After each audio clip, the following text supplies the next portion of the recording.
Hi guys, thanks so much for joining tonight's live sale. We are in the home stretch now where we are going to wrap things up here this week as far as live sales go. There might be a special item or a special sale pop up every now and then, but for the most part, this is going to be it. So here's the schedule for the super sale event. Normally when we have a super sale, it is 5 to 7 days long. We're not going to be able to do 5 to 7 this time. What we will be able to do is Tuesday and Thursday for sure. Possibly that middle Wednesday tomorrow sale. I will see how things go tonight and how I feel in the morning.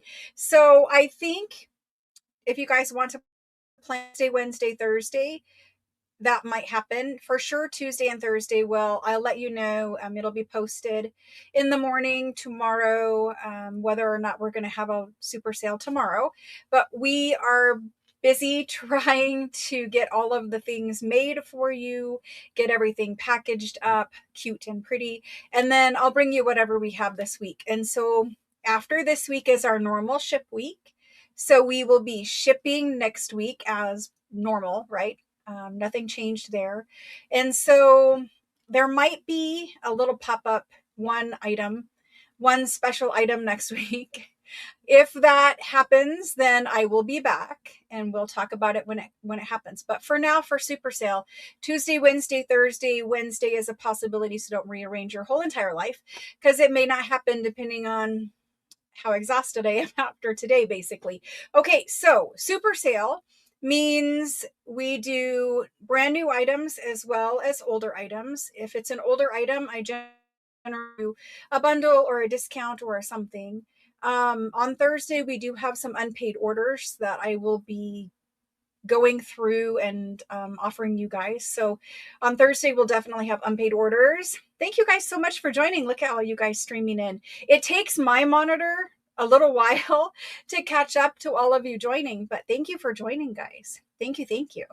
And yes, hello. Hello, guys. So a little bits of updates here in the beginning. Super sale, meaning sale prices. I will offer you guys things that are from my personal hoard collection, right? Things I didn't really plan on selling, but for super sale, I kind of bring some of those things out so that we have some special, unique items, right? And then, like I said, sadly, it is the last live sale before I move that is planned. There might be a pop-up, but if it is a pop-up, it will be a very short couple item pop-up and then we'll be done. So pay attention to the channel. Hopefully you've all subscribed to the channel, but pay attention to the channel. If you're a subscriber, you'll get notified as soon as I post that the video, the live sale is going to happen. I schedule it in YouTube. And as soon as I schedule a live, it should send you all notifications that I've scheduled a new live. If you are subscribed to my channel and you have notifications turned on, it should let you know. Otherwise, just check my channel. And then remember I'm in Arizona, so morning for me could be noon or 1 o'clock in the afternoon for you guys. So just pay attention to that if you want to be included in all those kinds of things. So I have a little tiny bit of news. I am cutting things a little bit short. I had planned on still selling for a few weeks. My body has decided otherwise. So we will do our best to wrap things up this week. And then everything should ship. If we continue going, then we have another ship cycle and all of that too to get into. So it is my plan. Whatever you purchase this week will ship next week, just like normal. Everything's completely on track with that. And then once you guys ship this time, I don't plan on selling again until after I've moved, just because we don't want to be in the middle of ship cycle while we're moving. So we'll take care of all of that on our end. The only thing I will ask of you guys is whatever you purchase this cycle. So if you have an invoice that is yet to be paid from last week, if you can take care of that invoice and this week's invoice next week in the beginning so that we can ship you, that will help us out. Because if you don't pay before I move, then your package has to get loaded onto a moving truck with all of our household stuff. And I'm just concerned that even though I try to keep it separate, and even though I try to, you know, have movers put things in certain places or whatever, I don't want to have the stress of worrying about where your package is or if I can get to it whenever you do pay your invoice, stuff like that. So please take care of your invoices at the very latest by Tuesday morning of next week. You'll be invoiced for this whole entire week by Tuesday morning. And that way we can ship you Wednesday, Thursday. Packages will be packed by Tuesday and they will leave on Wednesday, Thursday of next week. So that's the schedule. And I do owe you guys an apology for I missed the Thursday live and I missed the Sunday class. Like I said, I had planned on continuing doing live sales until the end of this month, or roughly about the end of this month. It's not going to work out that way just because you can have all the plans in the world, but when your body decides that you aren't going to do what you wanted to do, it kind of throws a wrench into the system. So thank you guys for your patience. I will be taking some time off when we move. Obviously, I have moving to do. I will be taking some time off trying to get some things situated.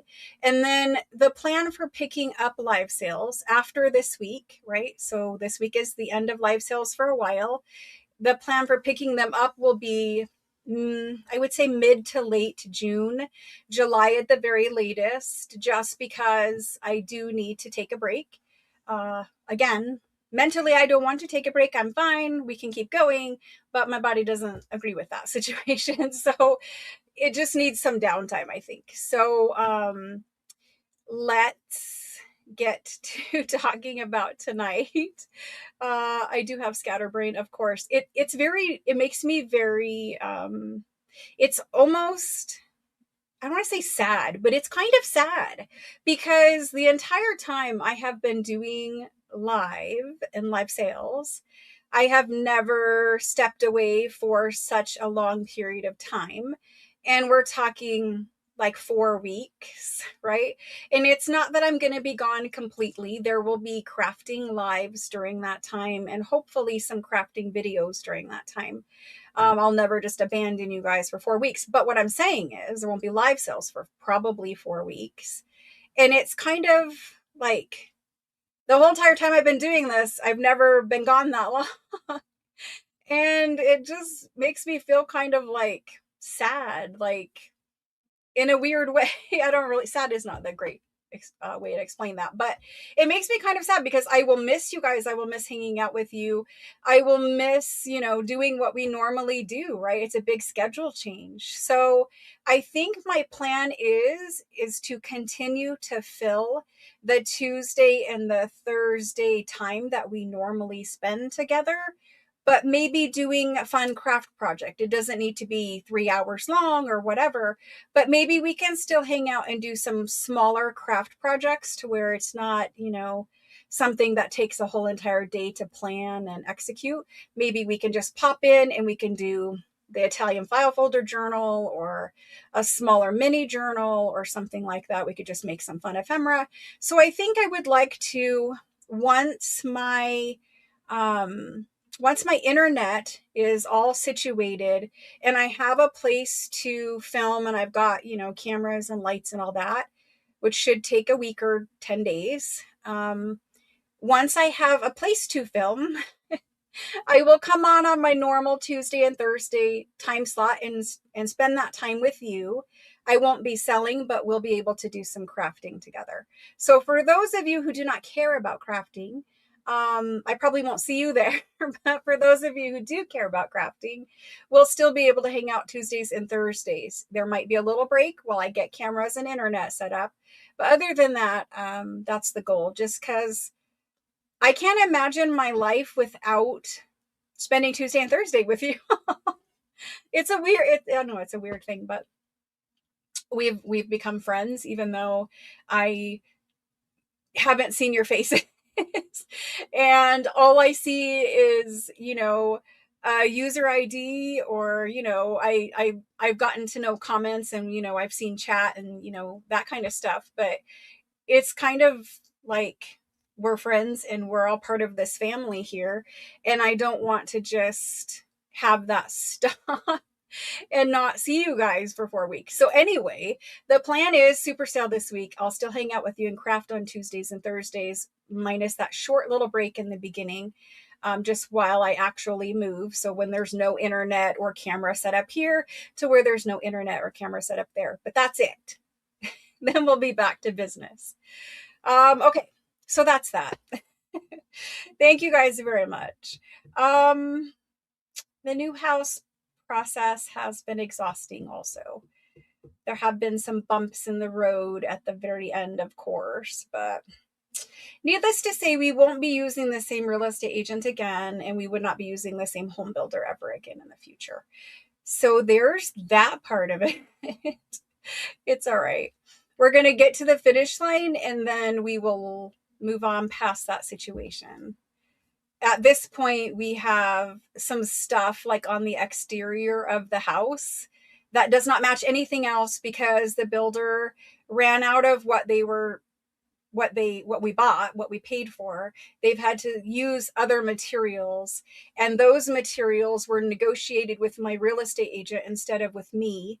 And my real estate agent is also buying a house from the same builder, or hoping to. And it just has gotten to a point where it feels like the two of them decide what I'm going to have for a house. And I am the last person to find anything out. Like, we had a closing, like, walkthrough and inspection scheduled, all on the books.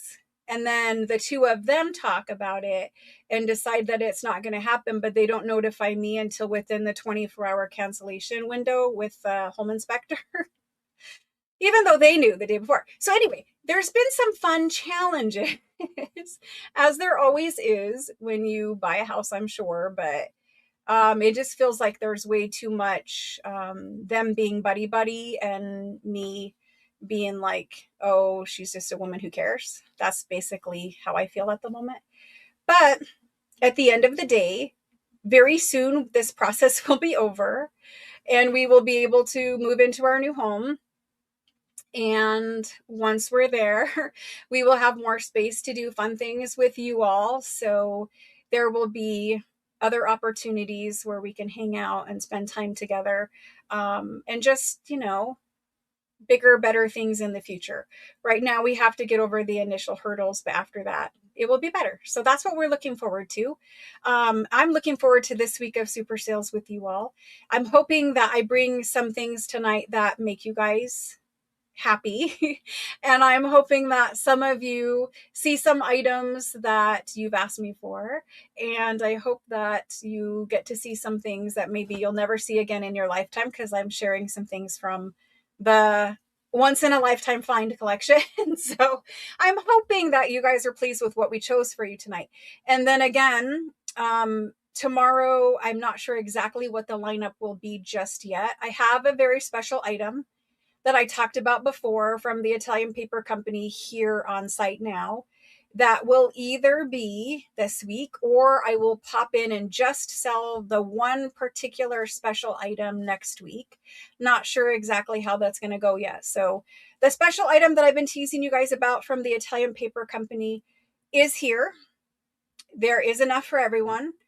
And it will either be this week, or it will be all on its own next week, but it will still ship with the rest of your items next week. It will most likely ship with the rest of your items next week if you pay your invoices on time. If you are behind or whatever, then it might have to ship by itself. I'm not sure, but we'll figure that out. The point of it is there is a special Italian item that is only made for us. It is not made for anyone else. It is just for you guys, and that is here. So you guys will like it. I know you will like it. So I'm excited for it too, because I have had my prototype. I have had my prototype for over a month now, and I have wanted to use it and show you guys so badly, but I couldn't until I had enough for everyone, right? So anyway, I'll be doing that in the very near future. It'll be Tuesday. If it happens next week, it'll be Tuesday. So just know that. Oh my goodness. So many fun things all happening at once, though. I know my face doesn't say fun because I'm very tired, but my heart says fun. My head and my body just need to get with the program. Okay, guys. If you guys have questions, you guys can reach out to me. I know I am behind in answering messages because I did not look at them until this morning. I saw that there are some of you who need me to answer you sooner than later. I will answer your messages tomorrow. And then if you have a question about something I'm selling, whatever, you guys can ask it tonight. If you have a question about like whatever I just discussed with you all, you guys can ask that here too. If you have a question about your order or something like that, it's better that you text me, because if you ask me now, I'll probably forget by the time the sale is over anyway. Okay, so let's get to it. Thank you all for joining me. Goodness sakes. Yes, you guys show up, don't you? Let's go ahead and turn this camera back down to the desk and I will get started. So, oh my gosh. Visiting your kids and grandkids. Oh my goodness. Kids and grandkids. The best, right? They make everything worth it. Okay, so I have a bunch of, remember last week I advertised that we had surprise tins? So I have a bunch of French tins and they're filled with various things tonight. These ones are all the flip top kind of tin. All but two, I believe, are flip top kind of tins and they're filled with buttons. So there's all kinds of tins and they're filled with buttons. There are 43 of them. Then I have some tins that are like this. I don't know where my camera is. I've forgotten. And these tins have junk in them. You'll have to see what junk actually means when I open it. But these are full of junk. Good kind of junk. The kind of junk we all want.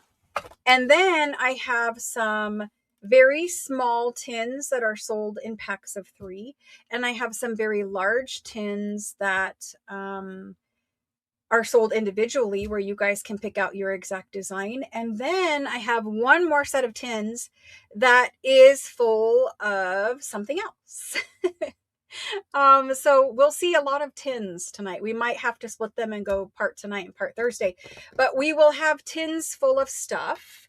I have a new lace pack for you all tonight. I have a bunch of new paper packs for you tonight. I have the larger ticket, amazing once in a lifetime items. And I don't know what else, but there's a ton of stuff in here. So we're just going to get started. No cookies in those tins, sadly. No cookies. But there were some really cute tins. There's tins of all different kind of ages in these groupings. So some of them are newer, some of them are older. Like if you look at these ones, you have some that are, newer looking. They're cute, French tins. And you have some that are super, super old. Like, I don't even know if we can show you super, super old ones in there, but much older. So anyway, they're all different kinds of ages. So let's get started. Let's do it. Let's do it. All right. So first item. I have 40 American ephemera packs. I do not often have American ephemera for you all, but I had tucked some away years back, and let me bring the lighting up. Tucked some away years back. It's been sitting here. We are going to move through it. And I made ephemera packs. It says there are 40 of them. You can see there's a variety of super old 1800s, early 1900s invoices, handwritten receipts and letters. There's, some fun little ephemera bits in there. We're going to open it up and look at it. There's some Sears catalog pages back in the back. Let's just open it up and look. So this ephemera pack has a lot of little pieces in it. You get a number playing card, cute little number playing card. These are older coin envelopes. These are not newer ones. I found these when I went and cleaned out my mom's estate. There was a box of each of these sizes, and they're, you know, a little bit different. The rounded flap than the ones we have now. So anyway, some little coin envelopes and a number card. A American postcard. American postcard in there. Then we have some illustrated dictionary. These are English dictionaries, and they have illustrations in the little pages. So you get 2 folios. You can just pop these right into a junk journal. Again, these are all American. So there's 2 folios of that. Then we get into the little receipts. This one, look at the handwriting on that. This one is dated 1862. 1862 from Boston. It's a little receipt. That's what it says. So you're going to get handwritten receipts. You're going to have an index file tab thing. Here's another couple receipts. There's one that looks like that from 1859. The receipts in the old ephemera, they're very nice. I've had these for a long time. They are original, so you can scan them. They're written in English. So you're going to see, you get 2 white ones, a blue one. This one is dated 1863. Then you have a invoice that looks like this, and it is dated 19 something, early 1900s on this one. And then you have an illustrated with a, you know, a pretty picture, some kind of other invoice. So we've given you 5 pieces of old antique American ephemera in this pack. So these 5 pieces are your antique ephemera. Then you've got 2 folios of illustrated English dictionary. You have your divider, and this is a 5x8. I didn't say it, but it's a 5x8. Okay, so that kind of gives you idea of size. The postcard, the coin envelopes, and the number card. And then back here in the very back, you have some catalog pages from, I think it's a reproduction Sears catalog. And so you've got pages from that. And these are great. You can use them, right, to make master boards or ephemera or whatever, right? There's 4 pages of that one. All different kinds of, you know, subject matter is in these. Whatever the 4 pages had, that's what you got. And these are really great quality. You can see this is a newer paper, obviously reproduction catalog, but very nice paper in those. So that's your ephemera pack. That's what we're calling American Ephemera Pack. We only have 40 of them to go around. So, you know, that's what we got. Okay. American Ephemera Pack.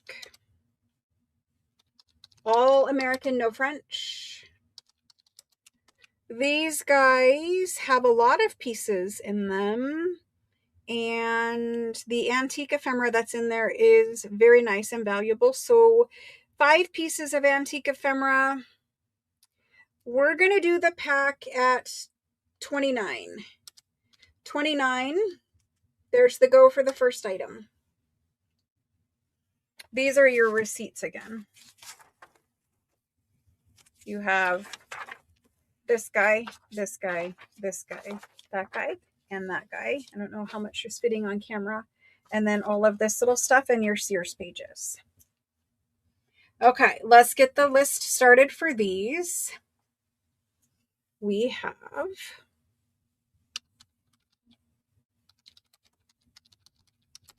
American Ephemera, and the very first person, let me scroll up to the top, is Mary MCD. Now these packs would work really well if you got any of the American vintage labels that we sold last week. We had packs of American vintage labels like tomatoes and all kinds of other products were in there. And you could put this, because this is all American, with that. And it has a very farmy feel with the catalog pages to begin with. So you could make a farm journal from those 2 items together. All right, so let me see. We've got Mary for 1. Thank you, Mary. And then I have CC for 1. Thank you, thank you. After Cece is Barb B.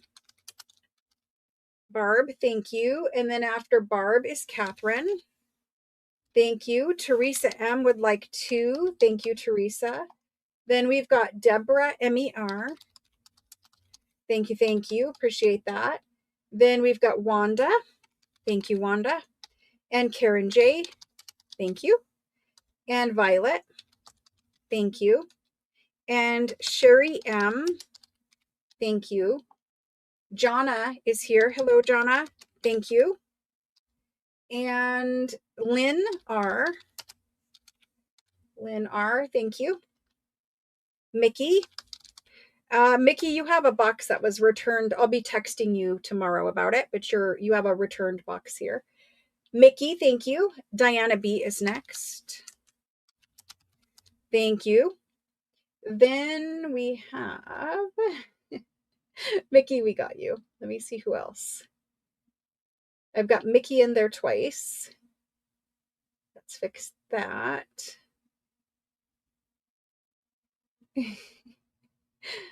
Internet in the mountains. Yes, it is ridiculously slow. Deborah KER, it is not showing your comment to me. I can see you asking about did I see you, but I don't see you in this streaming software. I don't see you. I do see you up above. Can you claim with just the number, Deborah K?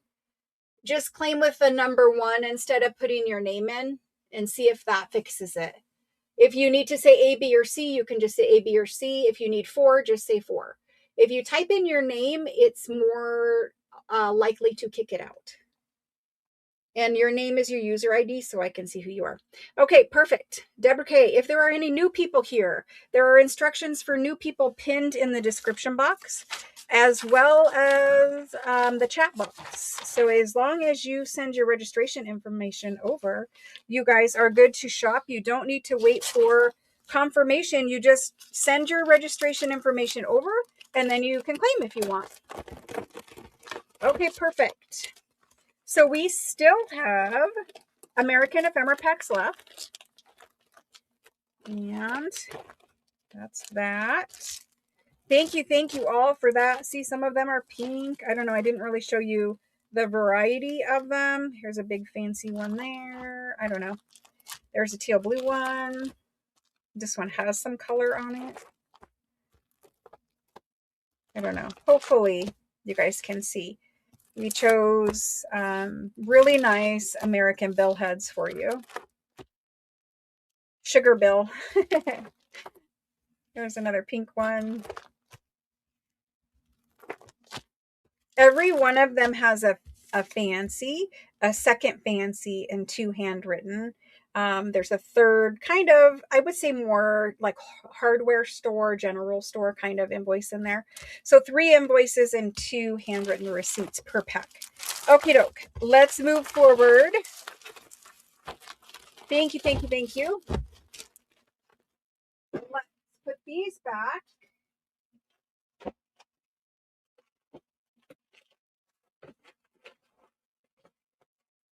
Okay. Let's do our first tin of the night.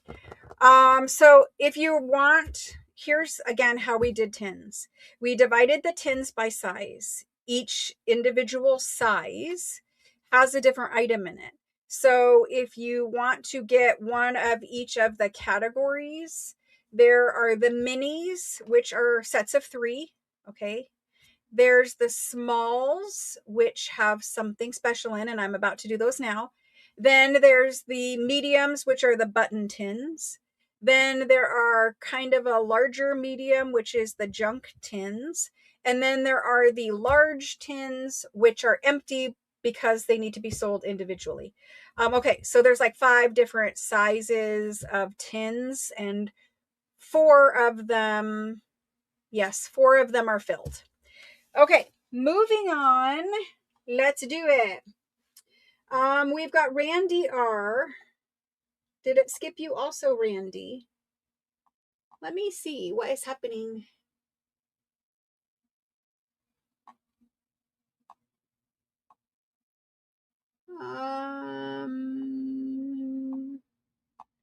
I don't see one from Randy. Let me look again. Teresa, Wanda, Sherry. I just want to see if it's skipping people, like how their comment is typed, so we can try to fix it. I don't see Randy up above. I see you're saying, did you see me? But that's the first time I see you, Randy. Try also claiming with just the number 1 for you, Randy. I don't know if you did that already, but try that. So I'm going to add Randy R. Perfect. Thank you. Thank you. Anybody else that I missed? Wanda would like 2. I see you now, Wanda. Perfect. You have 2. Thank you.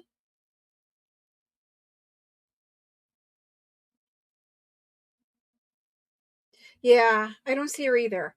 Okay, well, try claiming with the number. Everyone should claim with the number unless I do not know you, you are new, or your user ID is not your name. Then type your first name and the first 3 letters of your last name. So H. Ellis, if you are trying to claim the American Ephemera pack, please type in your entire first name and the first 3 letters of your last name every time you claim here, just because your user ID is not your real first and last name. And I'll check and see if you've registered once you claim. As long as you've already sent your information over, we can enter a claim for you. If you are trying to claim, I'm not really sure.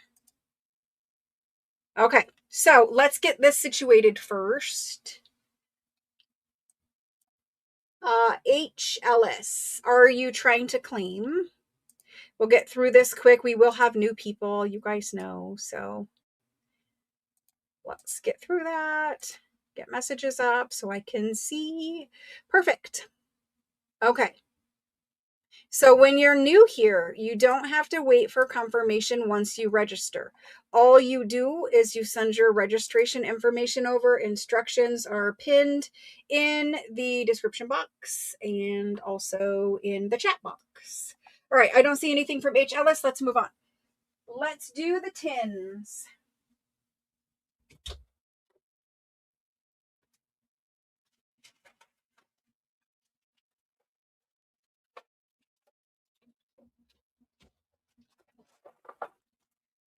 I'm going to start with the smallest filled tin that we have. And I'm going to lay them out on the counter, so I want you all to see them. They're different conditions, different age. They used to house different things. They're all going to be different little guys. And there are 26 this round. Got another one that's like that. Another one. Here's one that looks like that. This little guy. That little guy. So it's important to me that you guys see them all. See the shape that we're currently doing.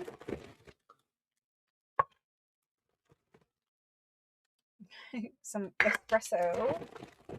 And a couple more here. And this guy. And you will notice that I'm wearing a band-aid around my pinky because I cut half of my pinky off. So that's that. Hazards of, doing what we do. I sliced my pinky half off of my hand, but it's all good. So, sometimes we have accidents, right? That's what happened. It cut from here all the way back around to the other side. It's all good. Now, these are small tins. Okay, not the smallest we have, but the smallest ones that have contents in them. Inside of all of these are all round, one oval. That's it though. The rest are round. All round tins, and they are filled with postage stamps, French postage stamps. And they're pretty crammed in there. And we did this really fair. What we did is we took an average size medium tin and we filled it really full of stamps, and then we took the stamps out and we filled the rest. So every single time we filled the same size container. That way we could try to make sure that even if you get a bigger tin, you're still getting the same amount of stamps. That's the only fair way we could think of doing it. But like I said, there's all kinds of different tins full of stamps. These are all French postage stamps. My guess would be there's well over 100. I don't know, but that's what we did. So it is, but also like think about storing things like in your craft drawer, right? You could just pop this into the drawer of your desk, and when you know you need a French postage stamp, ooh, this one is tight. They all do open. Whether I can open it on camera or not is a different story. Oh, there it goes. So, oh, so they all have postage stamps in them. They're all very full, as you can tell, the postage stamps. Like if I pop that out, like there's still tons of them in there, and I've got all those. So if you just keep this in your desk drawer, when you're making something and you want an antique French postage stamp, or, you know, a certain color, whatever, you can just pop open your little tin. I can't even get them back closed without squishing a stamp. Pop open your little tin, dig through there, find what color you want, and you're good to go. I'm going to do these random. So just so you know, this is what we used as an average size. And that size is about, it's almost 2 3/4. If I go across the bottom, yeah, it's 2 3/4 by, I don't know, an inch. But, you know, some are deeper, some are bigger. This is a little bigger. Again, we did the best we could. You see that there's a lot of variety of color and age. Some are grungy, some aren't grungy. Like, you know, the grungier ones are the older ones, right? Some candies. I'm sure there's medicine or something. I don't know, but there's nothing but stamps in them now. So I'm going to bring the light down just a little bit because we're getting quite a bit of glare or washout. I don't know. That's better. Much more normal because this is a bright red. It's not really showing bright red, but it is bright red. Okay, we're going to do them. So here we go. And of course you can take the stamps out and you can put paper clips or whatever else you want to put in them. Let's do these. These are all from France. Antique French round tins full of stamps. Okay, and they're antique French stamps, but we got it. These ones, we have 26 to go around, so only 26. I will be sharing. At once everyone has one, I can come back and do duplicates. If you want 4, make sure you type in 4 the first go round because I won't be putting it back in. I will just start at the top and go back down to fill the duplicates. These guys are going to be, I'm going to do them at $29. Okay. 29. There's a lot of stamps in there, and the French tins are not cheap. So there's those. Then after this, we'll do some other items, and then I will circle back around and we will do the set of 3 mini tins, or the button tins next. Okay. When we ship these, they will be bagged. So I'm going to take your tin and I'm going to put it in a plastic bag. That way, should your lid or something come up, open, your stamps are protected in your bag, and you don't just open up a package and it has tons of loose stuff everywhere. So we're going to bag all of your tins that have contents in them just to make sure that everything arrives in good condition. Stamp tin, let's just say, there we go. And we did them for that. The first person in is Linda, EME. There's Linda, thank you. John is next, thank you. Then we've got John B, thank you. Danny H, thank you. After Danny, we have Ruth M, thank you. Mary MCD, thank you. Donna Cass is next. Donna Cass, thank you. Then we've got Deborah MER. Deborah. Oh my goodness. Typing. Deborah, thank you. And Dana Q. Thank you, thank you. Robin V. Thank you. And then Lisa.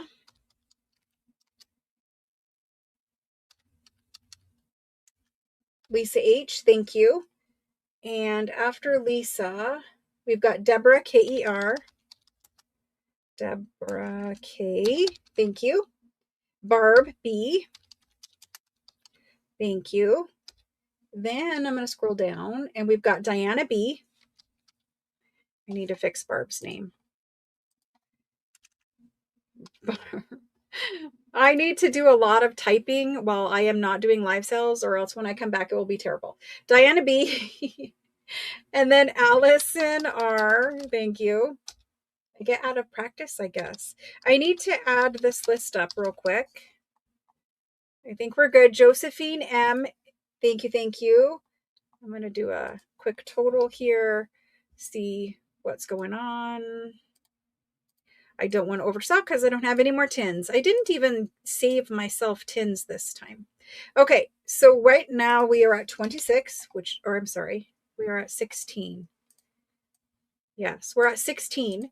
So that means we're good.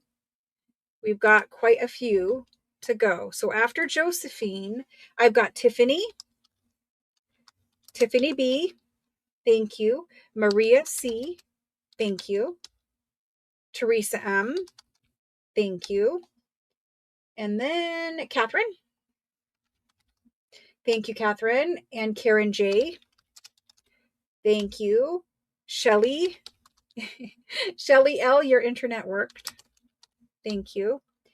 And let's see, we had 26 total. We're good. Then Lynn R. Thank you. Ann A. Hello, Ann, and thank you. After Ann, I've got Rachel N. It does not look like we will be able to do duplicates. Let's see. Got 1, 2, 3, 4, 5, 6, 7, 8, 9. I can do one more after Rachel, and that's going to go to Sharon Hug.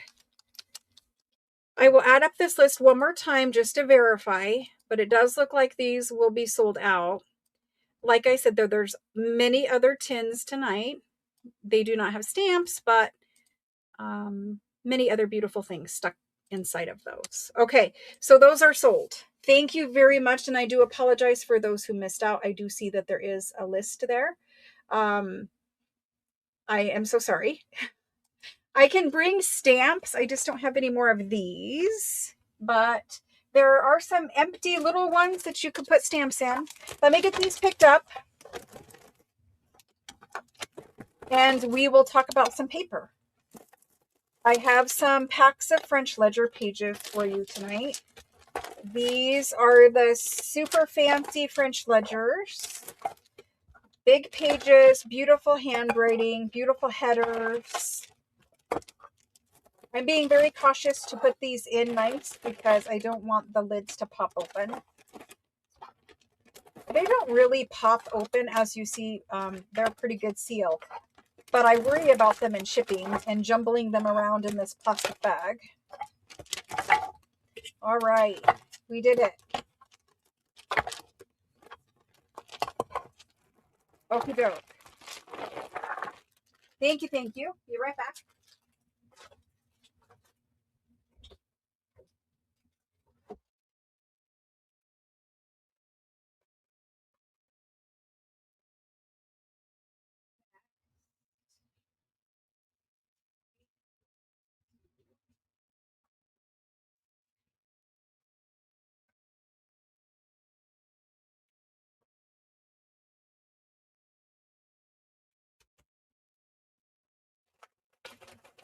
I have to take one item out and bring in another one all night long because I'm handing it off to be sorted right as it's sold. That way we can ship to you guys Monday, Tuesday. Okay, so the ledger pages.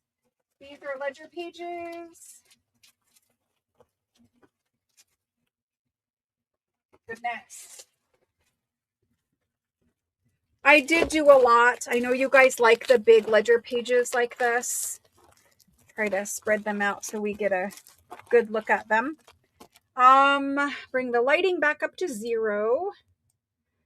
There is 0.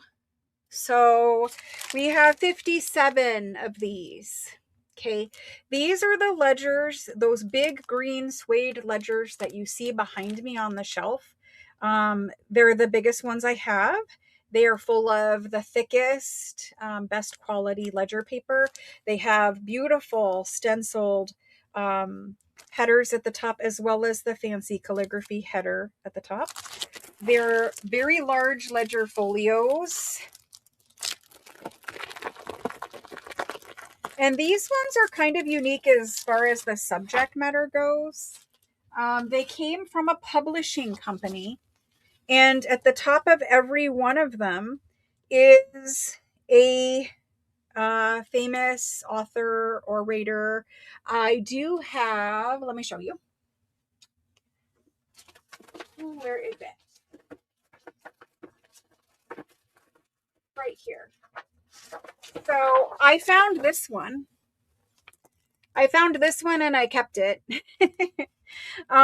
This one is H.G. Wells, and this is the payment to him. So in 1916, it looks like this was the payment to this person, or from it's to this person because it's a publisher. So anyway, there are famous authors in here, and they have whatever transactions this publishing company had with authors. Okay, so you're going to see some pages have more than one author on it. Other ones will be a whole page for the same author, right? These should be worth some money, especially like, book collectors, stuff like that. But here's another one, which is a really big one. Okay, so you're gonna see lots and lots of people in here. I don't know if I can pick out any more. August Bailey,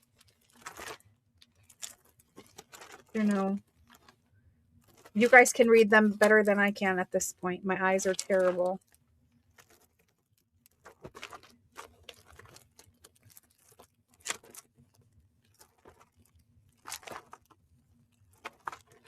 But there's 57 of these, so all different kinds are in here, and they're usually notated. But American authors, a lot. Not exclusively, but a lot of them. So this was from a big publishing house in France. These ledgers were from a big publishing house in France. And we have a folio. The folio is 2 pages. Most of them are still connected in the center. So most of them are still connected in the center. They will have however much handwriting they have on them. I can't really control how much handwriting, right? So some of them will be very full like this, and other ones will be less, because that's whatever the transaction for this person was, right? And here's the back side of that one. So I didn't look through the rest. I just happened to be taking the last couple pages out of this ledger, and it was the H.G. Wells, so I kept the H.G. Wells, but I don't know. I didn't look through the rest, so you guys will see them. Let's measure these quick. They're very large. They measure 13.5 inches wide by 20.5 inches long. 20.5. So they're quite large pages. You're going to cut these down and get many pages out of one page. So even if you cut it in half like that, this is still too big to go in most people's journals.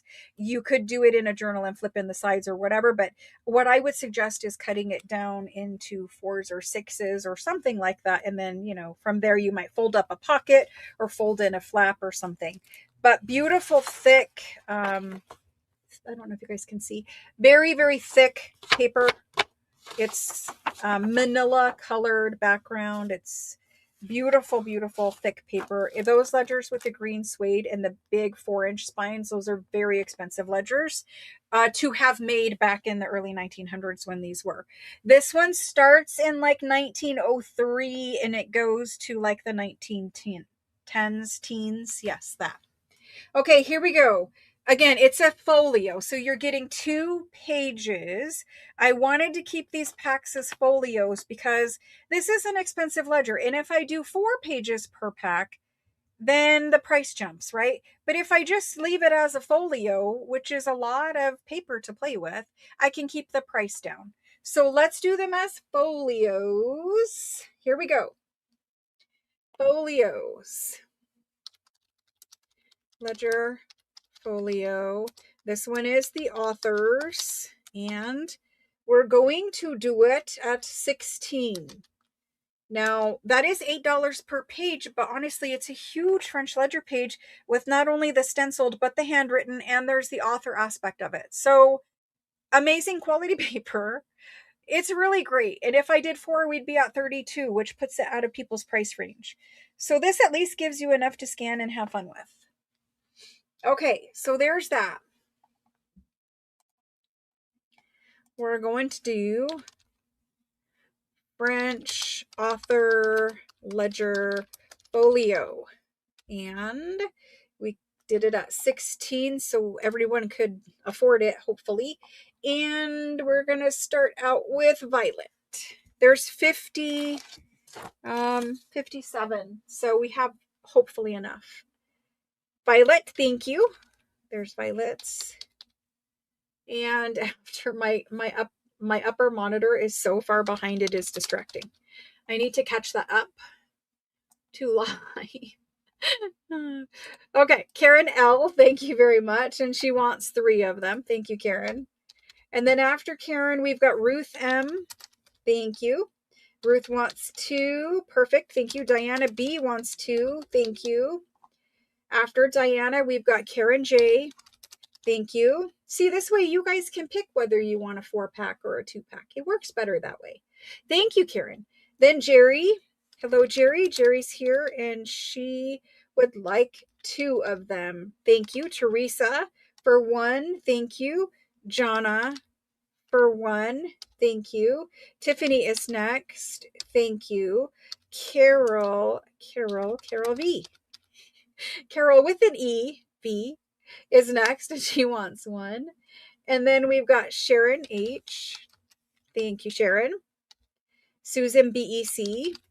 Thank you. Deborah KER. Deborah K for 2. Thank you. Catherine's in there. Thank you, Catherine. Lena M for 2. Thank you. Scrolling up and down. Next is Randy. Randy R. Thank you.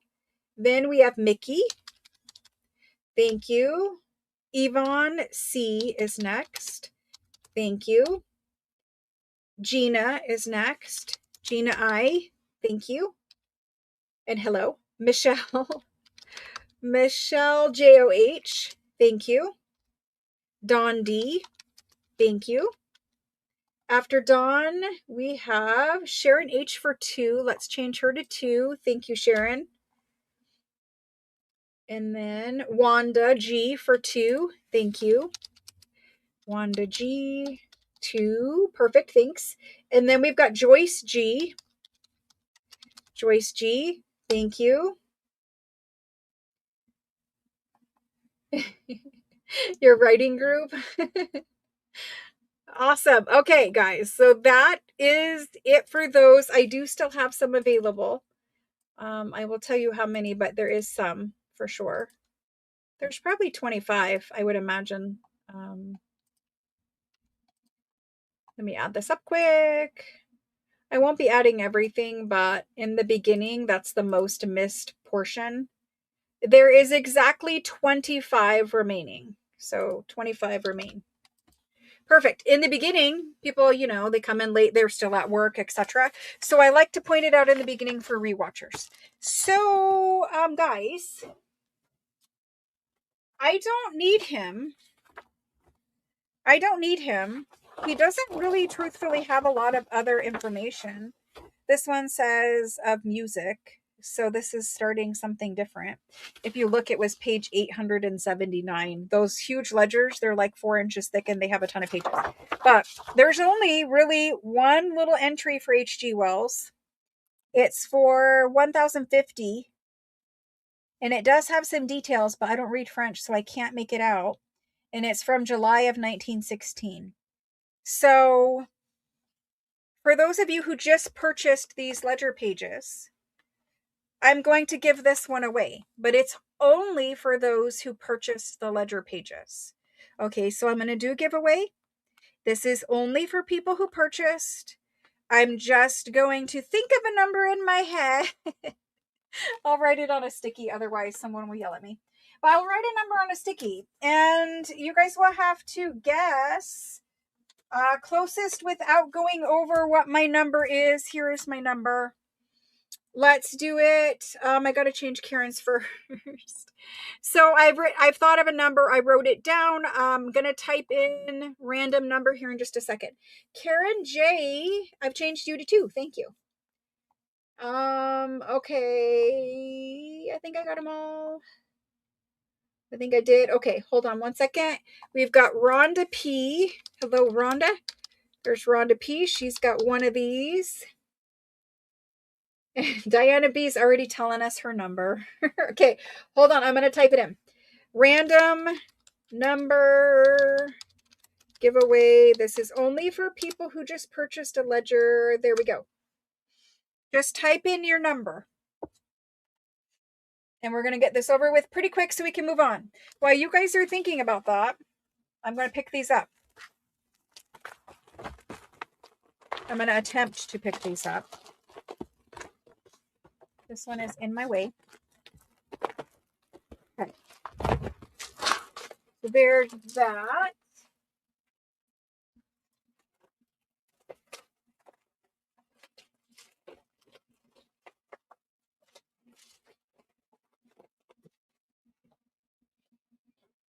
And I kept this one out, and I'm going to put H.G. Wells in here and put your name on it. Here's the one we're talking about.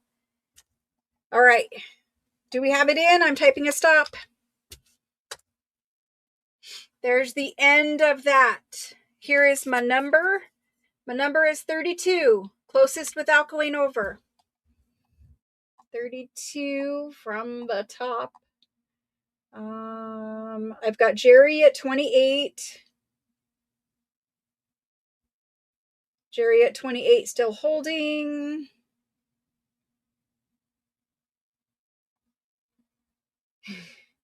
I've got Jerry at 28 still.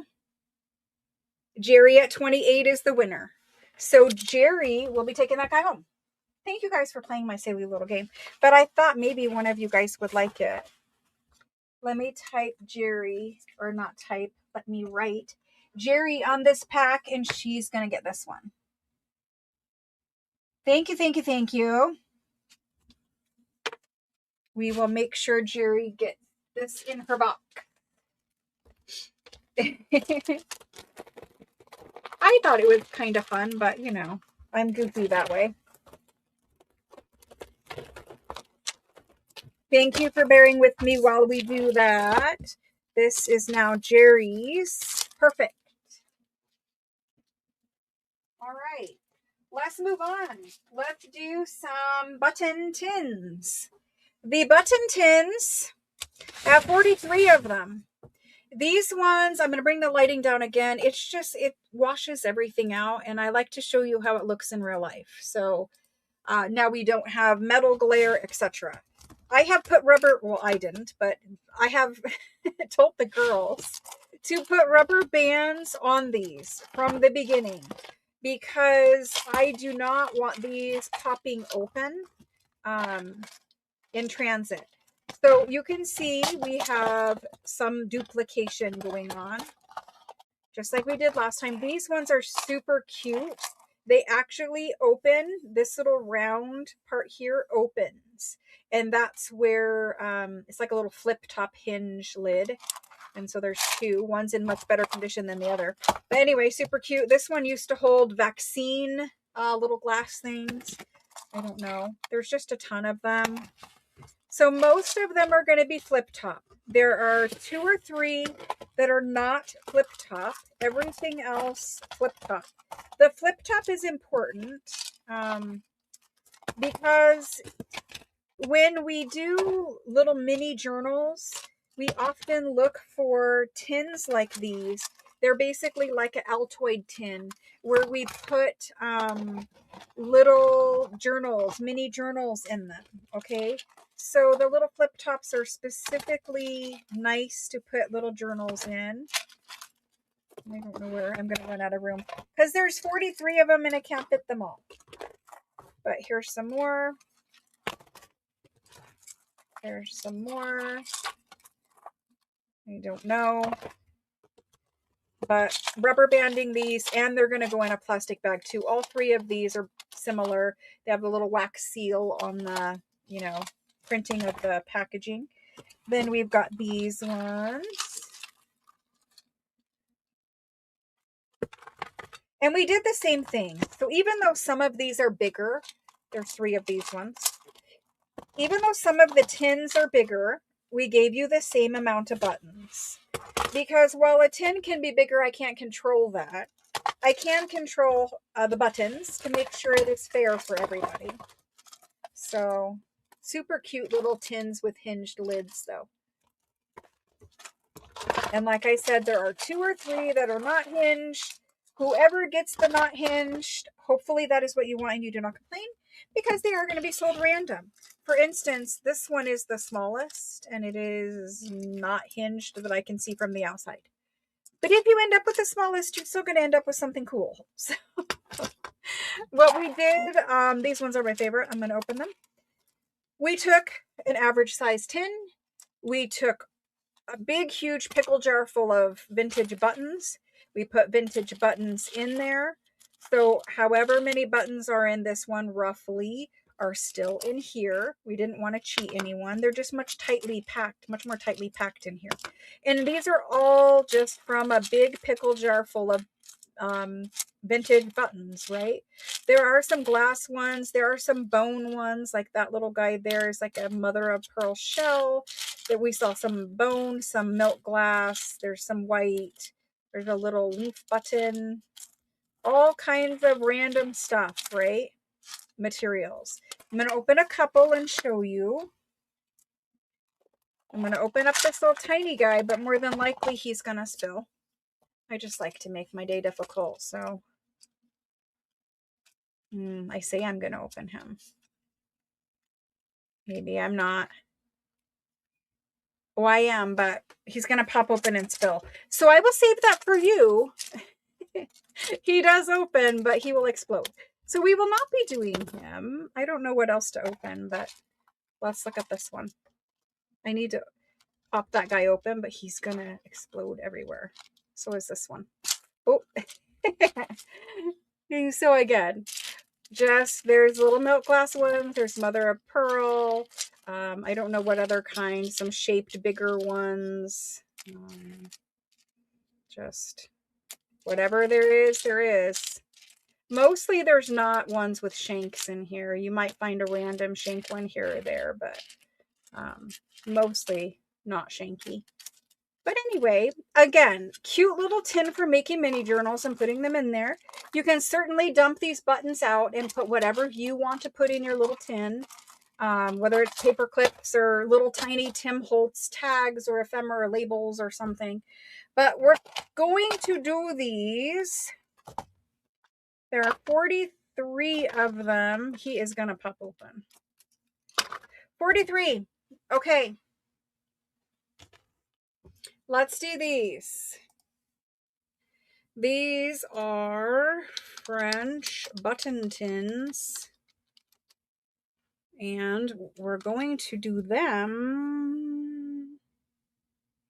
I'm going to do them at the same price as $29. Okay.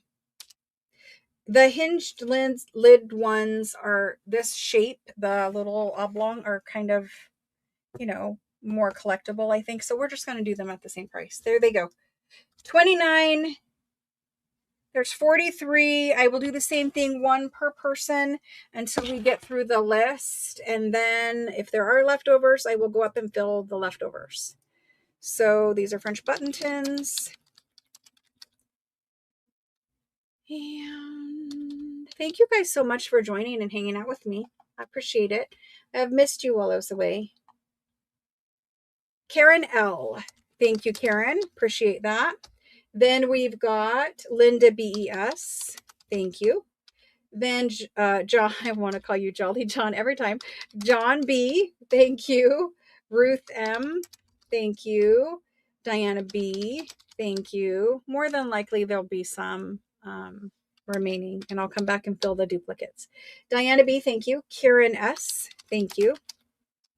Teresa M. Thank you. After Teresa, I've got Linda A. and Lynn R. Thank you. And then Karen J. and Catherine. Thank you. And after that, I've got Sherry M. Thank you. Tiffany. Thank you. Tiffany B. Danny H. and Wanda. Thank you. And Wanda. Thank you. Thank you. Deborah KER. Thank you. And Linda E. Thank you. Mickey is next. Thank you. Thank you. Let's see. Kim STA. Thank you. Deborah MER. Thank you. Next would be Barb B and Dawn. Barb B. Dawn, thank you. Oh my gosh. Elizabeth. Elizabeth is next. Thank you. Elizabeth M. Hold on 2 seconds. Okay. After Elizabeth, we've got, let's see, Shelly L. And then I'm going to get the duplicate. I think we're good. Shelly L. Okay, so from the top, let me add these up quick and I'll see how many we have left. And we will fill some duplicates. If you get a duplicate, like if you order more than one, we always try to give you something different.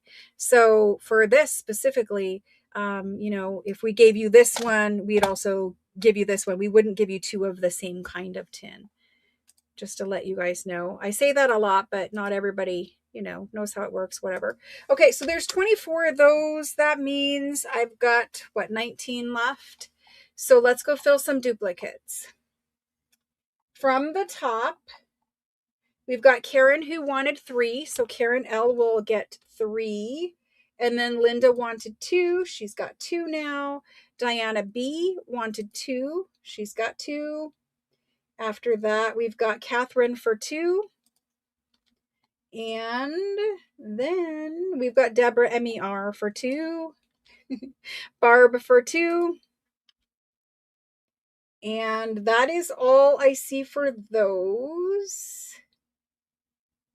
Okay, so now we have like 10 remaining or something. I don't know. I'm gonna add it up again. Let's see. We've got 31 sold, so we have 12 remaining. Okay, 31 sold, 12 remain. Thank you, thank you, thank you. Appreciate that. If any of these are left, we are planning on packing and bringing leftovers with us. So whatever's left after this week, we have tons of stuff, so there will be stuff left. But whatever is left, we will pack and bring with us.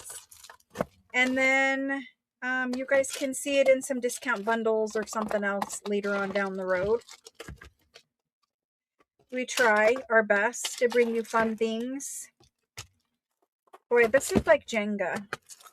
I don't know how the girls got these into this little plastic container so well, but they did a good job. There we go. I'll fit them all back in there. Can you imagine though if we didn't rubber band and we didn't put them in a bag, what would happen? You guys would get a box and there would be buttons and stamps everywhere. I would never do that to you. I would never, ever do it to you.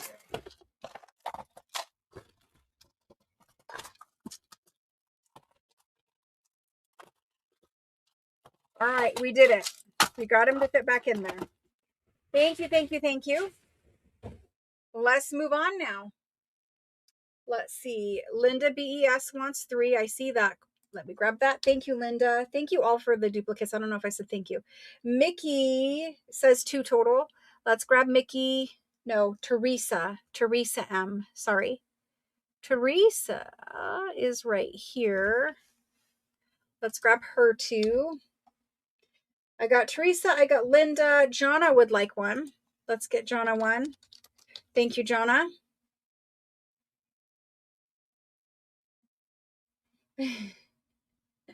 It is same helpers who pack your boxes. So they're very good at making things fit perfectly into packages. Okay, so we're good. I've added those ones. Thank you all so much. I appreciate it. Thank you. Thank you. All right. Moving on, we have paper bits. So these are the paper folders that I showed you guys before. I showed them last week, I think, or possibly the week before that. Let me bring the lighting back up. These are beautiful calligraphy folders,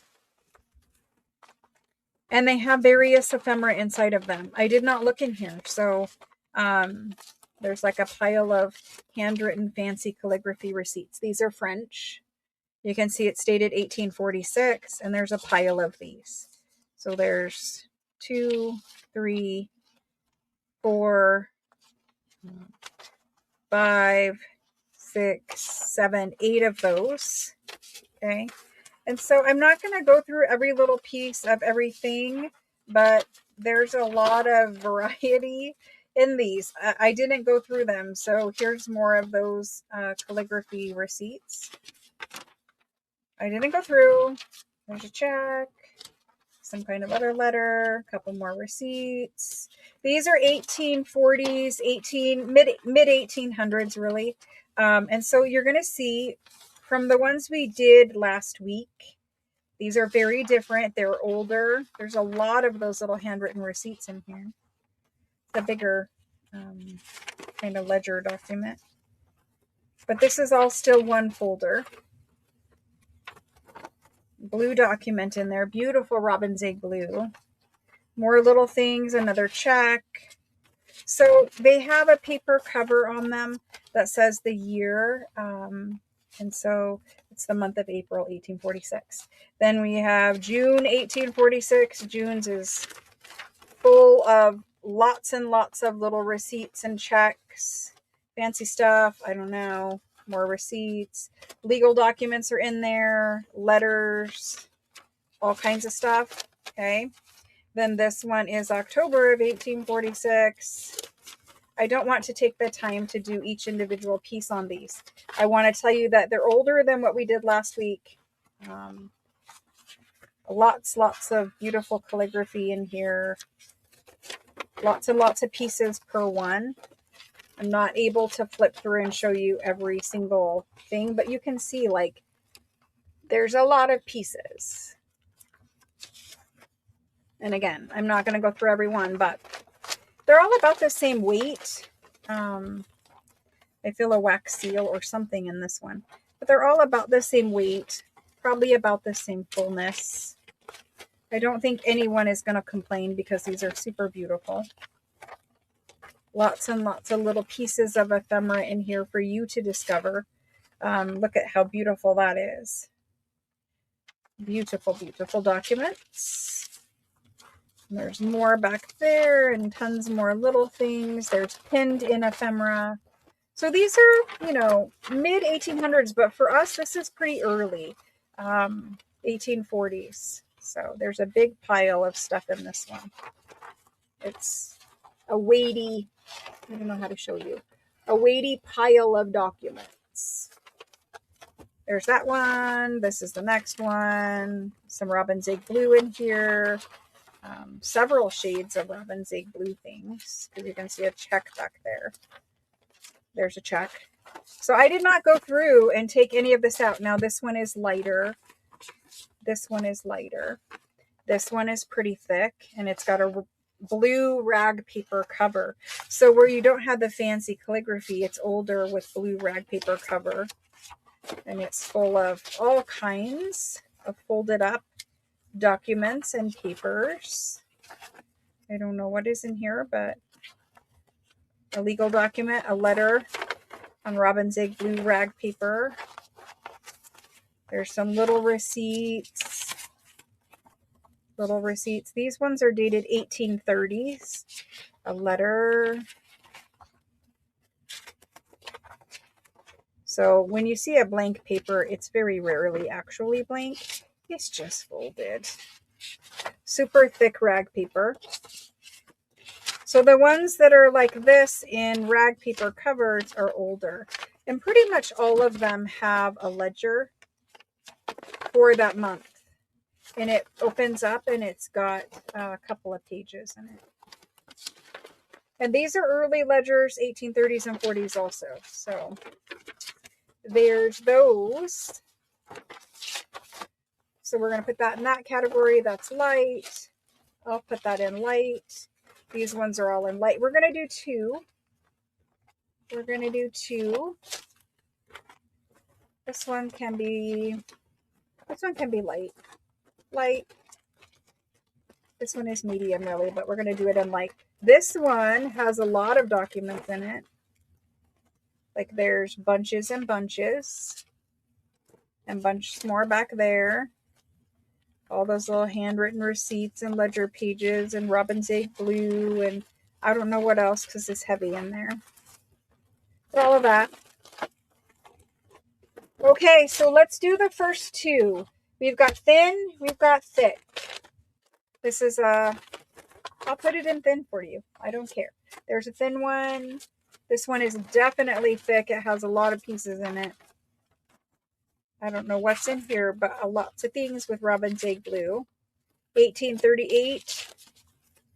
Old calculation sheet. Some receipts in there. Much older paper.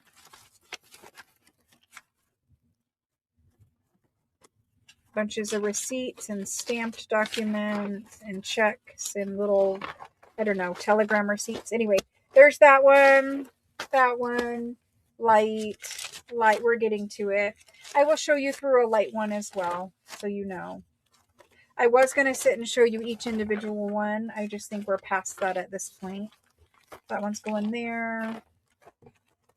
All right, so we've got A and B. A is the light, B is the thick. So the light ones, you still have a folder, and they're random, but this is what is in a light one. I don't know if you guys will see the rag paper texture on that, but it's pretty amazing.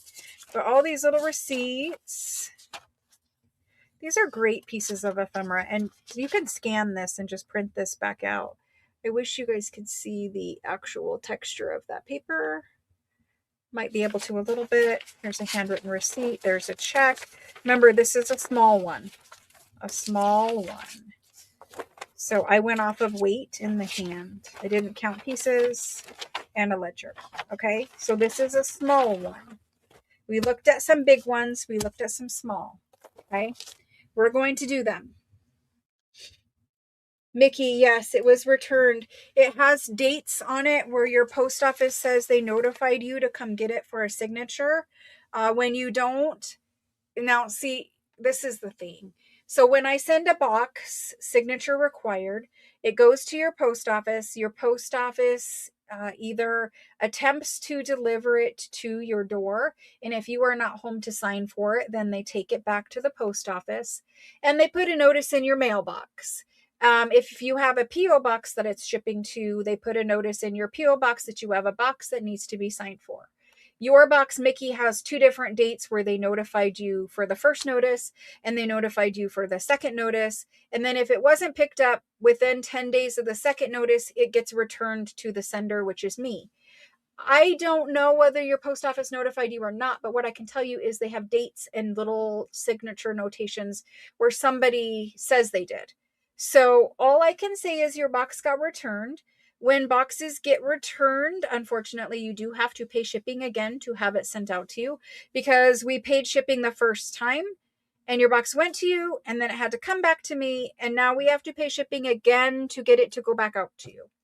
At this point, I don't charge a fee for it. Also has to be repacked. It cannot be just shipped in the same box, because by the time the box goes through one ship cycle to you and then another ship cycle back to me, I don't have enough confidence in the box to go a third time. So we have to open the box up. We have to repack your package.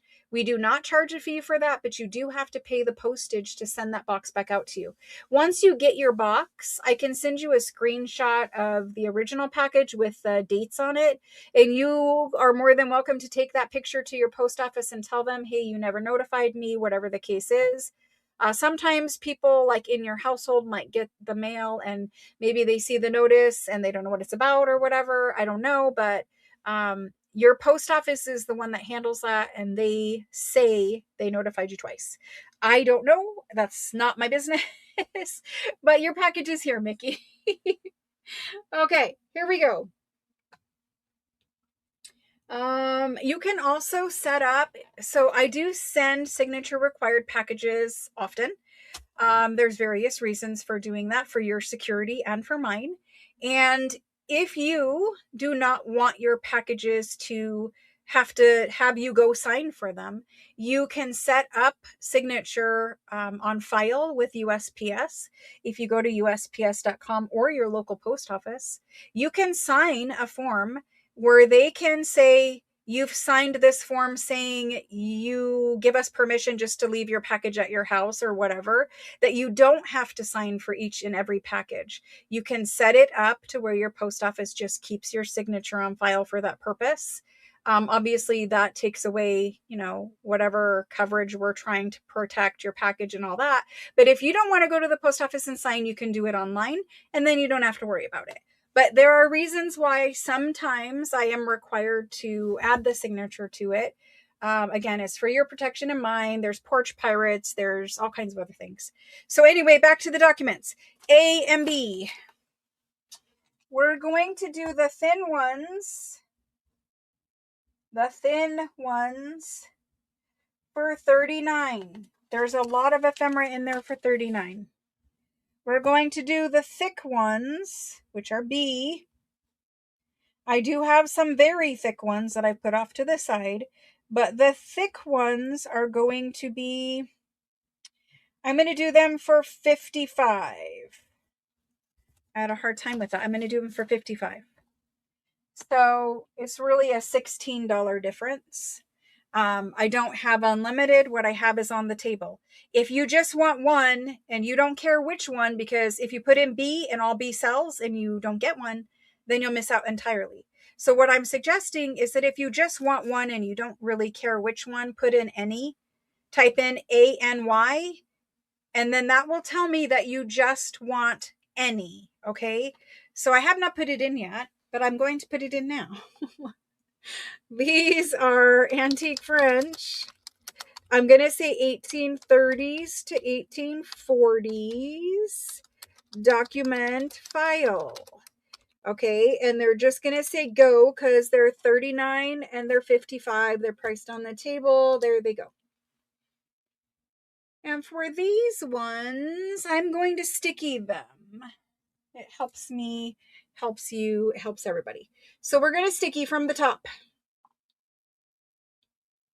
And I need to grab a sip of water. Yes, I do.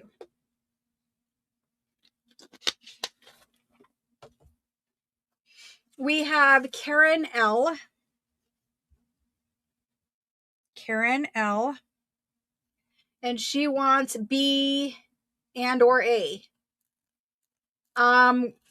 We're going to give you B first. If I have a lot available, then we will come back. So Karen L is a B. Next we have Jerry L, and she is also a B. Jerry L. Thank you, thank you. Thank you, Karen. After Jerry, I've got Margaret. Margaret L. And she also wants a B. So there's 3 B's gone. After that, I've got Ruth M, and she wants a B. Thank you guys. I appreciate it. There we go. Peggy H wants a B. There's Peggy. Perfect. And after Peggy, we have Deborah K-E-R.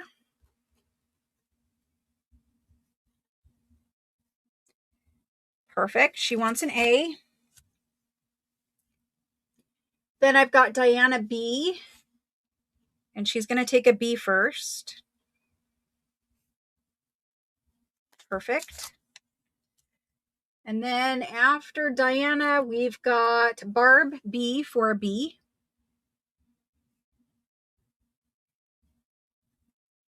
Thank you. Okay, I'm going to sticky the B's. We have 1, 2, 3, 4, 5, 6, 7, 8, 9, 10, 11. I have 12. I have 1, 2, 3, 4, 5, 6, 7. I can do 5 more B's. Let's do those. So after Barb, I've got Sandy M. I see some boths, and we'll get to that here. Thank you, thank you. Sandy M. Okay. And after Sandy, we've got Josephine, who isn't any. I needed to just sticky these at the same time. There we go. Josephine's an any. Then Susan, B-E-C, is an A. Susan B. Thank you.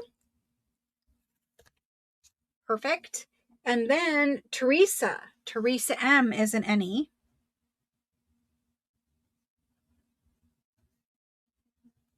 Perfect.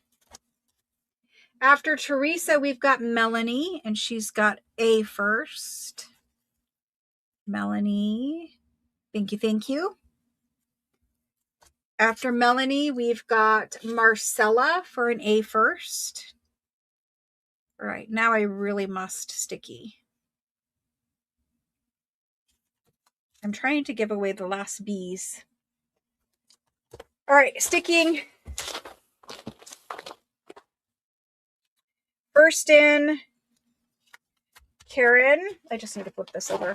Karen. Then we've got Jerry. Then we have Margaret. Then, oh, look at that cover. That's a pretty one. Ruth. Peggy. Moving on. Diana B. Barb B. There's that one for Sandy M.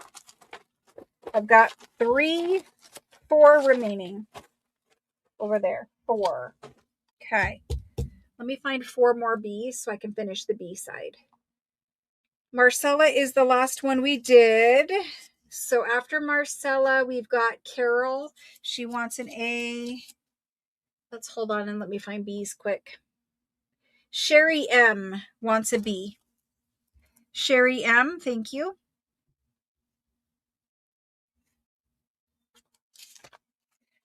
There is a B. The next in line is that guy. After Sherry, Sharon Hug.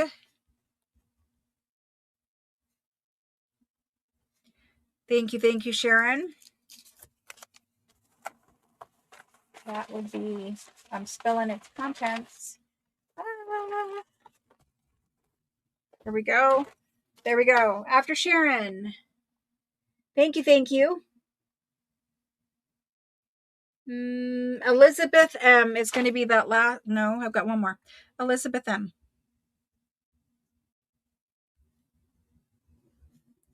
Thank you, guys. I should have just did it one at a time. All right, the last B is going to go to Wanda. Wanda G, thank you. Okay, so B's are gone. I'm going to do the A's quick, and we're going to move on. I try to save time, but it doesn't really work that way. The A's. Okay, starting from the bottom. The first ones I showed. Deborah K. The last little sticky is Josephine. This one is like backwards and backwards. Susan. Teresa. And if there is not enough in here, I will fill. When I go through these, I will add because I'm just OCD like that. So if it is not as thick as somebody else's, I will add. I usually do that for you guys. Going back up to where I left off with Marcella, Carol wanted, and I think we gave Carol one, did we not? Hold on 2 seconds. I did not do Carol yet. Carol V, she wants an A. So I have usually, like, I have OCD and I try to make sure everything is fair and everything is even. And that's why we come up with like how to measure the buttons to put in the different size tins or stamps or whatever. I do try very hard to make sure that things are even and fair as much as humanly possible when we have, every item is different kind of situations. There's Linda A. Thank you, thank you. We've got Tiffany who wanted an any.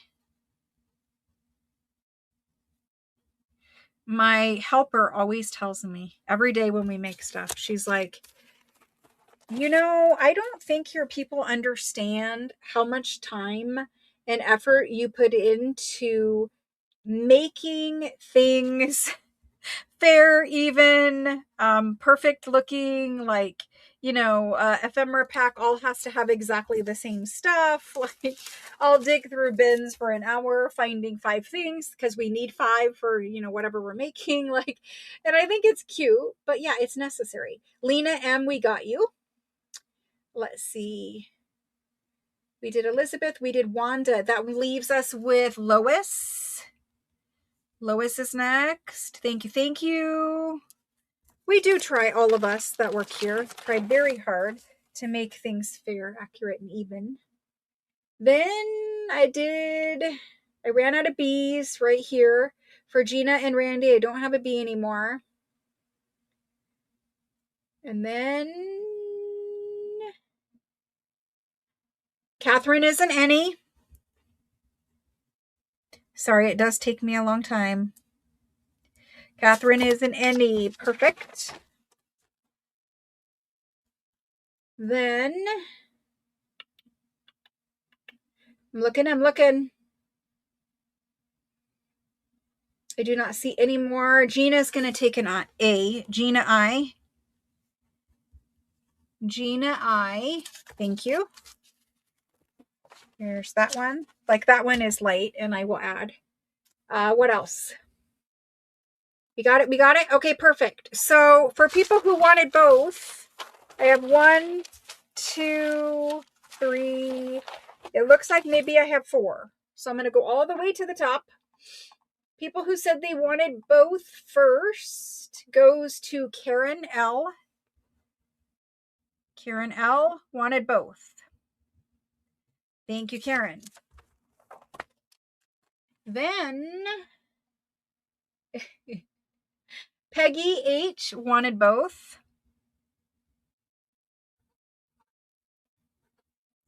I would do it on a spreadsheet, but we have to tag these and bag these anyway, so it's fine. Peggy, thank you. And then I'm looking for people who say and. Diana B is next. Thank you, thank you. I'm not looking for praise for it. I just wanted you guys to know that we do try very hard. If I see something is uneven, I always fix it. If I see it, I'm not saying I see every single time, but I do try. Then we've got, after Peggy and Diana, I've got Sandy M, who said both. After that, we are done. We are all out of them. I do have some super fat ones, but those are those. I need to cross stack them and put them who knows where, but over there for now. Okay. Thank you guys. All right, here we go. Aw, I appreciate that, Carol. You are such a sweetheart. All of you guys, I told you I was going to cry on my last live sale before I move, and I definitely will, especially because I have some health things I need to share with you. But never mind about that. We're going to do the thick ones. The thick ones, I've got one, two. Ooh, this is a thin one stuck in there. Three-ish. I don't know what that is. I have four. I have four that I am confident of calling thin. I'm going to hang on to these two because I might need to add pieces. They were missed, and really, honestly, it should be a B and an A, but they were missed. So anyway, whatever. I'm going to hang on to those. We have four thick. I'm going to show you the thick. Well, I think my body finally reached the wall. Anyway, the thicker ones. They have, I don't know whatever is in here, but it feel, all I do is, separated it this way in the beginning, and then when we're bagging them, we'll feel like, oh, this one is much lighter, etc. So these documents are in here, and I don't want to mess it up, so I'm gonna try to keep them nice. Signatures, very fancy writing. I'll let you know a date here. 1845, or no, 44, 1844. I want to fix this so badly. It needs to stop being folded. Anyway, we're like two things in and I'm already obsessing. This is a letter before there were actual postage stamps applied in France. It's a folded one. You could fold it back up. 1844, and it's 2 pages. Then we've got this guy. That's beautiful. Another folded little letter. Some larger document letters here. The actual letter front is in there. Again, these are super old 1840s. So there's that one and that one with wax seals.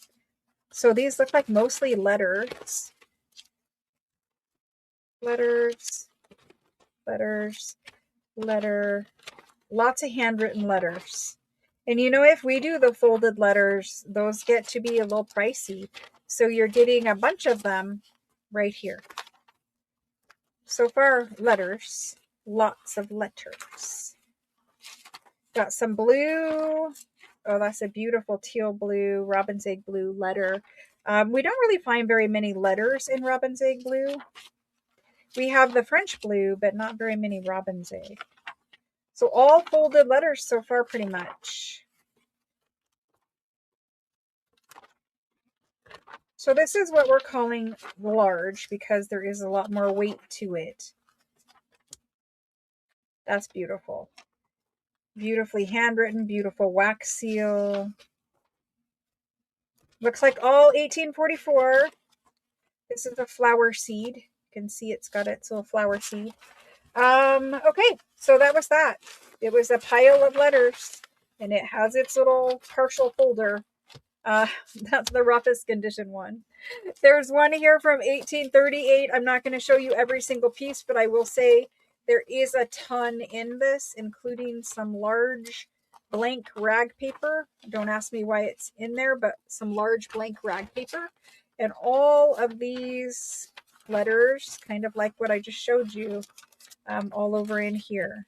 Wax seals, kind of all this stuff. So tons and tons. That's that one. Okay. This guy, he might be the fattest, but he's got a lot in him. Whatever's in here is yours. So if there's gold in here, then there's gold. I saw something, little business card or something, but yeah, whatever's in there is yours. All of this stuff. Okay, so that's that one. And then there's this one, and he's also very fat. Very fat, full of stuff. These are 1830s, I think. This one is really folded, but I'm not going to unfold it for you. I'll leave that one for you to do. All this kind of stuff. Some robin's egg blue. 1832 on that one. So this is all probably from the 32. Lots of robin's egg in that guy. This is probably a fancier letter. There's that. I can see a check peeking out, more robin's egg blue stuff, some deep robin's egg blue, whatever. So this is the big ones. Okay. And again, we will make them as fair as we can make them, but there's 4, only 4. I like leaving you guys some bundles, and I have a lot of bundles because this is the way this stuff comes to us. Oftentimes, not always, but this is the way it comes to us. And usually we will sort through and put all the checks and all the letters and all this, right? But this way you guys are getting it right as though you picked it up at the flea market in France. Nobody went through these yet, that kind of stuff.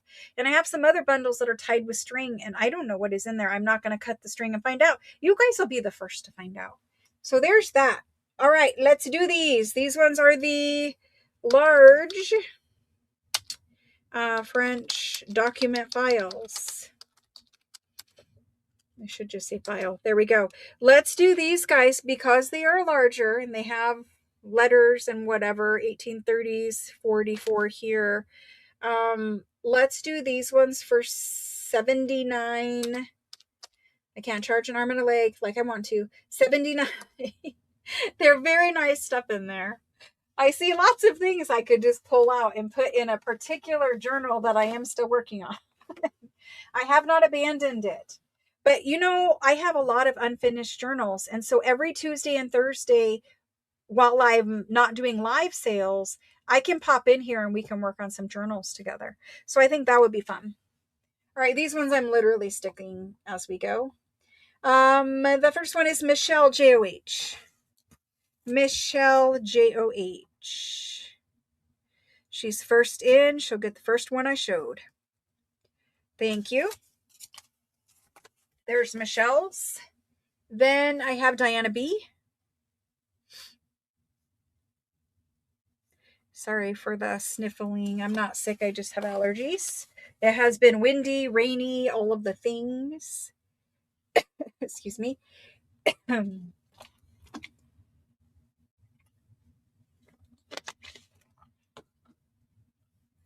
Mary MCD is next. Thank you. I almost took Allegra before the show. Probably would have been a good idea.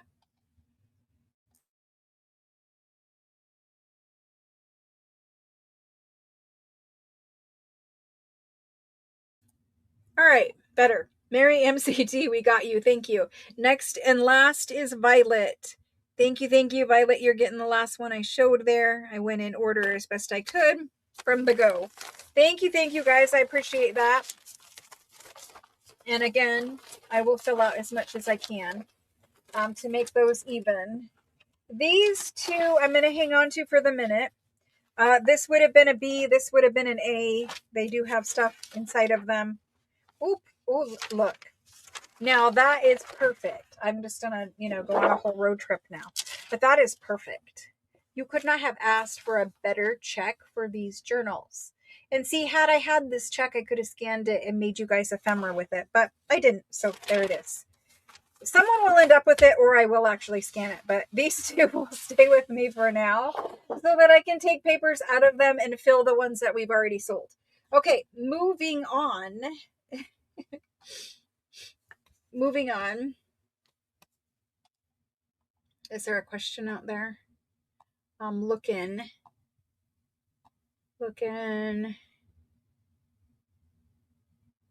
This week is the last live sales before I move. So I'm going to do Tuesday today. I'm going to try to do Wednesday tomorrow. And I'm going to do Thursday. I don't think there's any sales after Thursday. There might be one special Italian paper item that they made just for you guys. I have it here in stock. I will either do it Wednesday, tomorrow, or Thursday, or possibly all on its lonesome next Tuesday. We'll find out together. I don't yet know. It's here. I don't want to show it until we sell it, but you guys are going to love it. So there's that. Moving on. If you guys have questions, you guys can just type it in all caps and hopefully I see it. All right, let's do it. We've got these. Oh my gosh. This bin is so packed full. All right. So we did very similar thing a couple of weeks ago. I'm going to bring the lighting down because it's just going to glare a lot. There we go. Takes away some of the glare. But these are little files like I just sold, right? Files full of various French ephemera. We put a French postcard on the front and tied it with some lace. You can reuse the lace. You can use the postcard. You can see that these are thick. They have a lot of paper shoved in them. But they're the legal files with tons of variation of paper inside. And this is all we could make. Sorry for smacking the camera. Yep, that just happened. It just smacked you all right in the face. But you can see we did some cute little ones. Look at these ladies, right? And these are old document folders, and they're just full of papers. You can see how many papers are in there. We'll open one up and kind of look in there too, but we don't have a ton of them. Look at how sweet. Sweet little girls. Don't have a ton. But every one of them, even if you got one last time, every one of them has different stuff in it. We didn't do any, duplication because it's all handwritten French documents. So there's a lot that are white in color, and there's some that actually are pink or yellow or whatever. There are 18 total document folders. I want to open the pink one. There's the pink one. This little postcard I don't think I've seen. It looks like a bunch of women, and they're wearing a certain kind of headdress. Let's look together. So there's 18 of these. This is the postcard. They have something special on their head, and I don't know where I'm sure the postcard tells us up there in the top corner, but I don't know if they're nuns or what. But this is a legal document, right? I don't see what date that is, but it's a legal document. And if we go inside, I don't want to move the lace, but I'm going to have to. If we go inside, you can see it's just stuffed full of all kinds. There's legal documents, letters, invoices. There's probably some actual mail in here. There's some typed things, it looks like. Some cute things with a label. That's probably a letter. Some onion skin I see. Some ledger paper I see. All kinds of various things. And it's all tucked in there. So that's what kind of things are in there. It's kind of a hodgepodge. We have a humongous bin full of French ephemera. And there is humongous boxes coming on Thursday. And those boxes will be full of all kinds of paper as well. So we'll bring you some more bundles like this. Okay, let's do it. 18 of them. Not many to go around. We tried to weigh these, but it was hard to make them even. Okay, so these are going to be French document bundle with the postcard. That's how we're going to identify them. These bundles here are going to be $39. That is a super good price for them. Okay, super good. There we go. Again, I'm trying to shove as much French paper your way as we can because every bin of French paper has to be moved. So if we can fill these up, then it just helps us move less weight, right? Okay, so let's do these. I'm going to do them on the spreadsheet.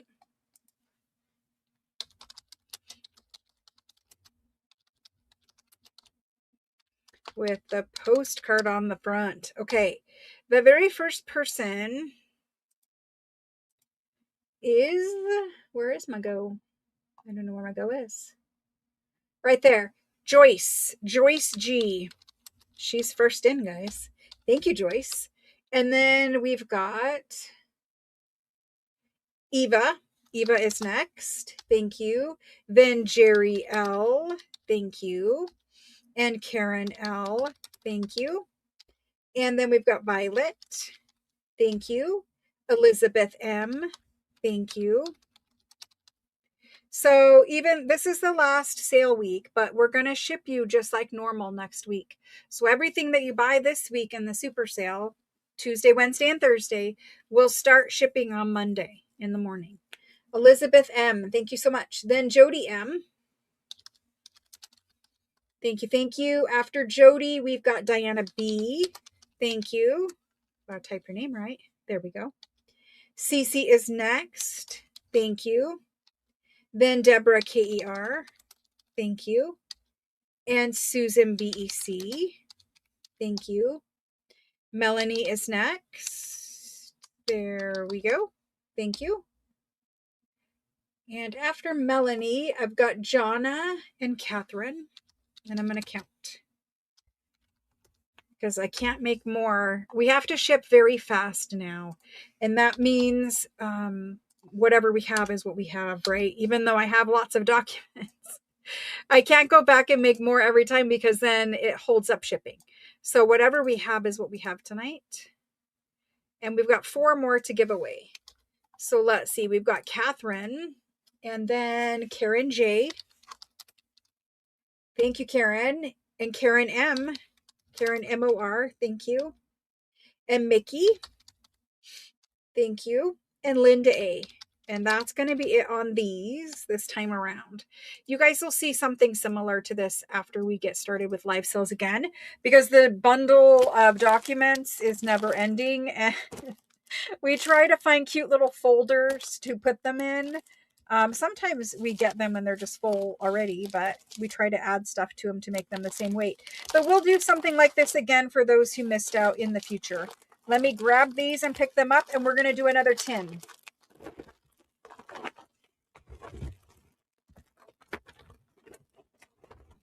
Okay.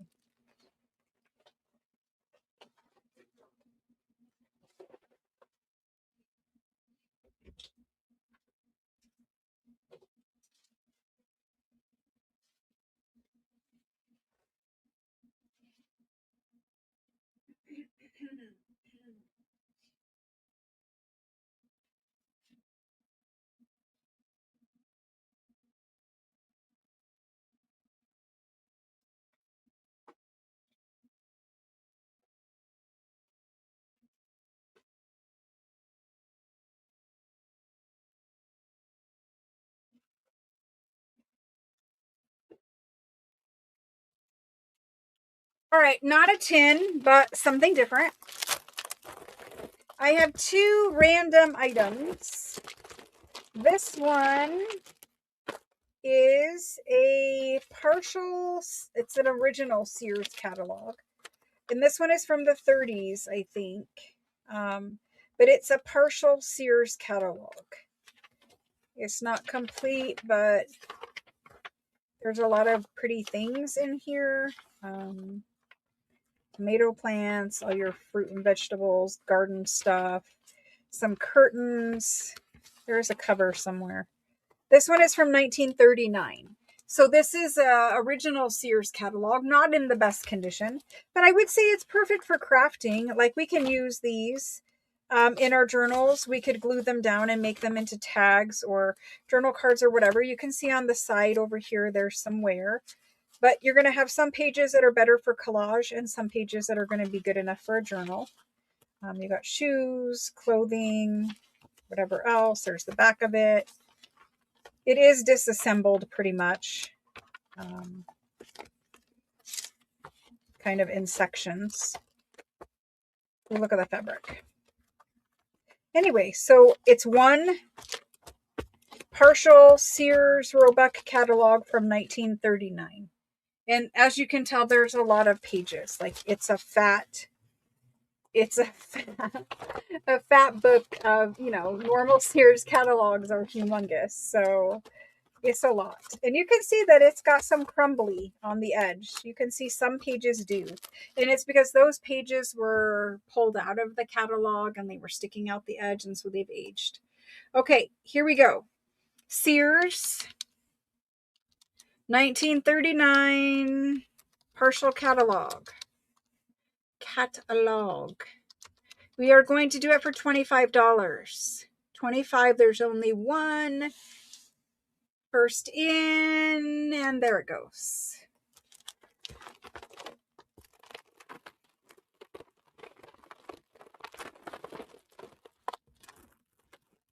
There's that one. This one goes to Mary MCD. Thank you, thank you. I've got another random item. Mary MCD. Perfection. Thank you. And then I'll have to clean my desk. This little bundle of love over here these are loose stamps that we keep finding because they fall off the pages. These are stamp collecting album pages. Many have stamps on them. These are American, right? I don't know, this page is stuck to it, so we're going to leave it. But lots of them here that are loose, right? This whole bundle is loose. Okay, loose with whatever is here. And then I have a plastic album, and it has pages in it as well. And so whenever we get these, even the ones where there's not a stamp, you can cut that out and make it a stamp. So there's a lot of different options for using these. You could use the pages in a journal. I saw the flower ones back here. I don't know where, but somewhere there was some flower ones. I can never find it again, but whatever. Anyway, bunch of stamps. So like if you just cut out these. So this is all one lot. You get the stamps, the stamp pages, all of those guys, and that. One lot of stamps. This is I'm just going to call it vintage stamp collection. And we're going to do this one for $30. $30. First in on that one. There it goes. And those are going to, let me see where my go is. Where's my go? Right there. That's going to Tiffany. Thank you, Tiffany. Tiffany B. For 30. Thank you. We'll stick that on both. Perfect, guys. Thank you for letting me do those random things. I need to Swiffer this desk quick and we can move on. The Sears catalog got lots of little paper bits. Like I said, you're going to have some that you're going to need to collage and some that will be good enough for pages. Okay, there we go.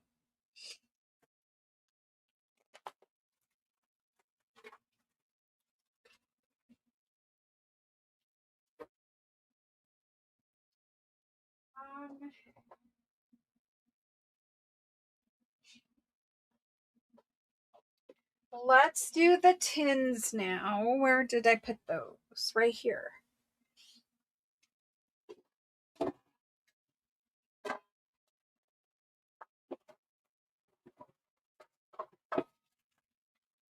These are the next tin, okay? These are the minis.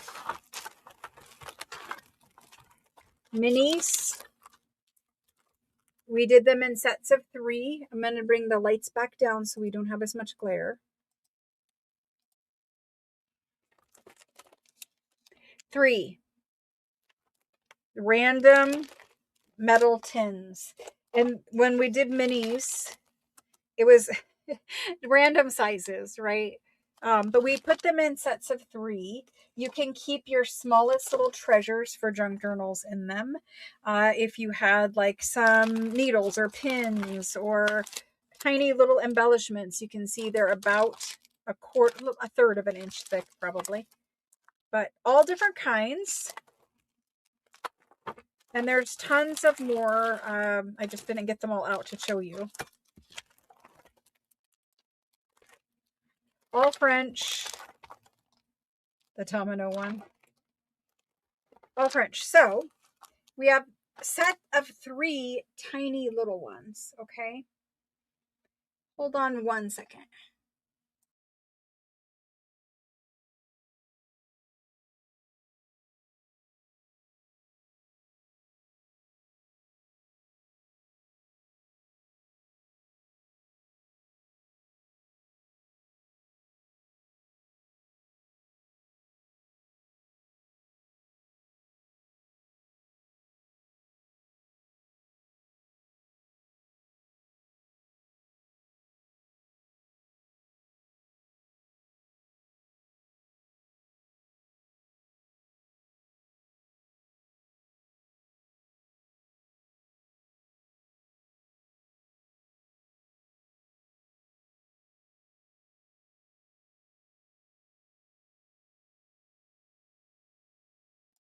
So a lot of little tiny tins. A set of 3. These are empty. Set of 3 tiny tins from France. We are going to do them. Let's do these guys at 26. 20. I'm going to do them at 24. Let's do them at 24. It's more even in my brain that way. So keep your little things at your work desk in them. Keep eyelets in them. You guys are coming in before they go. Keep eyelets in them, all your little treasures. You can make tiny, tiny journals or books and put them in. I need to see how many of these we have. We only have 34 sets, which seems like a lot, but 34 sets. Okay. Tiny tins, set of 3. We did them at 24. We're going to go 1 per person until we're done. And we start out with, very first person is Karen L.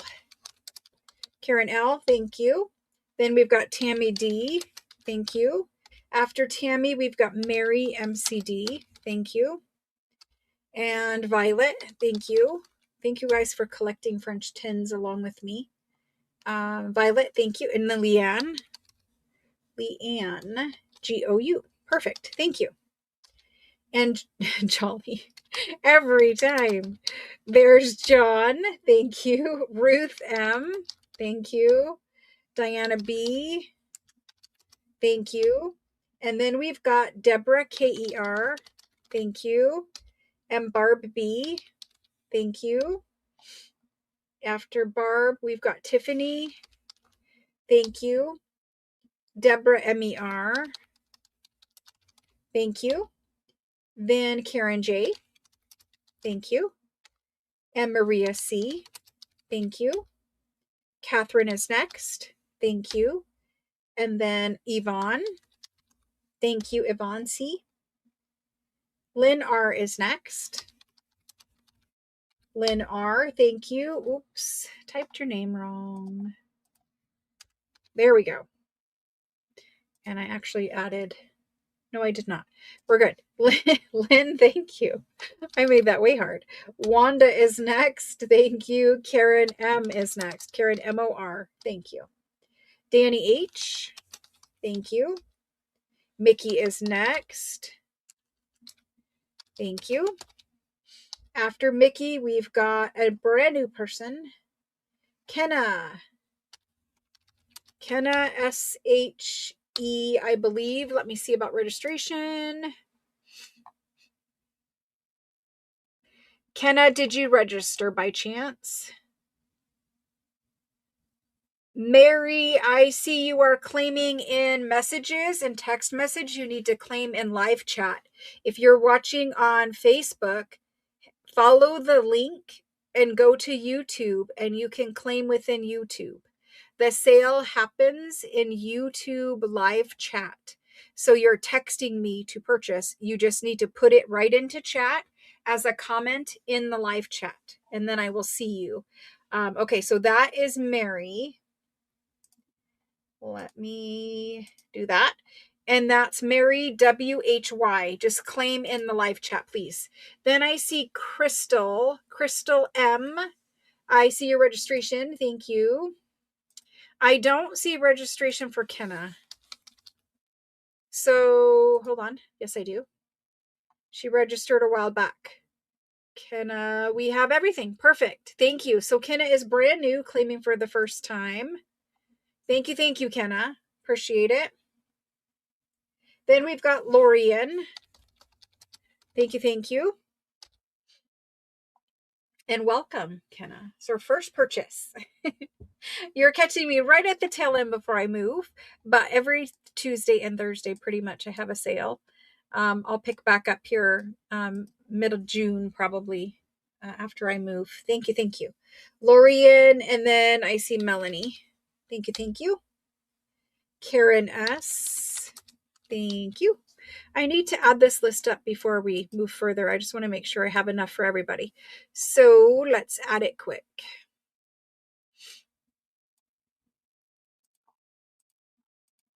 All right, we're at 25.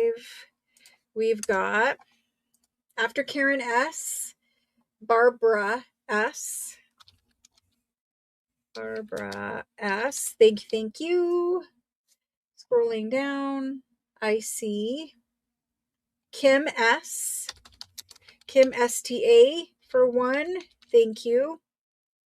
Then Teresa for 1. Teresa M. Thank you. After Teresa, we're getting there. All the welcomes. Okay, so I have 1 for everyone so far. Now I'm going to go back up and fill the rest. We are at 25, 26, 27, 28. 28 is where we're at. That's the number to beat at the moment. And we have how many available? We have 34, so I can give away 6 more, okay? From the top of this list, which is super long. Where is this go at? It's around here somewhere. It's around here somewhere. There's the go. Karen L wanted 2, so that means I have 5 remaining. Then we get to Diana. Diana B. She wanted 2, so that means 4 remain. Tiffany wanted 2. That means 3 remain. Deborah MER wanted 2. That means 2 remain. Catherine wanted 2. That means 1 remains. After Catherine, I've got Lorian for the last one. She wanted 2, so there they are. Those have sold out. Thank you very much, guys. Unfortunately, we have sold those out. There are no more at this time. We'll have tins later. We did the best we could, but we'll get more tins in. I have a shipment that's actually supposed to be delivered next week, which is sad because you guys won't get to see it until months later. But if I pop in and do a little pop-up sale for 5, 6, 8 items, that might also happen. So we'll see. Thank you guys very much for the tiny tins. Let me get them off the table.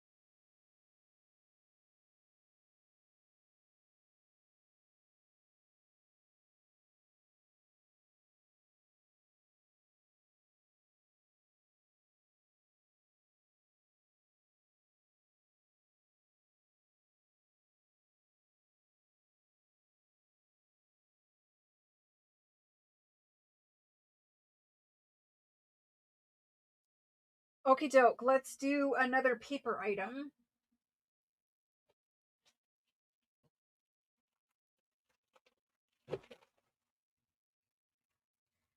I have taken apart a book. It was a little small ledger, and I took it apart and I made page packs for us out of this book. I'm going to bring the lighting back up to 0. It's super dark right now. Here is the lights turned on. That's 0. So this is what these really look like in real life. You can see they were done as like a little register where it had the person's name and all of their account information or whatever. These are from the 1880s. You can see the dates over here, the 1880s. Beautiful calligraphy. It's all handwritten columns on it. So all handwritten. Some have a lot of writing, some have little writing. I would say overall, most of them have a little writing. Most of them are going to look just like this one. There are some that have a lot, but you know, it's a register. So certain, and it was ABC, like alphabetical order. You can see on the back sides, this one has a lot, that one has a lot. So, you know, it's hit and miss because it was alphabetically done. But I offered this book a couple times, and then I told you guys this is the last time I'm going to take it apart. So I did take it apart. I put 10 pages per pack. Excuse my stomach. I put 10 pages per pack. It is growling. Plus, I think it's dinner time. But 10 pages per pack. And these pages are small. They're really cute. We don't usually have things that are, you know, petite like this. So these guys are going to measure 7 inches by 9 by 7. Really cute. And most of these came out as folios. So most will be folios, not all, but most. I have 50 of these because there were 1,000 pages in the book. So, or 500 pages in the book. So anyway, we're going to do them. These are 10 page, let me just open one. 10 page packs. I think you guys like it better when I show you. 10 page packs. All from the 1880s. There's one. This is the second page. 2. I'm sorry, 3. I can't even count. 3, 4, 5, 6. Oh my goodness. 7. They're folios. 8, 9, 10. Okay, so this is what they look like inside. There's a little variation every now and then. Somebody like added in a page or something like that. But basically just like that. Alrighty, there's those. Let's do them. I know all you can see is glare, and I do apologize for that. I tried very hard to build up this pile so that there's some angle so you don't see as much glare. Okay, here we go. These are Antique French, 1880s, handwritten. I'm going to say folios. You get 10 pages. 10 pages per pack. These are super inexpensive because I do want you all to have them and play with them. And there's 50 packs, so please claim as many as you want. These ones, because it is a super sale, I'm going to do 10 pages for $15. 10 pages for $15. This is actual paper. It's not onion skin. Usually when we're in this price range, we're in onion skin. So anyway, they're 9 by 7. I've got 50 to go.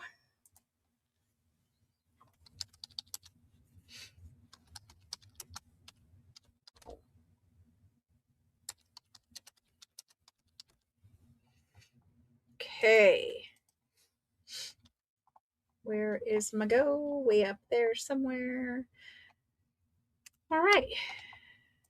First person, Mary MCD. Mary has some fast internet, guys. Mary MCD for 2. Thank you. Tammy D is next. Thank you. Then we've got, Mary got 2. Tammy got 1. Sandy M's getting 3. Thank you, Sandy. Then after Sandy, we've got Deborah K. Deborah K for 2. And Anthony for 1. Thank you. Then we've got Gina. Gina I. And she's getting 1. Thank you. Leanne G is getting 1. Thank you. Linda EME. Thank you. Jane H. Thank you. Hello, Jane. Sharon H. Thank you. Maria C. Thank you. Karen L. Thank you. Then we've got Wanda G for 2. Thank you. Lena M for 2. Thank you. Then we've got Evelyn L. Thank you. Karen JOR for 2. Thank you. Then we have Violet. If I can spell it right. Violet, thank you. Then Catherine, thank you. Yvonne, thank you.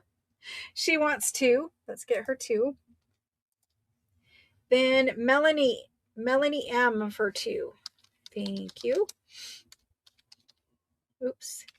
We got to go up there and fix Melanie. There we go.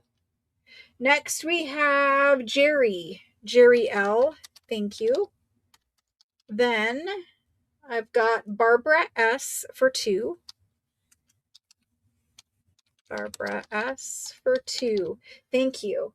Then we've got Ruth M for 2. And then after Ruth, thank you, Ruth. Mickey for 1. Thank you. Peggy H for 1. Thank you. Then we've got Susan BEC. And she wants 2. Thank you. After Susan, I've got Esther A, and she's getting 1. Thank you. After Esther, we've got Angela. Hello, Angela. Angela EDW for 2. Thank you. Sherry M for 1. Marie WHY. I know that you've registered because I just saw you. Let me see if I got everything in there. Okay, so Mary, I've got your name, I've got your address, I've got your email. You are all registered. Thank you so much. You're all good. And this is where you claim. Perfect. You did it perfectly. Okay.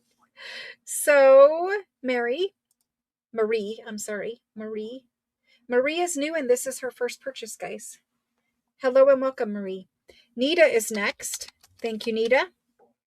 Then we've, Nita for 2. I need to add this list up because it's getting long. Let me add it quick so I know where I'm at. I don't want to oversell it because I don't have any more.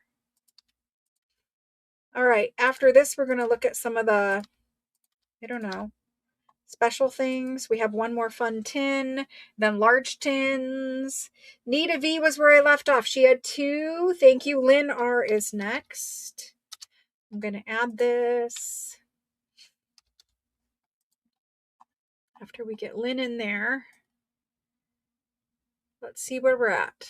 This one's a little bit longer. Ooh, we've got 4 left. So after Lynn R, I've got Wendy B. She wants 2. That means I have 2 remaining. That goes to Teresa M next. And Lorian. And that should be it. I'm going to add this list one more time just to make sure. If you guys are keeping track of your purchases at home, you can take screenshots. As your name is called, please wait for your name to be called before you add things to your list. Because sometimes you guys claim, but it sells out before I get to you. So if you're keeping track of your purchases at home, you can take a screenshot of the item that you purchase and keep that in your phone. You could write it down and keep that in there. Yep, these are sold. But you don't have to keep track. Our invoices are itemized. So every single item that you purchase is going to have its own line item on an invoice. Invoices come to you via text message. So the reason why I have you register by text message is because it's easier to keep our conversation threaded in text messages versus emails where stuff gets lost. But also because your invoices are just sent to you right there on your cell phone in your text message. So you should receive an invoice for this week's purchases, the Tuesday, Wednesday, and Thursday sale all together, invoiced next, let's say Saturday, Sunday, Monday for invoicing. If it runs over to Tuesday, don't freak out. It will definitely be done by Tuesday. And the faster you pay, it definitely helps your package leave us faster. And if you have questions, just text me. Okay. Thank you all for those paperbacks. I appreciate it. I know some of you missed out. I'm so sorry. I'm so sorry. Melanie, you say practicing. You're on the list, Melanie. We got you. I don't know, but there's that. Yeah, but sometimes people take screenshots like as they claim, but then it sells out before I get to them. But if you want to keep track, you could write it down as I call your name, or you could screenshot. And if we're already past it and it's not on the table anymore, you can rewind with the slider bar at the bottom of the screen of the picture, and you can rewind and then take that screenshot when the item is on the table. It works that way too. All right, there we go.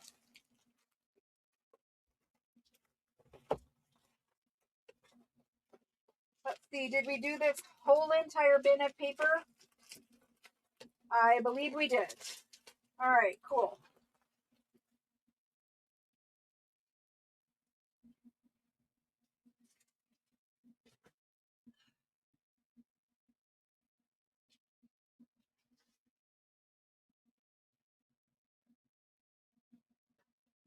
I'm going to do the fabric lacy things because oftentimes I say I have them and then I run out and you guys get upset. So, run out of time. So I'm going to do the fabric lacy things quick. The last ship cycle, we had these French slow stitch kits and they were like this. They have some extra fabric up here in the top layer. And then we open that layer up, right? That's the top layer. We open that up. There's some canvas on that top layer. Then you have this on the inside. So there's a French lace sample. It's an original French lace sample with this little tag. And, you know, they're all different laces, but there's that one. And then we did 5 yo-yos. This is super bright too. Let me bring this back down to reality. I've got it close to the camera. Oh, I don't want it that dark. I've got it close to the camera, which is like, you know, not really great. But anyway, you've got 5 yo-yos, a French lace sample. I'm just going to pile those over there. Then you've got some numbers, 49, and some initials, BN. Okay, there's those. Then we did 3 little crochet doily things to play with. Remember, it's a slow stitch kit, but that doesn't mean you have to make slow stitch things. You could make little French clusters, and you could put your little, you know, tear up this, cut up this fabric, put your little things in there, you know, cut up a little number, put it on. You could safety pin clusters together.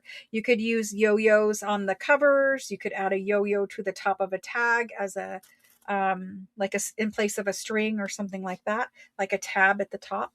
Then I give you a couple little pieces of lace just so you have some extras to play with. There's lace in an eyelet, a couple little, I don't know, these are 2x2s or so. There's those. And then in the box, there's 24 different pieces of fabric. These are mostly French General fabrics, and they're all, you know, like, you know, beautiful color coordinated fabrics. You got everything from the blues. There's some mustard sometimes. That one happens to have the red fleur-de-lis. You can see it. It's really color coordinated, beautiful fabrics, all different colorways. Every box is different. So this box is different than the box I showed before because they're all different, right? So this is one box. I'm going to open up each box and I'm going to show it to you. And I'm going to sell the remaining ones because I don't want to move them. And there's just a couple left. We had, I don't know, 40 something, but there's just a couple that are remaining. And yes, I have to be this particular about exactly how this goes back in this package. No one else would care. Also, the bottom of the box down there, and oh, there's also, I never show this. In the bottom, There is a fat quarter of French General fabric as well. So the fat quarter is big enough to make journal covers. It could be the base of all your slow stitching projects, whatever. But there is a fat quarter in the bottom underneath all of these fabrics. And then the tissue paper that is in the box is also usable for journals. You can glue this down just like a napkin. So the tissue paper is also usable. It's cute and it holds everything nicely in there. But this is the slow stitch kit. Oh my gosh, I can't even talk anymore. Anyway, that's one. I'm going to flip through this one quickly so the fabrics change. Again, this is canvas, this is canvas. Inside of here, you've got that one. Very cute. Just some quick little peek. And then it looks like we have 5. So 5 remain. There's that one. And this is a long strip of like, French General kind of quilting fabric or something. But I really think that this is cute for using as ties for a journal. You could cut or tear it in half and then use that for the ties to close your journal. Or if you want to make a snippet, you could make a snippet right on the base of this French fabric. Or you could also sew this into a fabric ruffle in your sewing machine to go down like the edge. I can't even do it in air, but you could sew it into a fabric ruffle to go down the edge of your page. So you can just kind of gather it and sew it right down the center. It will make a really cute little ruffle too. So there's that. This one looks like that. I'm going to miss in the bottom section. There's that one. We tried to do blues and reds, and either like a cream gray or mustard in the boxes. Then we've got 2 more to show you. We loved putting these together, but they were extremely time consuming because of the number of pieces. This one has a lot of pinks and pastel blues. There is some midnight blue up here in the corner and some beiges down here. There's that one. And 2 more to go. Uh-oh. Can't get this box closed. There we go. No, 1. Last one to show you. Last one to show you. Stay open. There's that one. This one has some aqua blues up here in the corner. There's some woven fabric in here too. 1 or 2 pieces per package. Some reds. Cute little colors in here. The fleur-de-lis again. Some pinks and some aquas. Very, very cute. Fun to do. Very time consuming. I would like to do a monthly slow stitch box, but we need to do additional hiring so that we have the human hand capacity to assemble hundreds of these, right? So anyway, right now, slow stitch kits. These are the last 5. They are 48. I'm getting to type it in right now. Okay, so these are Frenchy slow stitch kit for 48. There's 5 if you didn't get one before or you want another one now that you've seen more fabrics. There they go. Again, we will try to start making a monthly slow stitch kit that will look very similar to this, but every month we'll use different fabrics, different patterns, different colors. I'll put in different little extras, stuff like that. So we'll try to do a monthly. And for those of you who just missed out, I promise we will do it again. I just need more hands. I just need more hands. I think we were averaging 10 every hour and 40 minutes or so, which is a lot of time, right, for 10. But there's not pieces, right? So that's what it is. These 5 have sold. Thank you very much. We have Karen L for the first one. Then we've got Violet for the next one. Violet, thank you. Then after that, I've got Elizabeth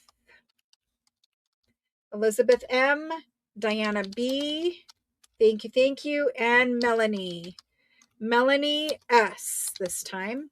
And those are the 5. Thank you so much. I appreciate it. We did not want to, I just erased Karen. We did not want to move just 5 leftover kits. So thank you. Thank you. Thank you. We're going to have to find a different, I want them to be Frenchy, but I don't want them to be um like super similar. I want to do different, I don't know, different color palettes. Maybe we'll do seasonal boxes if we can't do monthly. That way you could get like the Christmas palette, the fall palette, I don't know, a summery palette or spring palette or something. So maybe if I can't manage the monthly, because that is hard at the present time, I hope that improves in the future. But anyway, there's those. Thank you very much. I appreciate it.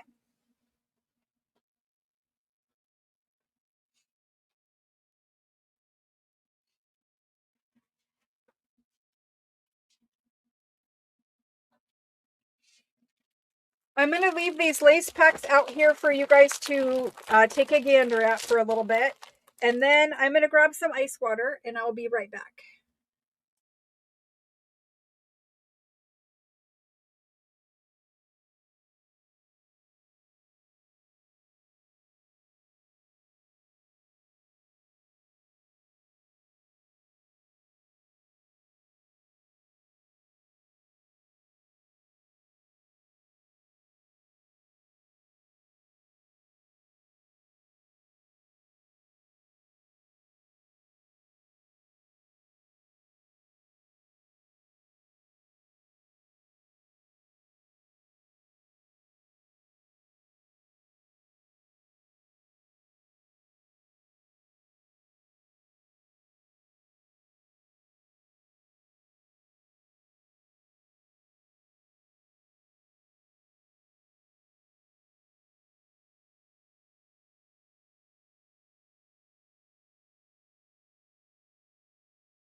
Okay, good old Stanley now.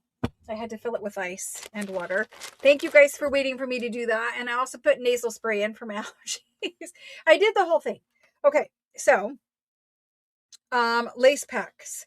You can see that we have like these ones have a specific eyelet in the top of them, right? And then these ones have a different eyelet in the top of them. We have one pack being sold. You'll either get this one or you'll get this one. So you'll get one or the other. The netted lace down at the bottom, it is different. There's a lot of different ones of that. So that changes a lot too. I'm going to attempt to show you the net pattern. You can't really see it, and I'm not going to open up every single one, but I do have a variety of them in here. There's that one. I think that's the same as that one. And then there's this one, and this one is different. This is a very large piece, wide piece of lace. I'm going to open them up, but I want to show you some of the patterns. This one has little butterflies. It's kind of like embroidered net lace. That's butterflies, and that's butterflies, because I grabbed them all from the same section. So I'm going to open up this one. As you can see from the tag, we made 70 packs of this pack of lace, because usually when we offer you guys a pack of lace, if we make 30 or 40, it's not enough for you. So we tried to make enough this time. I don't know if it will be, but you guys will let me know. So you get 1 yard of eyelet, and it's either this one or the other one. Okay, 1 yard. Okay, there's that. 1 yard of this one. I love this one going down the edge, the front edge of a page. It's perfect for that. Super cute. I'm going to have to fold this back up. This is the net lace that I'm talking about. This is the super wide one. I actually didn't cut these, so this is my first time seeing it, but I do know that it's super wide. So you could, if you get this one, slice these into rows. You could have rows. This is a half yard cut. So all of these netted, you know, they're super soft, like, I don't know, tulle netted laces. These are half a yard. So I'm going to show you another one also. I got to fold this one correctly. There we go. And then the last piece is actually a journal cover. And it's a 12 by 9 piece that you can take. And let's say this was my real journal cover. It's a piece of cardstock. You could, if you wanted, wrap this lace around your journal for like a little cover. You don't have to glue it down. It could just be like a little jacket that opens up to the cover of your journal. So you get a 12 by 9 piece, very lovely thick lace, and quite a large piece. So we basically gave you a journal cover right there, 12 by 9. It does have to fold, unfortunately, to go back in the bag. Then there's this lace. So we gave you a yard of this eyelet.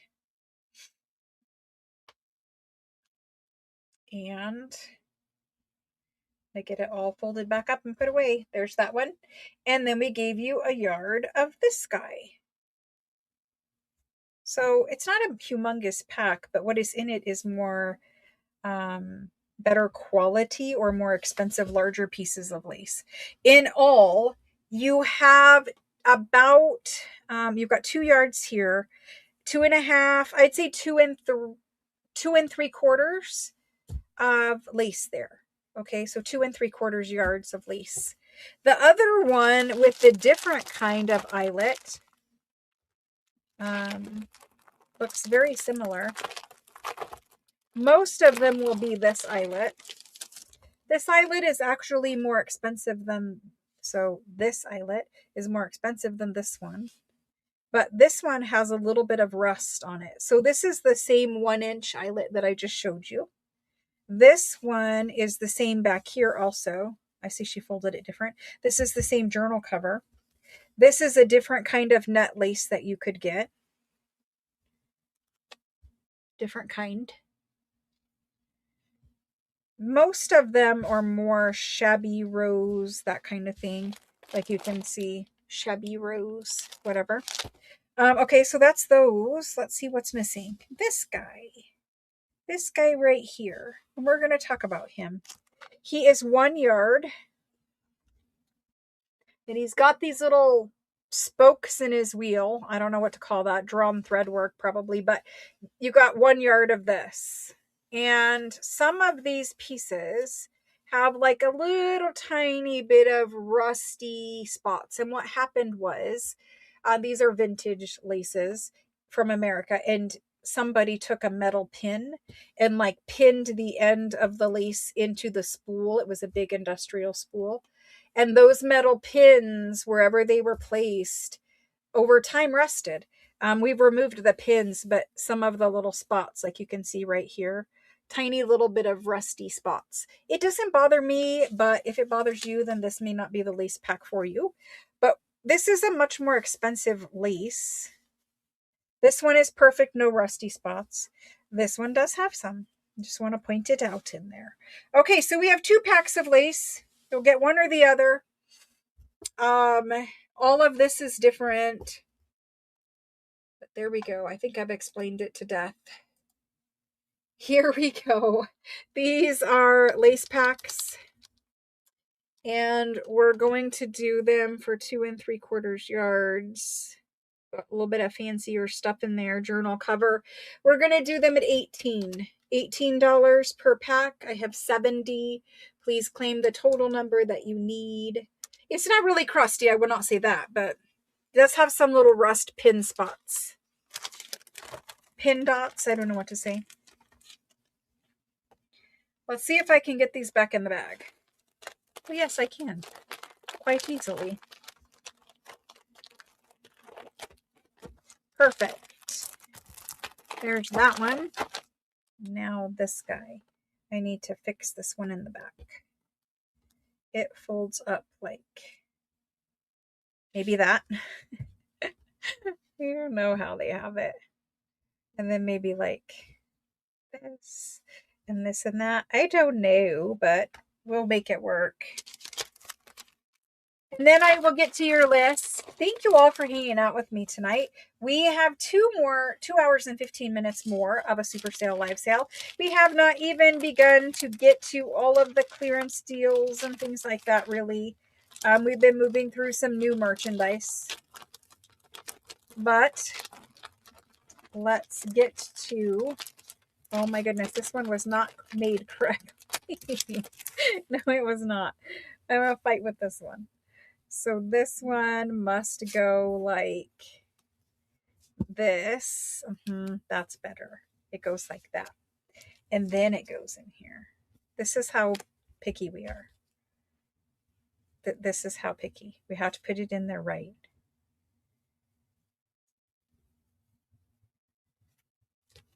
Yes. There we go. Thank you for bearing with me while I fold some lace and stick it in a plastic bag. Who's up for some journal making with me over the moving? I have a spot in my laundry room that I can film temporarily, which sounds super weird, but there is a perfect spot in my new laundry room where I can set up a little filming station and film right in there while my other, actual filming studio is being made. So we'll film in there temporarily. Okay, I will not give you 11. I see it.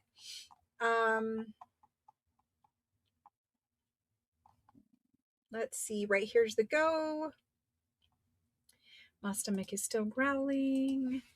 Lace pack. And the first person in is Karen L. And she would like 2. Thank you, Karen. After Karen, I've got Linda BES. Thank you.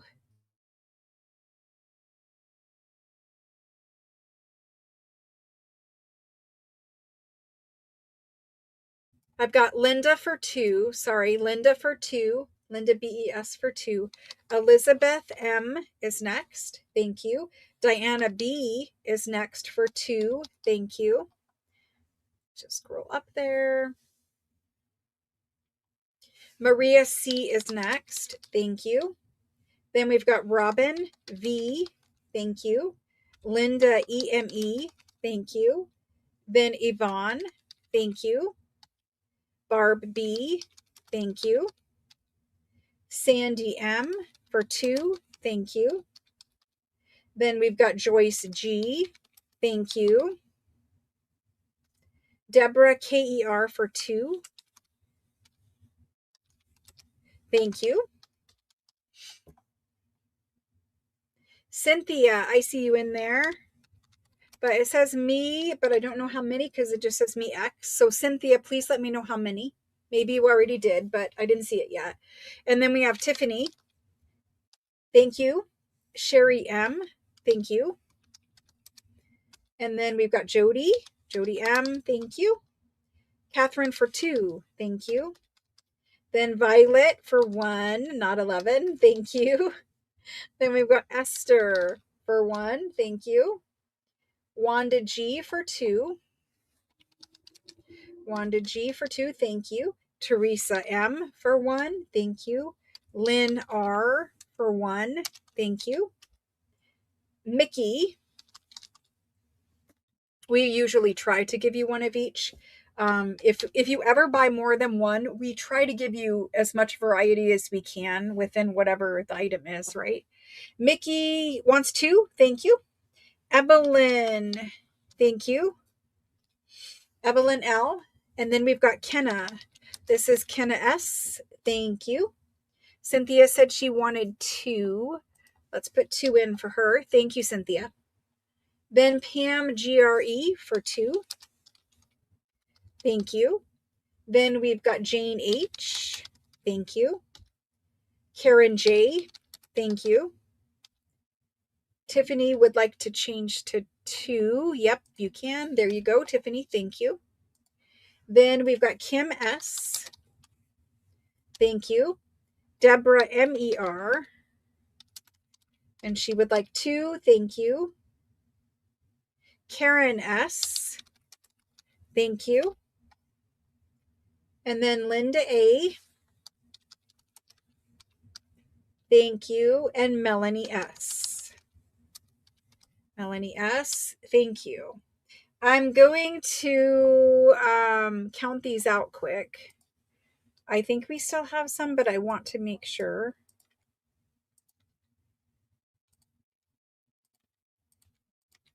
Got to fill in the column first. Bear with me. Hopefully in the near future, I won't have to do spreadsheets live. We have some big changes coming to live sales once we pick back up. You'll see us test some of that stuff out over the break as well, with some little pop-ups and some private sales. Please make sure that you are subscribed to the channel so that you get notifications and turn on notifications for all of that. We still have 25 packs of lace after Melanie S. So we have plenty. Karen L says her. Thank you, Karen. Karen L, thank you. Then Esther, we already have you, right? Yes, we do. We have Esther. Do I already have Karen L? Yes, I do. I have Karen and Esther in twice, probably because they didn't know if they were before the go. But I do see Margaret J, which is Margaret L. But yes, I see you. Thank you. Linda EME. I don't know if you're in there twice, but there you go. Anne A. Thank you, and thank you, Linda. And Jane, we got you, I believe. Jane, my stomach is growling terribly. I am so sorry. And Jane, thank you. Lisa, Jon. Hello, Lisa. It's so good to see you. Thank you, Lisa. Lisa Jon, guys, super kind. Always up for crafting with me. Yay. Oh, I think you're saying you're up for crafting with me. I get it now. Hopefully I didn't add anyone by accident. Yay. Melanie's asking, what do you all use lace for in a junk journal? Or how do you like to use it? Any way I can, Melanie. I love lace, so I like to work it in any way I can. You'll join? Yes, absolutely. Even if it's from my laundry room, we're going to do it. I'm pretty sure I can do it right from my cell phone in my laundry room, just as a temporary little setup. So I don't think you guys are going to miss me too terribly much, because I'm still going to be here every Tuesday and Thursday. It will just be like little short crafting sessions from a laundry room. You probably won't know it's from a laundry room, but I will. Anyway, that might be my little craft room in my laundry room, because everything else is full of French paper. Linda A would like two. You sure can. Yep, we have extras. Absolutely. Sorry, Lisa. We do have some more tins coming. And I promise, as you know, Lisa, we always bring things back. So whatever you miss out on, there's always another one around the corner. It may take a few months, but yes, we try very hard not to leave people out. I see Mary MCD for two. Let me get Mary on here. And if I add anybody by accident, call me out and tell me. Mary MCD for two. Joyce G wants two total. Joyce G, yep, got you for two. Thank you guys so much. Maria C says two. Thank you. And we're going to talk about this for just a minute because I think sometimes, just briefly, I won't make it an hour, but sometimes when I bring things out, I think you guys are afraid to claim 2 or 3 because you're trying to share, which is super nice of you. But I always tell you to claim as many total as you want right off the bat. And that way, because sometimes you guys claim like 1 and then you claim 2 and you get put on the list for 1 and you get put on the list for 2. It opens us up to more errors when we have to claim more than once, or if I have to change your quantity or whatever. So don't ever worry about like the sharing part. If I need to share an item amongst a bunch of people, I will do it on my side. So if you claim 3 and I say, "Oh, we're sharing this," no one is going to think you're trying to be greedy. They're just going to know, "Oh, well, Kate decided she's sharing it." So always put in the total number you want. And if you ever want to add, that's okay too while the item's still on the table. Just trying to say sometimes I think people are trying to be super polite, which is great, but also sometimes accidents happen that way when we add to or claim twice or add to. Okay, so I left with Mary, MCD, and Joyce and Maria. I think we got Maria. We did. Okay, perfect. And then the second meet is for, okay, yes, I see it, Karen. We only got you 1 time for this. I did. I know I have to be careful asking questions while we're doing a claim. Margaret, yes, I can take it right off. Thank you. I knew that that was going to happen. I'm so sorry for confusing everyone and myself. This happens all the time now. Lessons from the Laundry Room. That's a cute title, Diana. Thank you. I would love 1. Rhonda P. Okay, Rhonda, we're going to put you on this list. Hopefully this is the correct item, the lace pack. Thank you, Rhonda. That would be a fabulous channel title. You guys need to start channels, I'm telling you. A lot of work, and you guys have seen sometimes it doesn't go great because, mean people in the world, but I still recommend doing it. Thank you for being here with us, Shelly R. Thank you, thank you. Carol, it's still on the table. If you want one, you can have one. Carol V, we have extras. Yep, I'm going through it. Allison REI, I think she's claiming. Got her on there for 1. Stitches from the Kitchen. Super cute titles, guy. Super cute. Don't ever feel guilty, Wanda. We don't have that here. And I'm going to tell you why. The reason why I have 70 packs of lace and 50 tins full of buttons is because I buy in quantity, right? And yeah, there are probably other people at French flea markets who would have liked to have had some of the papers I took or whatever. But we all have to buy whatever quantity we need. Sometimes you guys buy 3 packs of lace because you want to make 3 journals like I do, and you're going to use the big journal cover piece in the back, and you're going to make 3 journals. You have to buy whatever it is that you want, claim whatever it is that you want, and everyone here understands, because there's not one person here, I don't believe, that if they really wanted something and they really wanted 2 of it, they wouldn't type it in. So everyone claims what they want. No one needs to feel guilty.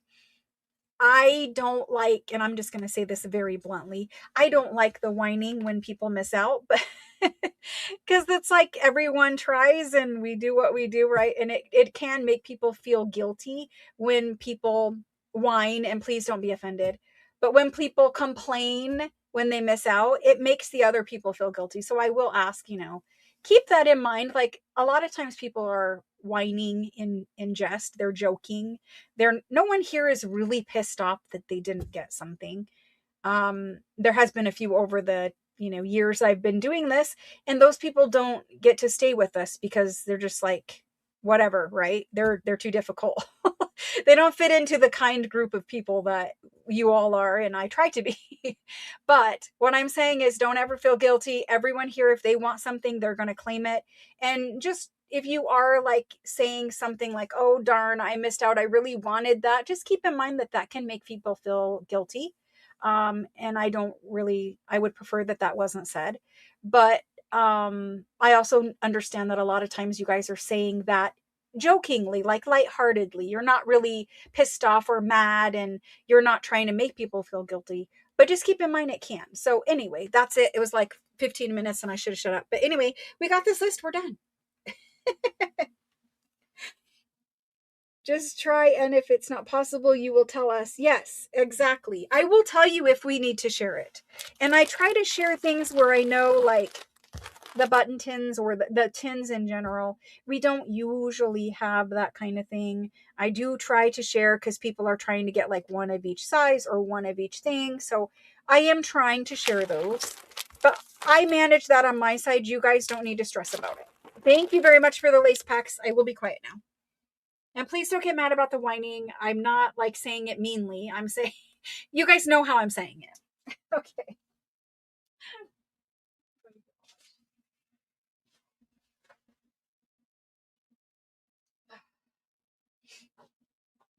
To be fair, I do a whole lot of whining on my channel, so I understand. I'm probably the largest whiner here. All right, we're going to do these now. These I saved for last because they're my favorite. I love this kind of thing. I love the tins. These are bigger. These are medium-sized tins. And I'll measure some as we put them out on the table. But these ones are full of junk. Junk journal junk. Okay.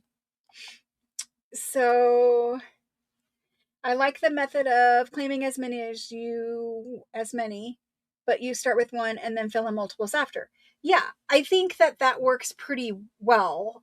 Um, because you're putting in the total you want right off the bat, and that helps me. It helps us all go faster because I don't have to keep changing and adding and whatever. And sometimes people forget to put the word total in, and like I said, they claim two and then they claim three, and because there's 50, 60, 70 names on the list, I just don't remember already typing theirs, and so I type in the second claim because it doesn't say the word total, and then they get 5 on their invoice when they really only wanted 3. And then sometimes it's already packed in a shipping label on it and it can't be changed. And there are things we can do in the future to make that better on our side, but for now that's the system we have. It's not the best, but we try to do the best we can, all of us. And if people really want things, of course they claim more than one, and it never offends me. Even if I say, okay, I'm sharing, it never offends me. I go to the flea market virtually in France, and if I want 50 tins or 26 medium tins, and there's another person that might want them, I'm not there. I don't know that there is another person, but I buy all of them because we like them and we'll use them, right? So you guys kind of do the same thing. You buy what you like and what you can use. And if it's 2 or 3, then it's 2 or 3. Junk tins. I'm going to move them on the table. These are larger tins. The light's up pretty good. I'm going to try to show you. There's some really cute ones. There are different ages. This is the newer one. Still super cute. This one I said was newer. It's like a little Delft one. This one I think had caramels in it or something. Here's this one. I think if John is still here, this one says Jolly on it. So there's Jolly John. This guy here. Yeah. These two, I love them. They're a little newer, right? They're probably like 70s or 80s, like Christmas candies or something like that. But yeah, there's some candy ones. Then there's this one. I don't really know what was in there. Some kind of food item, I think. I don't know. Then there's 2 of these. These were bonbons. Here's another one of this kind. This lady on it. Then we have this one. Creamy rolls. A little girl with her pail of milk because they're creamy ones. I don't know. Macintosh's creamy rolls. That one has English on it. Then there's this one.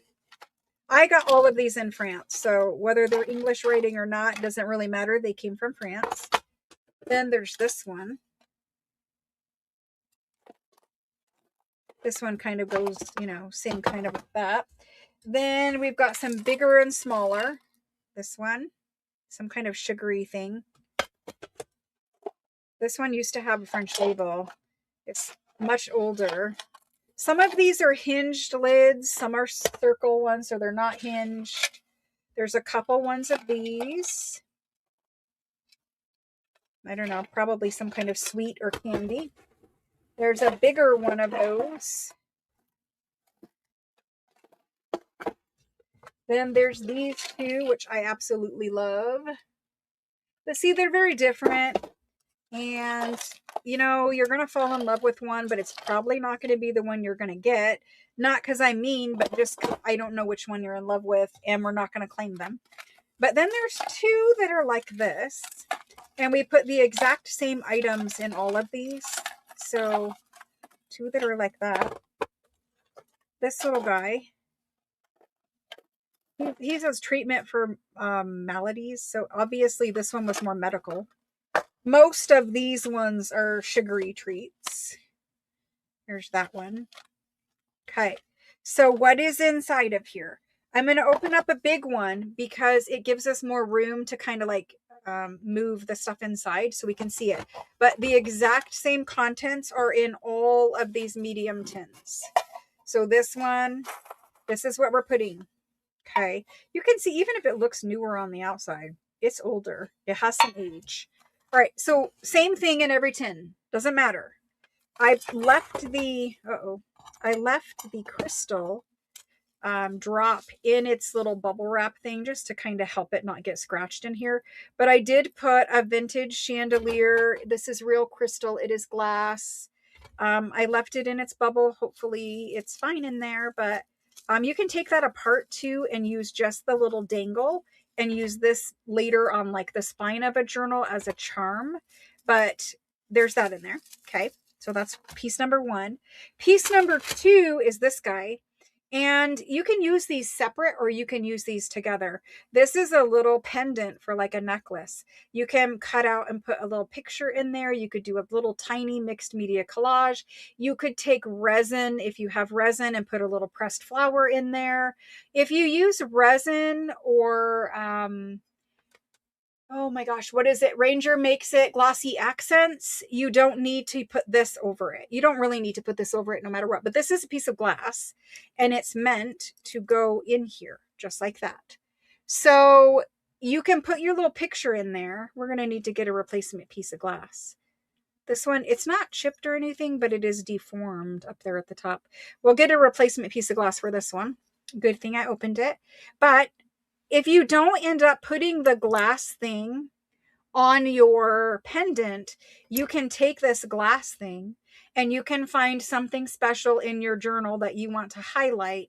And you can use glossy accents or resin and glue this over something that you care about. So for instance, there's not really a whole lot here because it's kind of larger things, but say you cared about this little number. I'm not saying you would, but maybe you do. You care about that little number, you want to highlight it. Maybe you just want to highlight, you know, the 5 or the 83 or whatever. So the little glass thing can be glued. I would suggest glossy accents or resin because that will dry the most see-through. But you maybe possibly the Fabri-Tac will work. But anyway, you could use the little glass piece separately. You don't have to use them together. If you want to use them together, great. If you want this as a charm dangling off a bulb pin, there are bulb pins in there. If you want to use this for jewelry, use it for jewelry. So there's that guy. Okay, moving on. We've got a random white enamel numbered tag. These are livestock tags, but these were brand new. They were never on cows or whatever. So we could use this in a journal. Specifically, if you want to do farm journal, here's a milk cap. This is a vintage dairy milk cap, an original one. Very thick. Punch a hole in it, put an eyelet. It's a charm. This is meant for like charm, mixed media, you know, junk for a journal. So there's where we're started. Then I gave you one of these numbered, these are brass, very old, antique. There is a 115 on it. I don't know if you guys will see it, but a 115. So numbered antique brass tags. I used to sell all of this pretty much individually for like $4 a piece. So there's a lot of money in here. But anyway, moving on. I gave you a domino. You can use a domino as a pendant if you glue a little base, a pendant loop to it. They do sell those on Amazon. You could drill a little hole in it if you wanted. You could glue this on the front cover or a page as part of some kind of, mixed media, spelled out, whatever you're doing with it. So a domino. As you can tell, there's Scrabble letters in there. There are two dice per tin. Some of them are red, some are green. Everyone got a wooden or a white one plus a color red or green. Very few got red and green dice, but anyway, dice are different. They're vintage. There's those. Then we gave you this kind of paper clip. The little, what do they call this? Skeleton paper clip. Yeah. We gave you one of those. These are super cute on the front of a journal holding like, a postcard or picture or something. We gave you two of the vintage. This is the only color hardware I ever use in a journal. If I'm using metal, I try very, very, very hard to make it this color because it is antique brass. And it looks old, right? So instead of using shiny brass or rose gold, my choice is this. So we gave you two bulldog clips of that. Then we gave you all of these Scrabble letters, and I just randomly dumped them in there. I'm not going to say they're going to spell a word, but maybe they do. Maybe they spell your initials or whatever. But there's a bunch of Scrabble. These are wooden ones, the older wooden ones. Scrabble tiles in there. Might say Nancy. I'm not really sure, but there's those. And then we gave you keys. There's a bunch of different keys in here. Some are new, some are vintage, and some are antique. There is another one in here, maybe. Maybe I only did one of these. Or maybe there's a tiny one hiding somewhere. Anyway, this is the only new key that we did. The little antique brass bronze one. These are brand new, not old. But this one is a vintage. This one is a vintage. And then I gave you all a skeleton key, which is antique. So you can use all of these in a journal. Okay. Then I gave you a little vintage bingo thing. Vintage bingo. Little wooden thing. Again, you can glue it down, or you can drill it and make a charm, or you could add a bail to it and make it a charm that way. These two little things here are meant for closures for a journal, but you could also put them on a tag or whatever else you want. These are those wide eyelets. You use a crocodile the same way you would use any other kind of eyelet, but your crocodile will work with these. They get this really nice wide ring around them instead of the little tiny narrow wire one. And these are great for closures on the cover of a journal because the wide eyelet here, it is so much more sturdy. It will not rip out of like a cardstock or paper cover. So they're really great for closures, which is why I gave you two. So one for the front cover, one for the back cover. And then you put some, sari or whatever seam binding through for closure. So there's those. Then you have a heart charm in here. It's upside down. Little heart charm. Okay. Then we gave you two of these. These are the vintage brass color, of course, antique bronze, whatever you want to call it. Ball chains. These are great to put your charms on your journal. Say you want that, drop it through the hole. You can use, oh my gosh, anything for a charm now, because this just hooks into here and you have a charm, a little dangle. So 2 ball chains. That's those. As you can see, there are paper clips in here and bulb pins. We gave you 2 of these little heart paper clips. We gave you 2 of the little Tim Holtz paper clips. and I gave you 2 of the vintage brass, bronze, antique, whatever, bigger paper clips. So depending on what you're paper clipping, those are in there. Okay. All of the rest of this looks like bulb pins. Oh, nope. There's another heart paper clip in there. So bulb pins in there. They're the same antique brass bronze color. So a lot of junk, a lot of fun things. And also, this is a great place at your workstation where you just store vintage junk that you find around your house or, you know, whatever. And you put it in here. And this is your little mixed media project box. I don't know what else to say about it, but I love things like this where it's just a hodgepodge of all my favorite kind of junk. So there's that. Same thing pretty much. Forgive us if, you know, we've missed a paper clip or something, but same thing pretty much in all of the tins. Same amount, same everything. But again, some tins are bigger and some tins are smaller. I'm going to make a note right now on this one because otherwise it'll get mixed in and I'll forget about it. But change the glass. That's what I need to say for that one. Otherwise we'll miss it. So, and if I open up even this shape, well, that one's on there too tight. I can't get it. Even this shape has all the same things in it. It's just a different shape. Okay. There's that one. I don't know what else is on this table I can show you, but they all do open. Sometimes they take more muscle than I have, but see, there's some green dice, different kinds of things, but it's all the same stuff, just in there differently. All right, let's do these.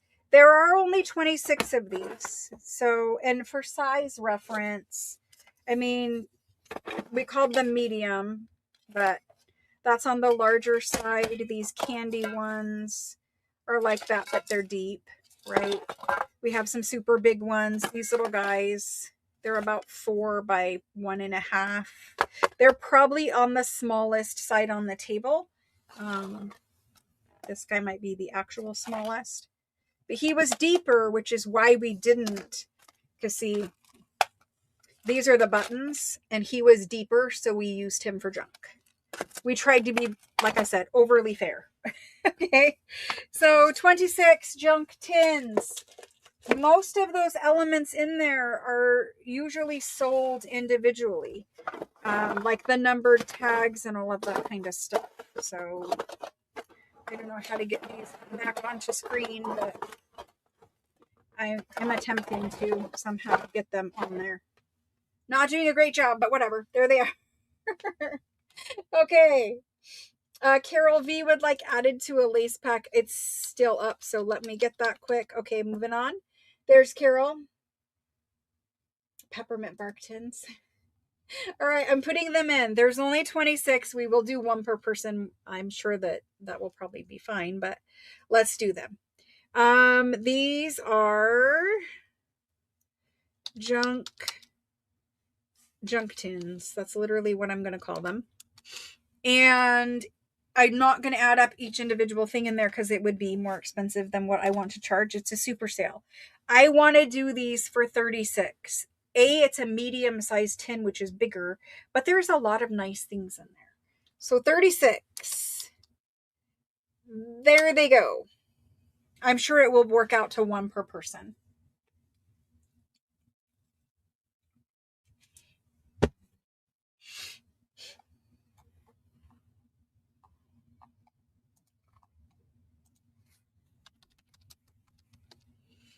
Okay, junk tin. And I'm going to apologize in advance if anyone misses out. I'm so sorry, but we try very hard. Catherine, you're first on the list this time. Congratulations. That pretty much never happens to Catherine. She timed it perfectly. So there's one for Catherine, then one for Violet. Thank you guys. One for Karen L. Thank you. And one for John. Now, John, do you want the one that says Jolly? Because it's kind of your name. Let me know if you want the Jolly one. Otherwise, it's just a random one, but I will try to do that for him. Diana B gets the next one. Ruth M gets the next one. Thank you guys. Robin V is next. Thank you. Teresa M, thank you. And then Kim STA, thank you. And Mary MCD, thank you. Linda EME, thank you. Then we have Linda BES, thank you. Barb B, thank you. Karen S, thank you. Then we have Deborah MER, thank you. And after Deborah, we've got Lynn R and Karen J. And I'm going to have to add this up. Yeah, I'm going to have to add it up quick. Now, the reason why I offered John that one is because I saw that it pretty much, it has a word from his channel name in it. And so from time to time, I might offer a specific thing to someone because it has like their name or, something that I think maybe they care about. They might not, but I'll at least offer it if I notice it. Okay, so we have 17 sold. I've got 9 remaining. Karen J was the last person. Then we have Tiffany B. Thank you. Linda A. Thank you. Sherry M. Thank you. Catherine, you've got one. Wanda G is next. Thank you. Barbara S. Thank you. Thank you. Pam GRE. Thank you. Let's see, we've got 17. Now we have 18, 19, 20, 21, 22, 23. I've got 3 remaining. 3 remaining, right? Yep, 3 remain. Let me scroll through. We got Pam last.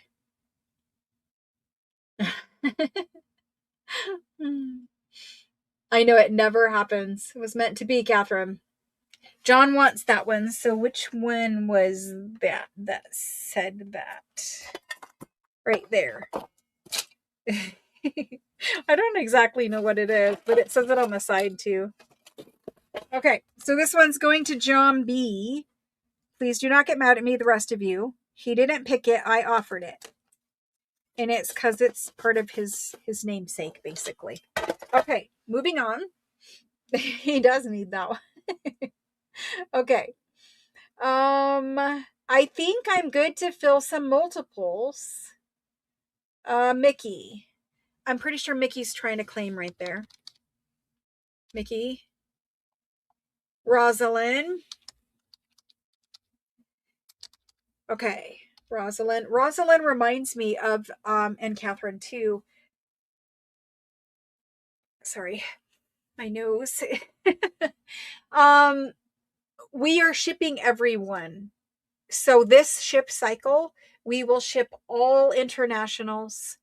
All people, whether they want to be shipped or not, are shipping this time because I don't want to move your stuff. I just don't want to be responsible for it during the move. It'll be hectic enough.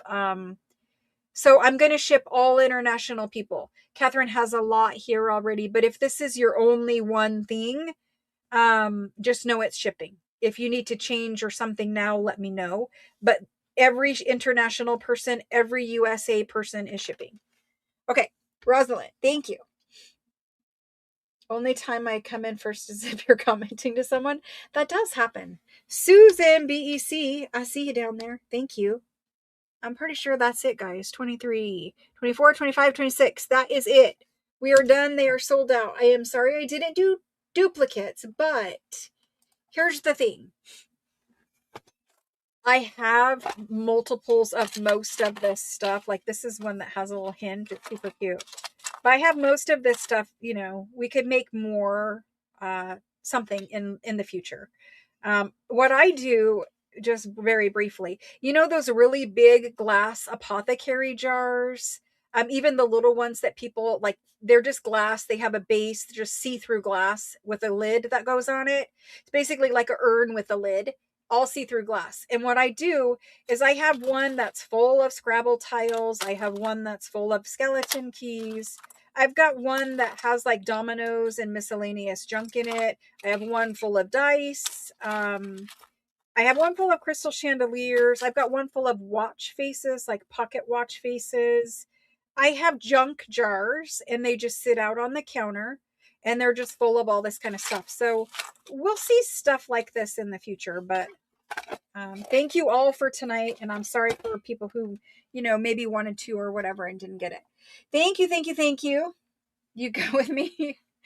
It's just we need to ship it, Um, this the sheer volume of stuff that we've been holding for some people, because for international people, we hold until you tell us to ship. And we do that so that you guys can add a bunch of items to your package. Pardon me while I loudly pack these up. But we do that so that you guys can add a bunch of packages, a bunch of items to one package and pay less shipping overall. International shipping is very expensive. And we try to save them some money by, instead of shipping them every 2 weeks like the USA people, we allow them to accumulate a bunch of items from a bunch of weeks of sales before we tell them that, hey, you need to ship, right? The other way it works for international people is they can tell us, hey, I really want my box to ship now. Maybe they're working on a project or something and they're just ready for it, right? They're done waiting, they're ready for it. So usually for international people, you tell us when you want to ship. This needs to go back in this one. There we go. Usually you guys tell us that you want to ship, but this time we're going to have to ship you all just because I'm moving. Sorry. Thank you. We're done. All right. So the other tins I have are the large tins. They don't have many contents in them. I will roll through the large tins at some point tonight. We have an hour and a half left. I will roll through the large tins. The large ones you guys get to claim because there's a lot of variety.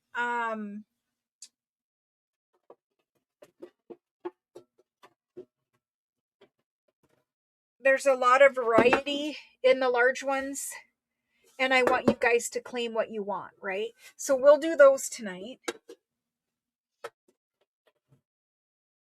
Thursday is definitely going to have to be more fast-paced clearance items and stuff like that, because we really did not get to too much clearance because I had a bunch of stuff on the cart ready to sell from Thursday. So this Thursday, Wednesday and Thursday, tomorrow and Thursday, I will have a live sale and I will roll through bunches and bunches of paper packs, postcard packs, letter packs, all the ephemera packs. Everything that we have here will be offered to you Wednesday and Thursday. So I still have large tins for tonight. Let me see what you guys are saying. You have junk jars too? Yes, we have to have junk jars. I'm hoping at some point of my junk collecting to get like little Cracker Jack toys, but those things are worth a lot of money, so therefore they're out of my price range. But I would love to have a jar of like old Monopoly game pieces and Cracker Jack stuff and regular little tiny junk. I don't have that one yet, but it's on my to-do list. All good things come to those who wait. I'm hoping that's the way it works out. Thank you. Appreciate that. It's supposed to work that way, right? Aw, thank you guys. Thank you. Yeah, they have invoices, so they could look back at invoices and they're itemized, so they know what they have coming. But it is kind of like Christmas, I imagine, because, for some of them it's months. You have button and spool jars. Jars of Charlotte dolls. Yes. Yep. I used to have the jar of Charlottes, but I shared them with you all. Cake shock. Is it cake time? Okay, so here's the thing. I have randomly sitting here. These were left over from a long time ago. My son made these. So there are 5 packs of skeleton keys. These are actually antique skeleton keys. There are 4 keys per baggie. 4 keys per baggie. There's only the 5 of them on the table. We tried to give you different sizes and different types of keys. I can't move these ones, but you can kind of see them. So if you want skeleton keys, these are the only options, because I can't, I mean, I have more skeleton keys, but I can't make more items right now. So there's these ones. It's kind of a fancy one in there. And then these ones. So anyway, I'm going to type this in. For skeleton keys, we do these bags. I'm going to do them for 16. 4 keys at $4 a key. Skeleton keys, they used to be cheap. You used to get them for like a buck a key. Now I see them for $6 and $8, and it depends on how attractive the key is or whatever. But these are nice ones. So we're going to do skeleton keys. There are 4 of them. Pack of 4.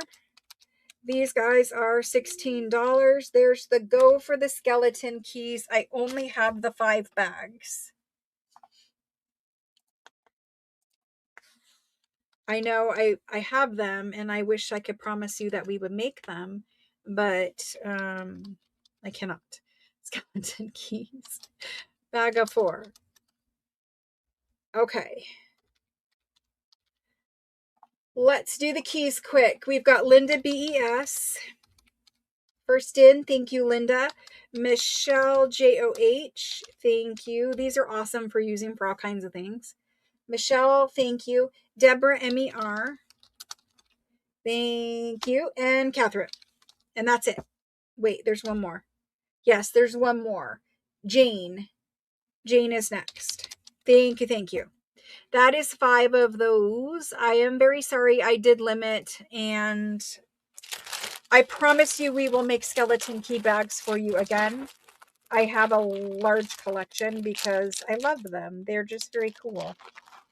Anyway, thank you, thank you. Those were just randomly sitting here, so we did them. I need to put them somewhere so I remember we did them.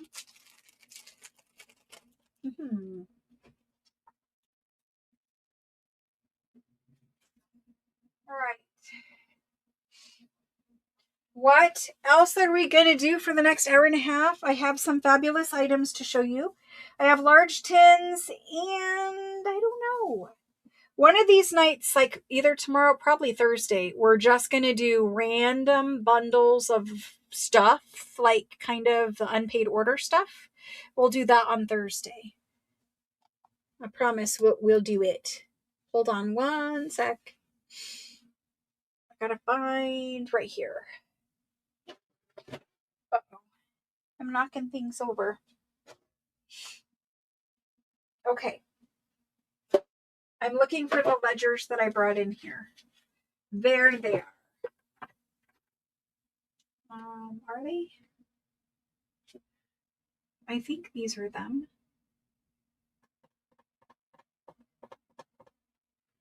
I think they are. Maybe not. Hold on one sec, guys. I'm sorry. I forgot where I put the ledgers. I'll be right back with ledgers.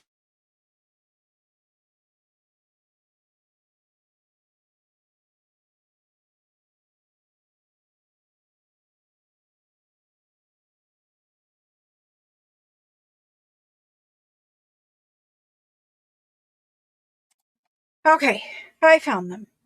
I have 2 brand new ledgers for you. This one is dated 18 something. No, that is not a date. It is dated somewhere 18 something. That just says Libre. This one has a vellum cover also. It just has math figures all over it. So very nondescript. Let's start with the small one. The measurements for the small one, 8 inches roughly by 13-ish inches. You can see that it had leather ties that would tie into these holes, or the other straps would be here, and you would tie this ledger closed. Most of the strings are gone, but I really do like this cover with all of the grunginess. This is vellum animal skin. It's very like waterproof, fire protective. So they usually used this on something that was very important to them. So vellum animal skin, front and back. There's your spine. You can see where these are the signature strings right there. And then this one, I believe it starts in the front one way and it goes the other direction at the back. So let's hope I'm in the right order. There we go. This is rag paper. It is super old. I will find a date somewhere.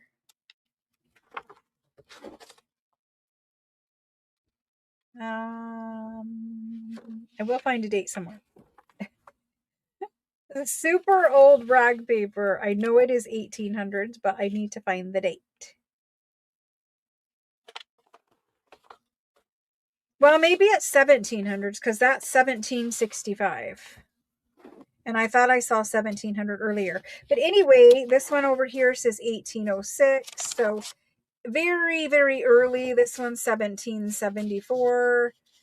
Late 1765. Okay, so late 1700s, early 1800s. Very thick and toothy rag paper. And there's a mixture of beautiful calligraphy and then there's some crossed out entries. So for me, because this one is super old, the crossed out entries don't bother me. I'm going to try to hold it up. It's not black ink. It is that scorched timber of antique ink where it is black brown. And I really like the scorched timber color of the super old writing like this. It's not black. I like that. Super old ledger. 1766. You can see it up here at the top. This is 1766. There's whole bunches of entries. Looks like maybe somebody's belongings or something. Some figures, calculations, dates. Like, it's very, very thick rag paper. And it's toothy. I don't know if I can show you the toothiness, but it's toothy. Lots of texture. So anyway, it's written that way in the front. Here's a good example of the toothiness of the paper. I don't know if you guys are going to see it, but there's a lot of texture and toothiness on this paper. There you go. It's like orange peel, texture and toothiness in here. So anyway, great paper. My favorite kind of paper. Got a blank one. You've got a blank one. More writing. I don't know how much writing is in this one, but it's very pretty. Got math figures, all kinds of awesome things. Got some checks. Oh, this one has ephemera. Some checks tucked in here. They're actually like vellum checks. See-through, cool checks. Those are in there.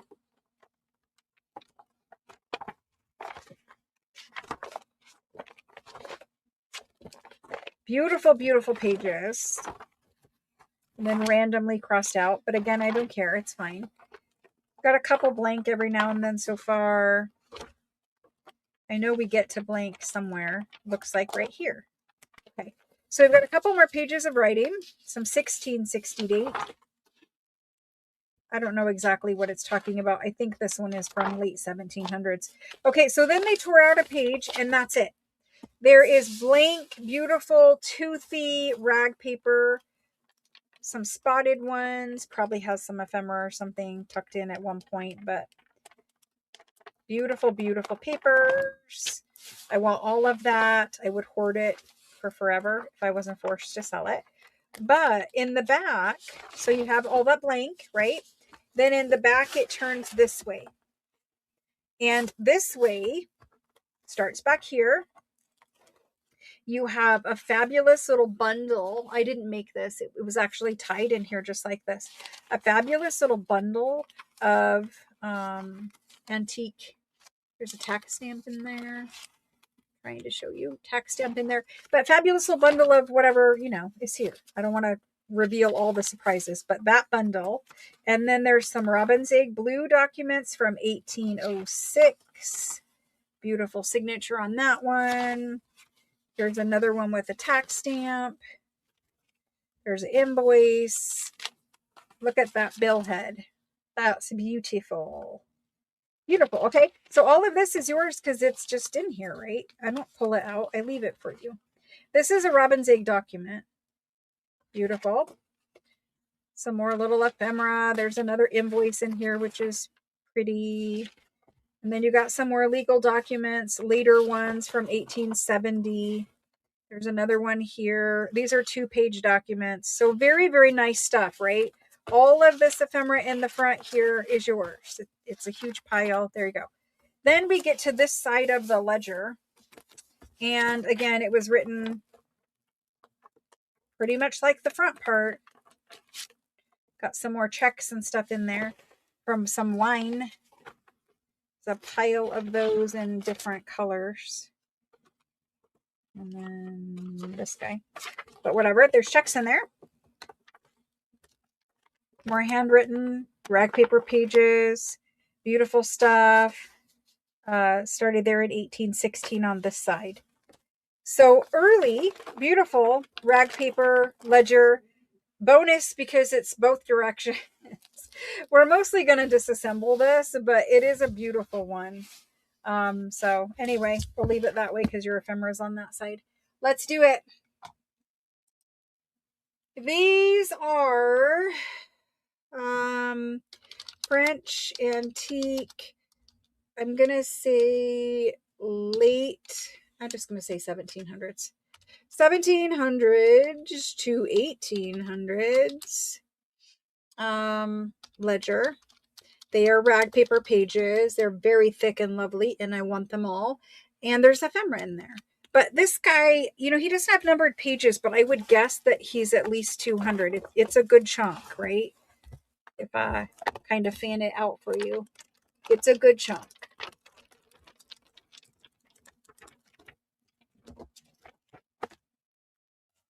So, I mean, there's the chunk of your book. Okay. Anyway, it is a super sale. I need to sell this. I cannot hoard it.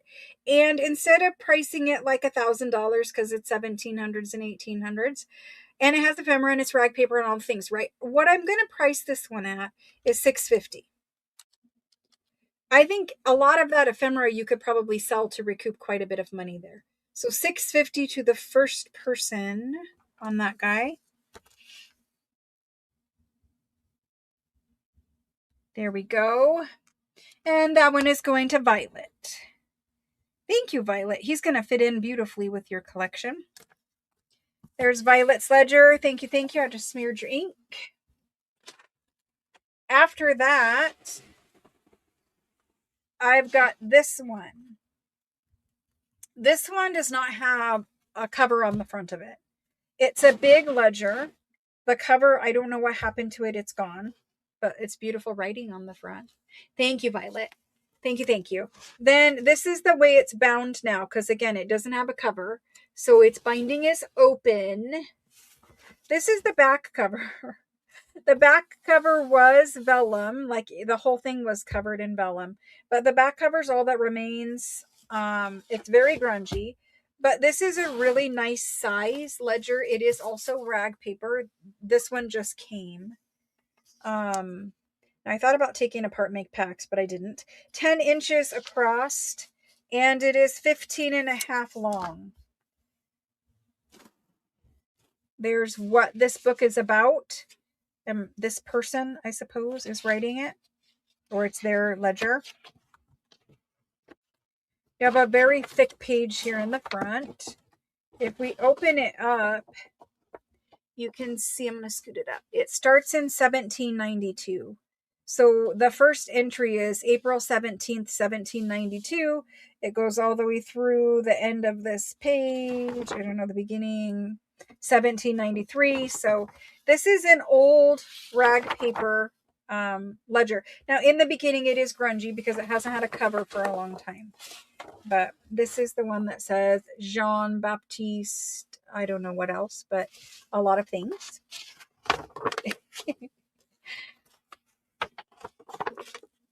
It's beautiful.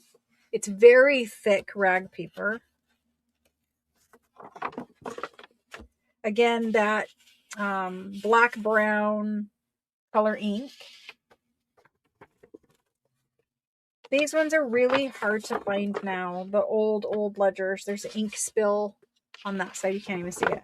But anyway, these are very hard to find because basically we have been buying all the rag paper 1700s ledgers that exist, and we are starting to see some shortage of them.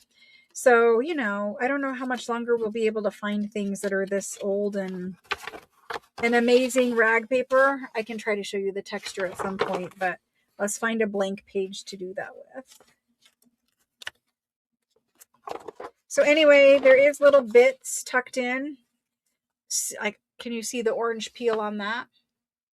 No, you cannot. But anyway, it's super old papers. And the whole book is written. I was going to hold that for a surprise, but it popped out. The whole book is written. The whole book is written beautifully, thick rag paper, but also all throughout, you're going to see that this one has sawdust in the crack. That is normal. They put the sawdust between the pages so that the pages don't stick and the ink doesn't stick. It also absorbs excess ink. So if you find sawdust in a ledger, that's normal. They put that there on purpose. But you're going to find a lot of ephemera in this one. And the ephemera in this one is mostly robin's egg blue. We'll kind of flip through. It's just here, there, and everywhere, tucked in robin's egg blue pieces. There's a different piece. There's several blue pieces here, here, and here. I want that to fold wrong. There's a little thing there. There's some there. There's one there. But they really do have a lot of ephemera tucked in this guy. Mostly, we're getting to the surprise page. But there's some there. So anyway, there's a good section. Back here in the back, like I said, the whole thing is written. Back here in the very back section, you have a lot of ephemera. You see some of that sawdust that I just told you about. This is a robin's egg blue page in here. You've got all kinds of other little pages and letters. The very, very back looks like this. It's grungier back in the back for sure. There's that. There's some robin's egg blue. There's some robin's egg blue. Several documents tucked in there. There's one there. They're all written on. This one is very blue. And it's a long one that folds up and has documents inside. It is pasted right there. I would suggest just kind of moistening it a little bit, like put a baby wipe and just let it sit there just for a few seconds and let that moisture get that glue loose. Most of these have already come loose on their own, which is why they're still tucked in there. But so much robin's egg blue paper. And the reason why the robin's egg blue paper is in here is because this was a 1700s ledger, but mostly we find this color of paper in the early 1800s. There's a couple more documents. There's some tucked there. There's some here and here. You can see it's 1807. We have a little grunge every now and then. It doesn't bother me. It's a big ledger with a lot of pages with writing. So you'll have the option to use grunge if you want grunge and have perfect if you want perfect. But you can see lots and lots of robin's egg blue stuff and other ephemera. We didn't even get to the surprise page. I don't know where it's at now, but I'll find it eventually. I might have just skipped it. But anyway, there is a huge bundle. This isn't it, but there is a huge bundle of robin's egg blue in here somewhere. Maybe right here. Of some really nice documents that I was like, those are very pretty. There's that one. All like super, super nice, toothy. You can see the printing from the other side. Toothy rag paper. It's just the age of this book, right? It's just amazing. Super old document. That's a $40 document all day long. And you got this guy. So yes, there's a lot in here. You get the point now. We're going to move on. I don't know where I am. Maybe there. More stuff. Letters. Forms. Receipts. Anyway, you get it. There's the surprise page. It's got this one here, which is multiple pages. More tucked back here in the small size. You got this one, that one, that one, this one. Wax seals. Wax seals on this letter. These are 1809, I believe. There, and there. A ton. Okay, moving on. Whole ledger. All the rag paper. And I'm pretty sure every page there was written. I didn't see a blank one to show you. So anyway, big ledger, late 1700s, early 1800s, tons of ephemera, tons of pages. I didn't show you, but like, I can't make it flex. It's thicker paper, but it's super, super thick rag paper and a lot of pages. So it's got without a cover on it. Without a cover on it, it is still 2 3/4 inch of a spine. That's a lot with no cover. Here we go. This one is a super large. Large French antique ledger rag paper, 1700s to 1800s with blue ephemera. It's important because that stuff is worth more money. Blue ephemera. Okay, this guy. Bigger ledgers like this, like I said, they're becoming where we have to go months and months without finding one, which is kind of scary for me, being that my whole life is tied to finding them at this point. But we're gonna do this guy. He's all written. If I had to guess, there's, I don't know, 250. It's thick paper, so 250 pages maybe. I don't know. I'm going to do him for 9.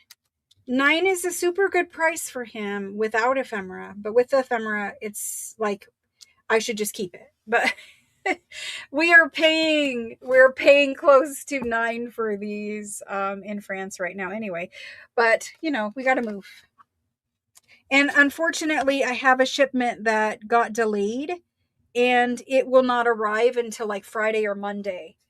And so if there are some things I can pull and do a quick little pop-up sale, I will. But mostly that stuff, it shouldn't have been bought really, because I have to just move it, right? Instead of selling part and then moving leftovers, but whatever. So whatever comes next week, if you see me do a little pop-up, that's what it is from the new shipment. This is going to Karen L. Karen, thank you. Again, that will be a very nice addition to your collection. Thank you guys. There's 2 ledgers down.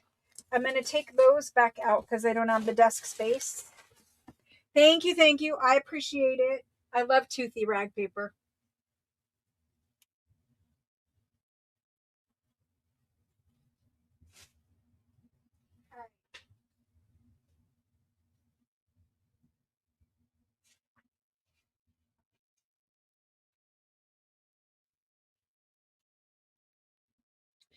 I'm going to do some rag paper that's blue right now for you.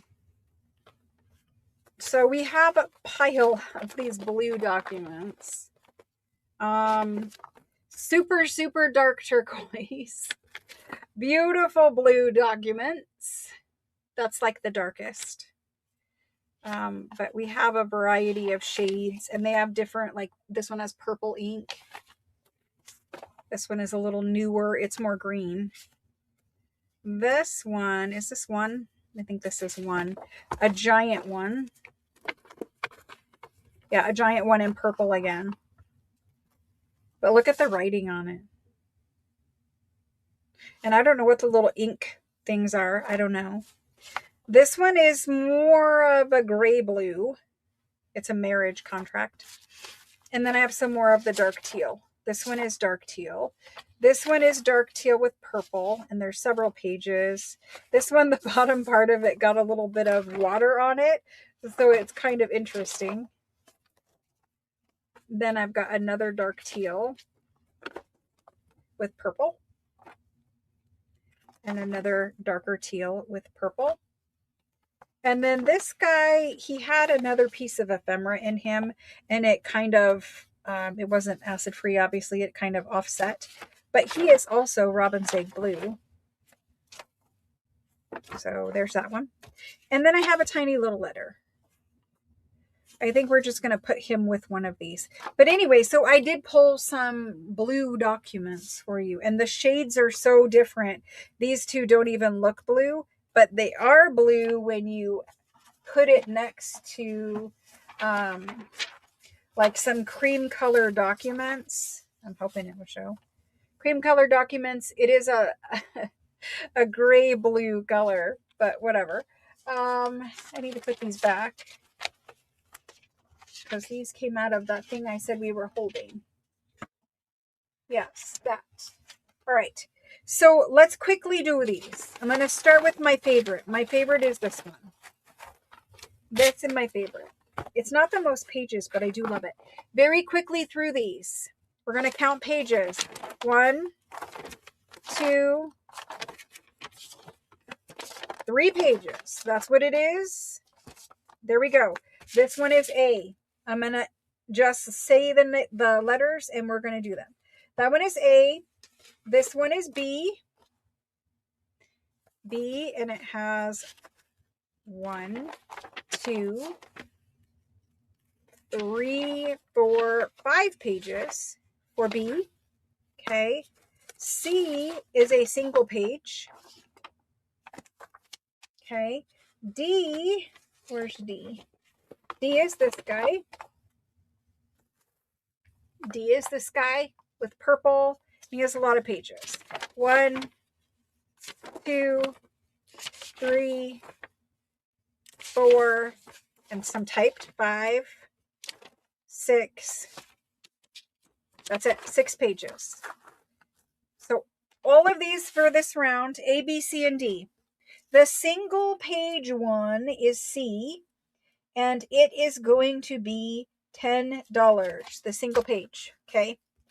The B one we're going to do for $25, which is a reduced price. My favorite I need to do for $39. I absolutely love that one. Want to scan it right now. D has a lot of pages, and I'm going to do it for $39 also. So there's that round. We are going to do the blue docs. And I'm just going to say go. They're priced on the table. Tell me which one you want. There we go. Is that right, Cynthia? Blue docs, go.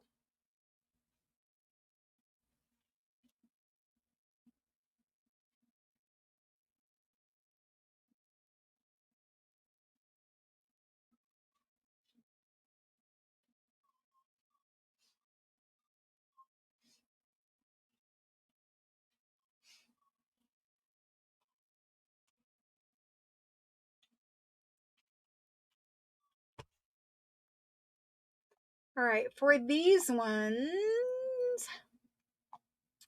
Ruth M is in first for my favorite. Ruth, thank you. Enjoy it. I think it's beautiful. Thank you, thank you. Then we've got Diana wants D.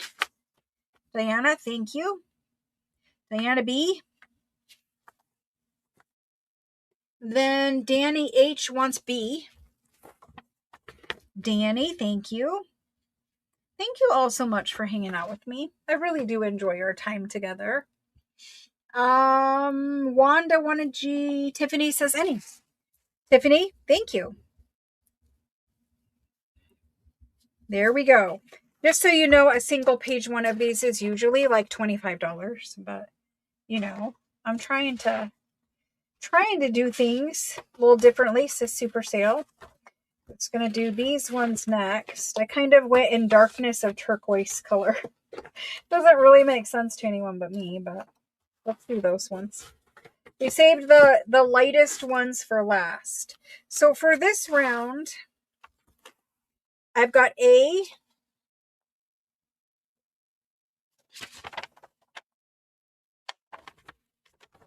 has 3 pages for A. Okay. B is this one, and it looks very, very cool. It's dated 1913. I don't know. 1, 2, 3, 4, 5, 6, 7, 8 pages for B. That's big. Then C is 1, 2, 3, 4, 4, 5, 6, 7 pages. 7. So almost the same. 8 and 7. And this guy's 2 pages. He's the one that had the offsetting though. Okay. So there's 2 pages on that guy. A, B, C, and D. A we're going to do for, I'm going to do it for 25 for A. B had 8 pages. We're going to do it for, I'm just going to keep it at 39. 39. C at 39. Those are 8 and 7 pages. This guy here is D, and I'm just going to ask 15 for him. He is beautiful, but he does have that offsetting from where another piece of paper. You could turn it over and use it that side if you were gluing it down, but there's that. A, B, C, and D. I didn't tell you guys these are about 7 by 10. Okay, here we go. I did not call you Jane. I do not think so. Nope, I did not. Okay, here we go. Not that. Blue docs go.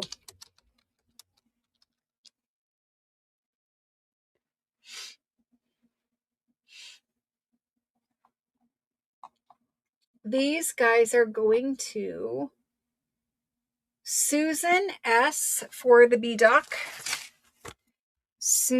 I'm just going to write it on another tag. Susan S. Thank you. Thank you. Thank you. All right. After that, we've got Cynthia for C. Cynthia, thank you. There's Cynthia. The A and D remain. Then Melanie for the D. This is Melanie M for the D. Thank you, thank you. A remains, and it is going to Christine. Christine, thank you. Thank you, thank you. Okay, light blue, bluish gray, whatever you want to call these. There's 3 remaining. This one is the most blue, but it is the one where, I don't know what happened. It got wet on the bottom part. I don't know, but it's got, I'm just going to show it first. 1, 2, 3, 4, 5, 6 pages. 6 pages. That's what it looks like. Okay, that's B. A is this one, and it's almost like green, really. 1, 2, 3, 4. It's definitely more of a green tint to that one. A, B. This one is C. I really think it's cute. It's marriage. 1, 2, 3, 4. So apparently, they crossed this part out. The wife was like, no. I don't know. 4 pages on that one. A, B, and C. These ones, I'm going to do A at $12. I'm going to do B at $12. And I'm going to do C at $12. You guessed it. So that's the bonus round. Okay, A, B, and C, they're all $12. Definitely discounted. Blue docs go.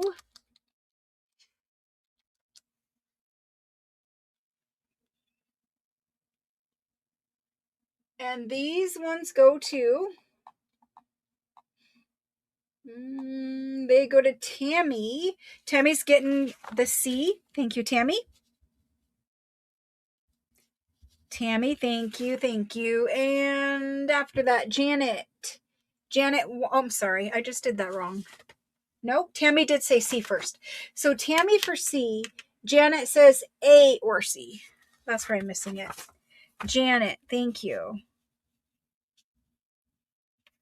Thank you, thank you. And Deborah says any. She'll get the water one. I definitely discounted it. Thank you so much, guys. I appreciate it. My little stuffy nose. It's not loving the paper today. I don't know what to do with this. I'm just going to save it in my pile of stuff. I don't know why it was in here, but look, it will go. So I'm going to save it. Okay, moving on. I have some bundles of stuff. I don't know what's in here. I did not look through them, but I have this.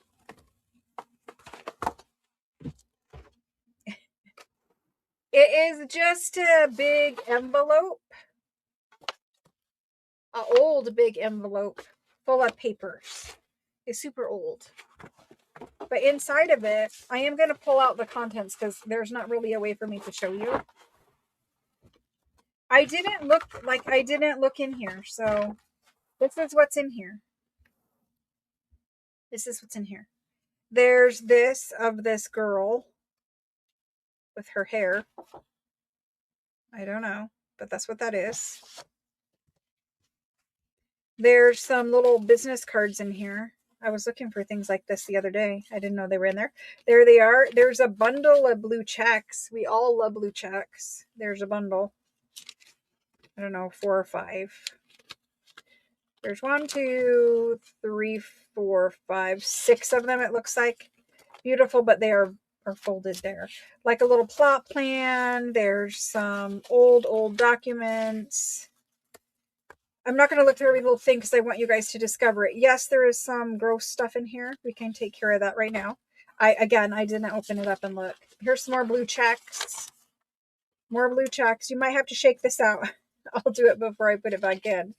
There is some little justice of the peace thing. I never know what's in these. I should look prior to opening up camera, but I haven't learned my lesson apparently. Here is some kind of police union thing. I don't know what's in there. Some more papers. This has a little rusty paper clip on it, which is cool. I don't know what is in here. Some little letters, but it's kind of borderline grungy. Yeah, I've got paper crumbs. I've got gross things. Okay, we're going to have to shake that in the trash and that. Okay, never mind. We're not doing it. It's too gross. I apologize. I did not look in there and I did not expect whatever just happened. We're going to dump that one. I can't do it when it's got gross things in it, guys. I can't do it. So that one's a no-go. That's fitting. It's perfectly fitting. I'm going to try to shove it back in here so I can throw the whole thing. I can't do it when it's got gross things. It's a non-accepting thing for me. So anyway, while there's some nice blue checks, that's got to go. We don't do that. Anyway, moving on from there, I do have some clean bundles for you. I'm so sorry. Just ignore that. I did not open the envelope, but I do have some nice clean bundles for you. Some clean bundles of papers. This one, it's got a small bundle here on the front. You can see it's got, I'm just going to pull it out of there. It's got, I never know, guys. The buyers have specific instructions, but they apparently don't open everything either. So some checks and some invoices folded up here in the front. Checks and some invoices. I'll try to get those folded back. I won't open the rest, but it's a bundle of papers. You can see, looks like gas and electricity bills in there and some bundles of receipts and things here on the front. So that's going to be bundle A. It is what it is. No, there are some things that it's like too much of a health risk, whatever. So that one won't go. But this one here, clean little bundles. It's not from the same like lot or whatever. This is another bundle. And this one, it's got those little papers kind of tucked in there. I'm not going to be able to pull them out, but you can see it's got a letter, an envelope in there. Contents inside of the envelope, papers, documents. If we fan through this little section, you can see they're like invoices or letters, etc. So these are tied like this. That's the way they came to me, and we're just going to leave them tied like that. The other things I have, I have a giant book. I have 2 giant books. Let's do these and then we'll move on. I'm going to do these 2 bundles plus, where are the others? Right here.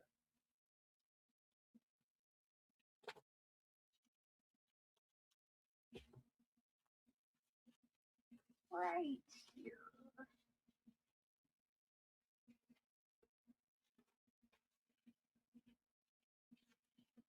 Okay. So these are smaller bundles, right? These are much bigger bundles, little packets. Okay. So you can tell that these ones have a lot more stuff in them. And I've actually had these ones for a long time. If we fan through these ones, you're going to see, the size of it is massive. But there's letters, there's checks, lots of beautiful things that have never been gone through. This is all original stuff, just the way that we find it in France. And so, you could flatten and scan. There's quite a bit of robin's egg stuff in here. But that's that one. And that's his little paper cover. He's kind of falling apart, but that's it. And then this one is tied with string. I'm not going to open it, but I will tell you both of these come from the same place, and they're probably very similar kinds of invoices, bills, checks, receipt, all kinds of things. There's telegrams in there, little telegram receipts. I don't know what else. There's some that's a beautiful invoice. I know what that front side looks like. I've seen it before. But anyway, lots and lots of nice ephemera in here. If we had to count this all out and separate it all, it would be a lot of money. Okay. And there's 2 of those. So we're going to go A, B, C, and D. A and B. A has a lot of gas and electricity bills and a little ephemera on the front. B has a lot more ephemera. I didn't really see gas or bills or whatever in there. And these 2 have checks and invoices primarily in those. So A, B, and C plus D. Yep. A for this bundle is going to be, I'm going to do it for 30. From 1928 here on the front. This one says 1930. We're going to do B at, let's do it at 40. Now C and D are very different. There's a lot in there, and I'm going to do them for 95. They're about the same thickness. I'll hold up that thickness and measure something with you. But I didn't open them, so, they're clean. I can promise you that much. The envelope, I should have known better. 4.5. I'm just measuring the size. 4.5 by 6.5. And if we kind of show you the paper bit, you got some paper in there. And then this one's folded a little tighter, but 5 inches by 6 inches, and you can do it there. About the same thickness. That's those ones. Again, apologies for grossness, but hey, sometimes it hides. So, okay, let's do the document bundles. We're going to say string tied. I'm just going to say ephemera bundle. Ephemera bundle. I don't want to get it confused with the other document bundles we did. String tied ephemera bundle. They're just going to say go because they're priced on the table. Kate, could I buy the small blue letter that was left, please? You're so funny. This is the little letter. I don't even know what it is. See, it's like a folded little thing, you know. Catherine, you have been a great supporter of everything that I do here, and I'm going to gift that to you. So I will put it in a baggie with something else that you purchased. And please, like, understand, Catherine has been shopping with us for years. She is a very, very loyal watcher. She's in another country and it's like in the middle of the night for her, but she still comes, shows up, and watches and hangs out with us all the time. So, Catherine, I will give it to you. Alrighty. So, and thank you for all your support for all of you. Thank you. Thank you. Elizabeth was in first, Elizabeth M. And she is choosing C, Elizabeth M. So let me write this very carefully on your bundle. I didn't put the sticky in a very good location. Thank you, Elizabeth. And I need to put that right there. Okay. Thank you. Thank you. Then I've got Mary, who also wanted C, but she'll take D. Mary, thank you. I have some smaller ones. They're not all millions of dollars. Mary, thank you. Thank you. Thank you. You all have been, for the most part, watching me for a very long time, shopping with me. You were great when we were doing 365 videos and all that. And I do appreciate each and every one of you. There would be more on the last day when I cry. But just know, I appreciate all of you. Diana wanted C or D, but she'll take B next. Diana, thank you. Thank you. Thank you.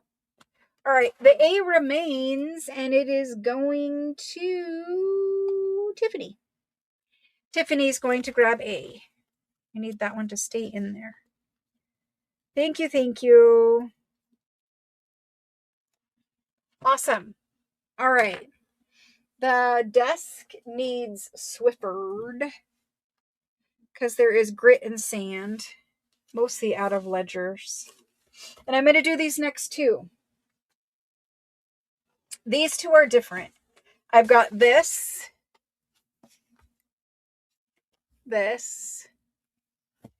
and I've got this. Okay. So, this one, these are both booklets and they both have ephemera in them, basically. It says Madame something and her location. It starts in July 1939 and has these little like ledger entries or something. But in here, there is also ephemera tucked in. So all kinds of little tickets and letters and whatever. Again, I did not go through it, so hopefully there's not terrible surprises, but I love these. I cannot get enough of these. Just the little telegram receipts kind of things. I love those. So you have a book that has writing on the pages. It's a little ledger, but there's all of the ephemera tucked in with the ledger bits. There's a letter there, a letter with the, an envelope with the contents. Another one of those little things that I love. More ledger pages. A letter, more of those little things I love tucked in there. Other kinds of, business letters. So basically there's stuff everywhere in this one. That's really cute. It's very fitting for today. Modern house.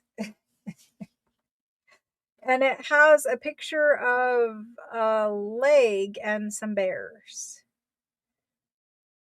A sock and a stocking or a sock and some bears. I don't know, but that's in there. And more, all those little coupon things. That's what they call them, but they're really little receipts.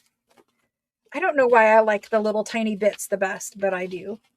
There's a bunch of stuff, a check, a receipt. I don't know what else is hiding in there. Some pink little tax things all over that guy. Pink tax things on that one. Look at that one. Look, somebody needs to I need to scan that whole page right there. That is amazing. I love it. And here's a ton more, but they're stuck that way. Anyway, here's another letter with some in it. There's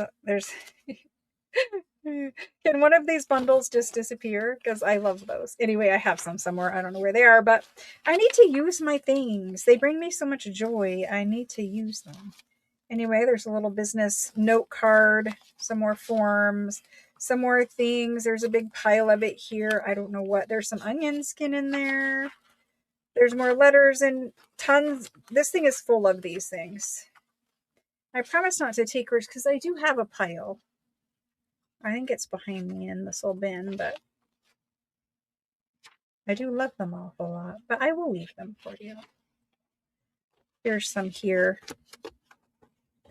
And then there's some blotter sheets in there. Is a little grossness. I just saw it. There's some blotter sheets in here. More things in here. And some blank paper. Their whole rest of the book is blank. Okay, so there's that. That's A. B, here are my little things. They have to be over here. Yeah. Mine are different. They're not the same, but I have these ones. I have these little tickety, coupon-y things. But anyway, there's those.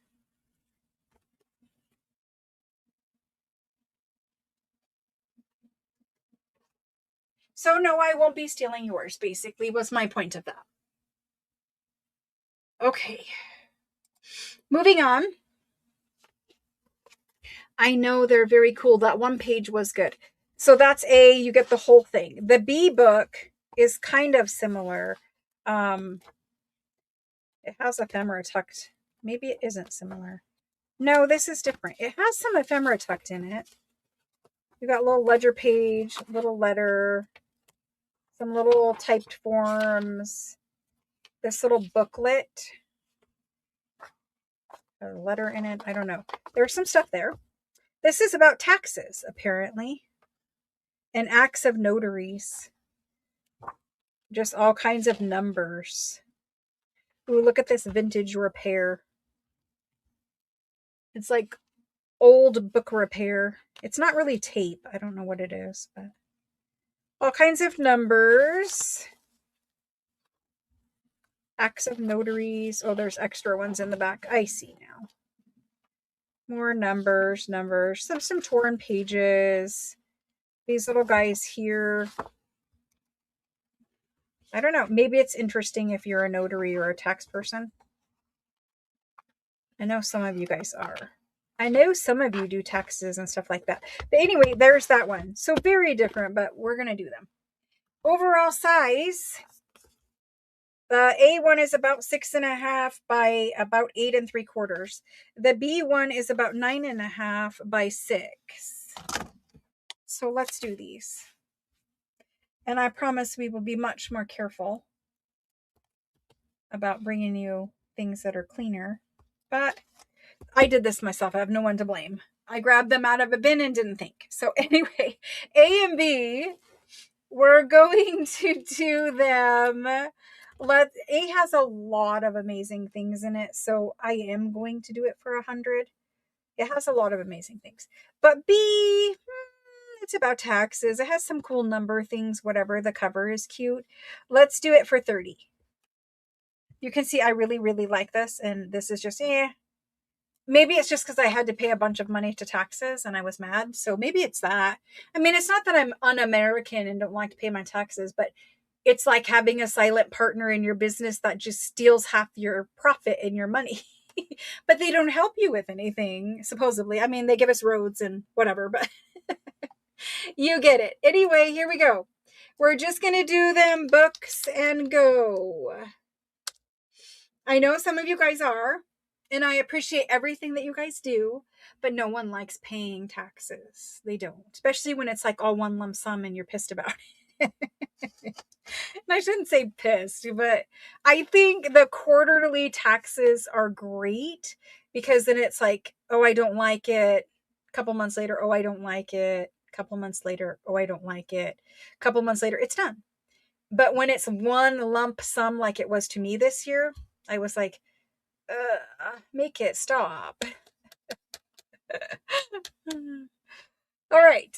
So being a taxpayer is good. It's doing my, doing my, I want to say civic duty, but it's being a good citizen.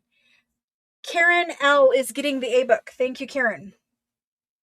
It's being a good, productive part of society.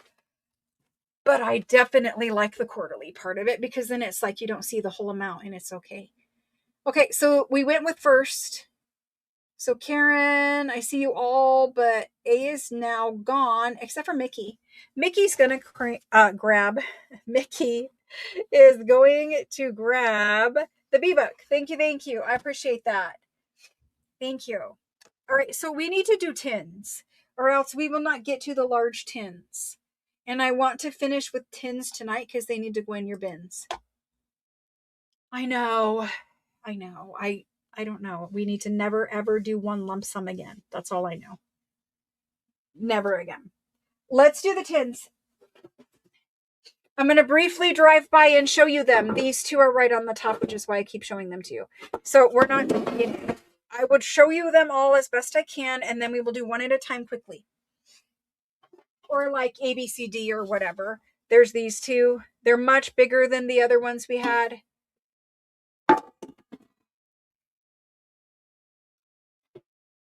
There's actually four that are like this, round.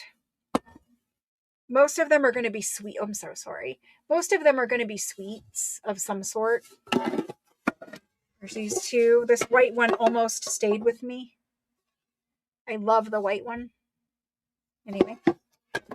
Then we have these two.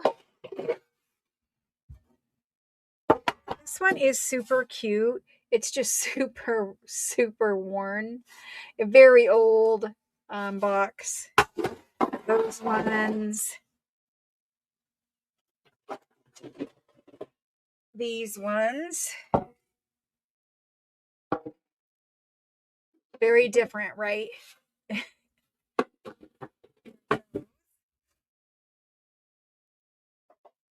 And this one. Kind of like a can. This one. No, it got put in large because it's bigger than any of the other ones. OXO cubes. I don't know what it means. There's this one. Like a weird teardrop shape. There's these two. Again, these ones are all French, or came from France, but we have some American ones somewhere.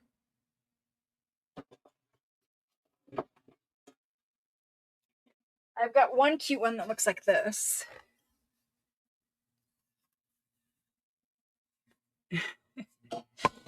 And this one, which almost stayed with me. Also, I do love it. Pretty. Another super, super old one. It goes like this. It's like children playing or something. Sports. I don't know. Might have been a pencil case or something. I have no idea. But those ones are super old. And then, last but not least, we have the largest ones. This one is a little girl eating some biscuits, crackers, I don't know. Lady fingers, I have no idea what it means, but it looks like lady fingers. Super cute. And I have one of these crayons boxes, and it pops open right there. I don't know if I'll be able to pop it, but there it is. I popped it backwards. I don't know why it opens from that side. Then there's two of these. Okay. So those are the big ones. I did not know what to fill the big ones with. So, um, so here's the thing. They all the ones that we put stuff in, we opened and obviously put stuff in them. But even just shipping them from France to my house, some of them got like tighter or stuck or whatever. If that happens to you, we sprayed some WD-40 around the edge, just some WD-40, and let it sit for a few minutes and then popped the lid off. I don't know if can I even get this one off. No, I can't get. Yes, I can. Um, so if it gets tight, use some WD-40. That's for opening. You can clean them, but if it's a rusty old one, it's just going to be rusty. It's just rust. There's not really anything you can do about it. Most of these, the old ones, are lithography printed. Some might be enamel, but there might be a paper one here or there. But I don't really clean them. I just leave them. If you get any type of moisture, you're going to create more rust. If you need to wipe it, then wipe it. But make sure you let it air dry really, really well. All right, so that's that. And there was a cocoa powder one. And the cocoa powder one was one like this, where you reach inside of it.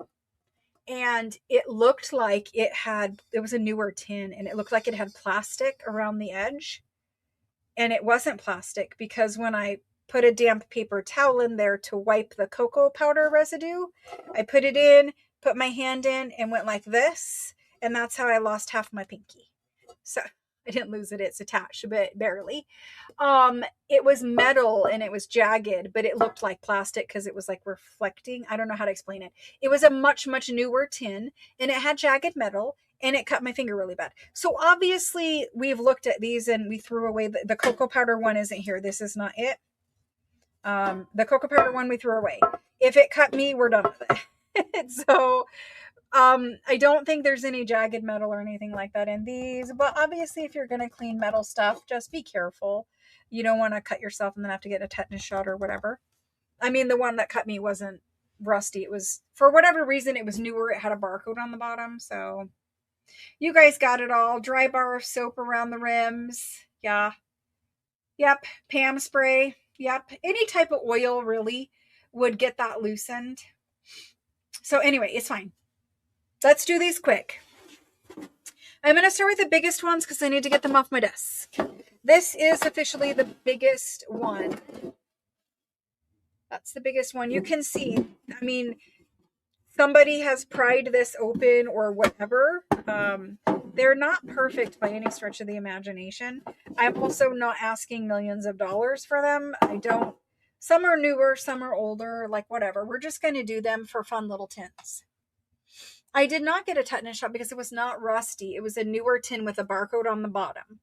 So that one went in the trash.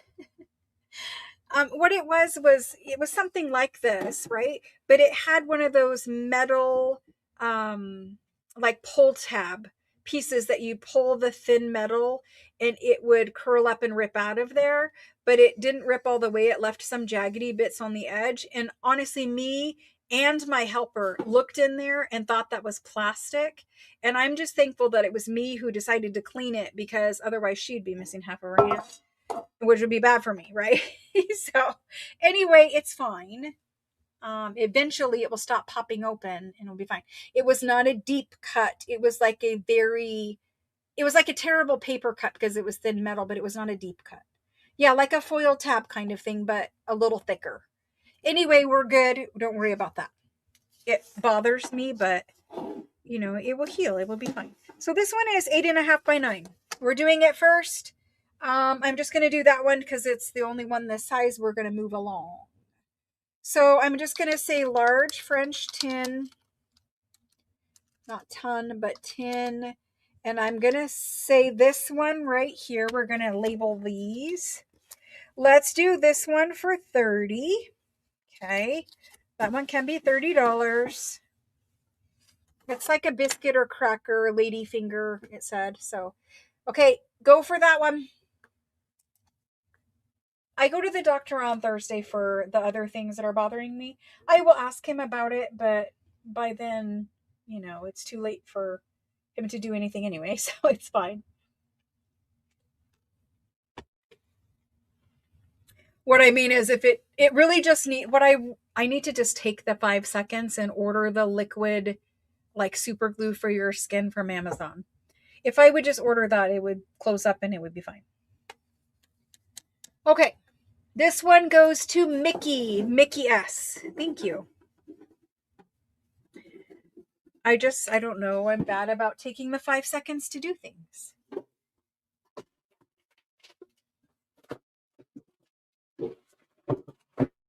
That's the funniest thing. I never found my glasses. No, I did not. Not yet, anyway. But I have hopes that they're still going to be here somewhere. Okay, the next two. They are the same tin. They are the same tin. This one opens. This one opens.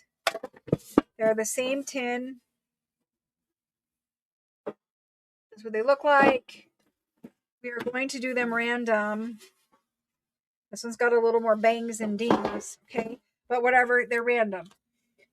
These ones are going to be 20.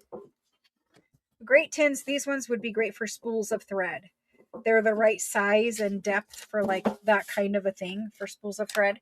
They measure, not that I'm not going to keep measuring everything, but they're good size. They're about 3 inches tall. Okie doke. Here we goes. Mm-hmm. So tins go. Lovely. Tins go. Let's try that again. $20 a piece.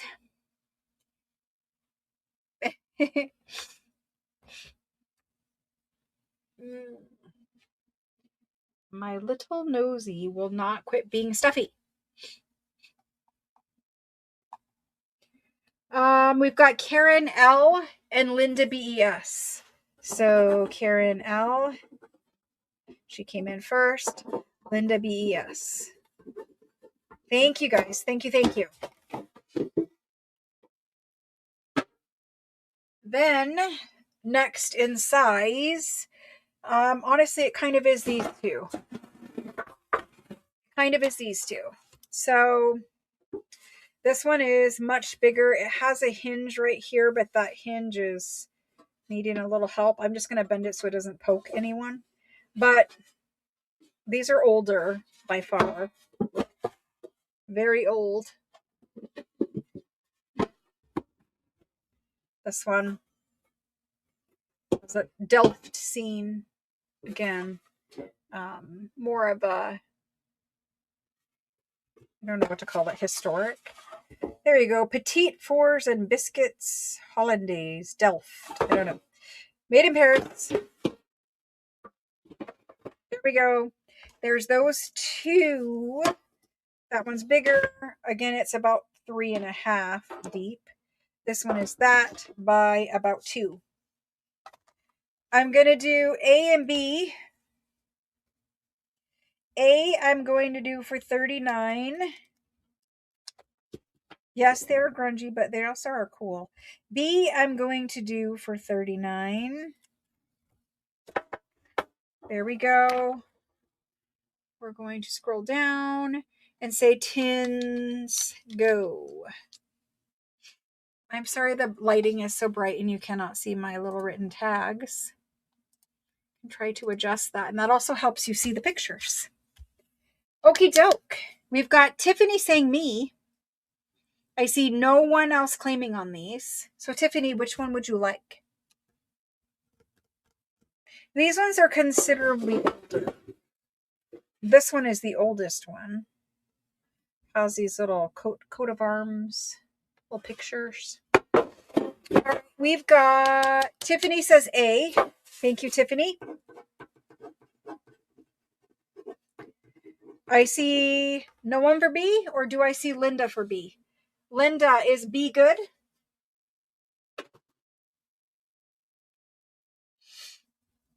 B is available. Linda, if you want B, type B. She says me, but I don't know. Maybe it's delayed. Anyway, moving on. Just say B, Linda. Yeah, B. Okay, perfect. Sorry, I just need clarification sometimes. It's the OCD. There we go. And I say that, but it's not like true OCD. I don't have to wash my hands 100 times, but I worry about things. So let's do these ones next.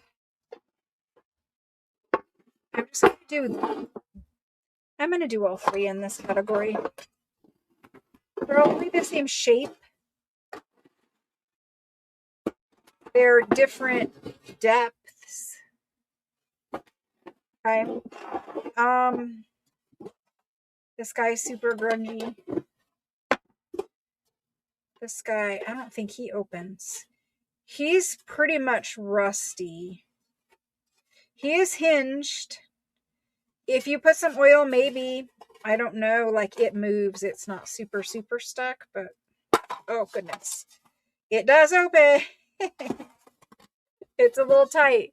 That's that one. Obviously, these are very, very worn. And this one, I don't know what this one actually is. This is the newest one. A, B, and C. A is 15. There's B. I'm going to do it for 15, even though I really like that one. I like the picture. And C, I'm going to do for 12. It has a little lady there, but she's pretty much gone. Okay, A, B, and C. Tins and go. Thank you, Linda. Tins, go. There we go.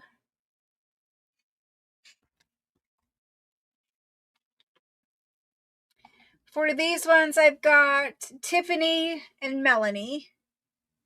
Tiffany's grabbing this one. Ah, my tag fell off. I've lost it.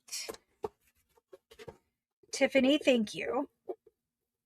Yeah, it's not going to stick on that.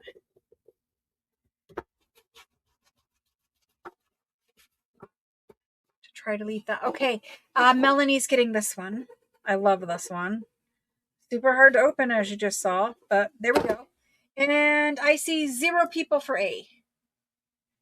It has a little sports scene, but yes, I get it. It's definitely worn. Anyway, there's those. Some people actually prefer them that way because that's whatever they collect, but whatever.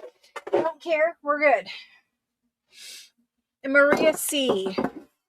Maria, I'm going to gift this to you, Maria C. And please don't think that I'm gifting things and they're my favorite, whatever. I just like to repay kindness. And Catherine and Maria, they're always super helpful and super kind. So that's a gift, Maria. Thank you. Thank you for always being here, showing up. Again, Maria she is always a cheerleader in the Facebook group, cheering you all on. She is active and participating in everything we do. So thank you. And I know many of you are. So again, don't be offended. But thank you. Okay. So then we need to go. I'm going to do the rounds. The rounds we have 4 of.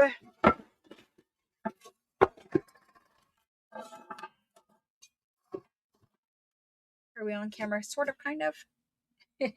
Thank you, Maria. Okay.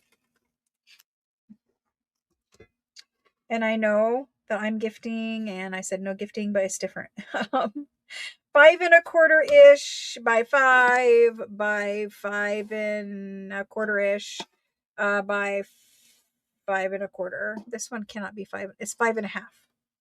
Okay. And they're all about 1.5 inches deep. If you want me to show you, this guy is A. He does open. This is A. This is B. B. This is C. This is a very old one. C. This is D.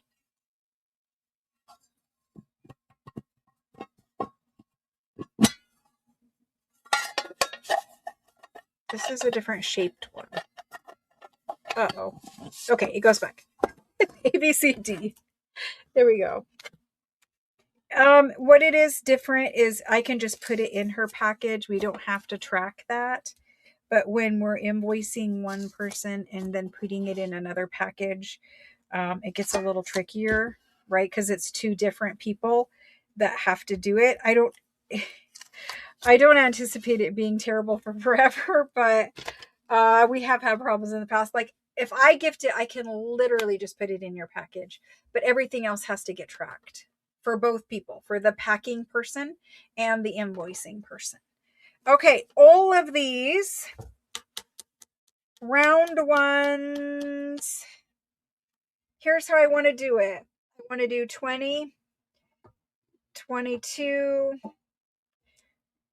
30, and 22. Okay. Tins and go.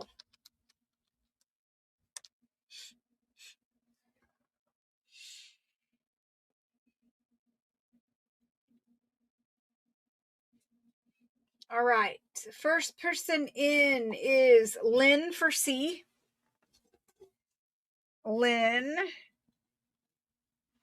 And she actually says C and D. We didn't limit anybody else, so we're not going to limit her. Lynn, thank you. I don't think we limited. I hope we didn't. Lynn, thank you. Then Karen wanted C or B, so let's give Karen the B. Karen L, thank you. I have A remaining. That's going to go to Linda. Linda B, yes.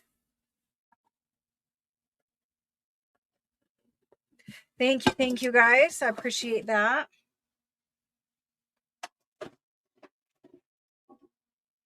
Then we're going to do these four. Okay. We've got this one, which is obviously a newer one, but it is super cute. It's got like lace. These little people, it's concave or convex. Yes, convex. Well, it goes in it. I don't know. It goes in and it goes out. And this one is one of the candy ones. It was hard for me to open. Candy. And I'm sorry, I should open each one so you can see it. Got to get it on straight. There we go. Candy. This one. This is the oldest one, and this is a paper label. And the way that they did tins before they had the ability to basically like print on the metal or apply a film to cover the metal later, they used to have paper labels on tins. The oldest tins are just like this, metal with a paper label. So there's that one. I don't know that we opened this one. It moves, it wiggles. There it goes. There's that one. Yeah, it goes on a lot easier. I won't tighten it, but there we go. And then this one is also a like Christmas candy kind of thing. And there's that one. So they're all about the same size. And that would be about 2 3/4 inches tall by about 4 1/4, roughly 4 1/4 inches, 4.5 inches across. So let's do these ones quick.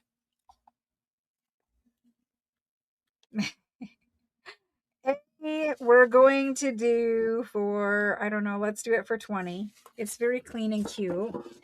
B, I'm going to do for 15. C, I'm going to do for 15. And D, I'm going to do for 15.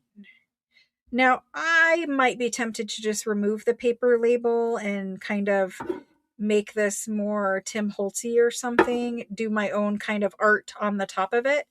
I would probably do that. The little paper label isn't doing much for me. Just being honest there. Tins and go. Just alter them. We could cover them with Florentine paper if we wanted and make our own little tins. These guys go to, and I am going to talk to you at just the very end for 5 seconds because I am having a health thing and I just might as well get it out of the way. Diana B, thank you. And you guys are like, another one? Unfortunately, yes. Diana B, thank you for A. Lena also wanted A. Catherine wanted A. Tiffany says D. Thank you, Tiffany. Tiffany B. Awesome. Carol wants C. Carol, this is my gift to you. Carol is also a constant cheerleader of me, the channel, of all of you guys in Facebook. Thank you, Carol. Yours is a gift. Thank you, thank you. And I actually showed that for when we rewatch to do invoicing and stuff, because then it's out there. But thank you, thank you. I appreciate Carol very much. These guys, if you are in the Facebook group, you know Maria and you know Carol, and you know how much they're always like the first to heart your posts and comment on it. They're very supportive of everything. And obviously they show up here and give support to me and the channel. So thank you, thank you. I like recognizing, you know, I want to recognize you all, but they specifically help me in the Facebook group quite a bit. So thank you, thank you.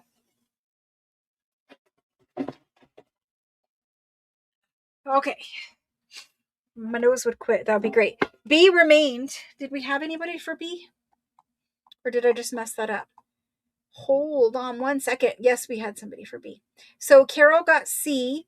Then, making sure I didn't mess it up, Wanda got B. Wanda got B. Thank you, Wanda.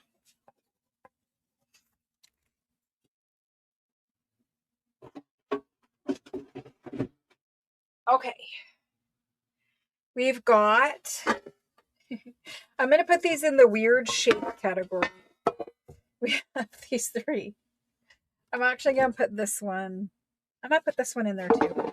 Okay, so this guy, I love him. He would hold something really unique. It says, I don't know what it says. Specialties Dewberry. Very cute little castle scene. I don't know. But anyway, it would hold something kind of cool. Yeah, they're all rusty, dirty, scratched, whatever. I don't know what people held in them, but there's that one. This is A. This is B. Bittersweet chocolate. The lid for this one. Oh. It's the triangle shape, I think. It does come off. We had it off earlier. Yeah, it does come off. Sorry, you're all awake now. It does come off. There we go. There's that one.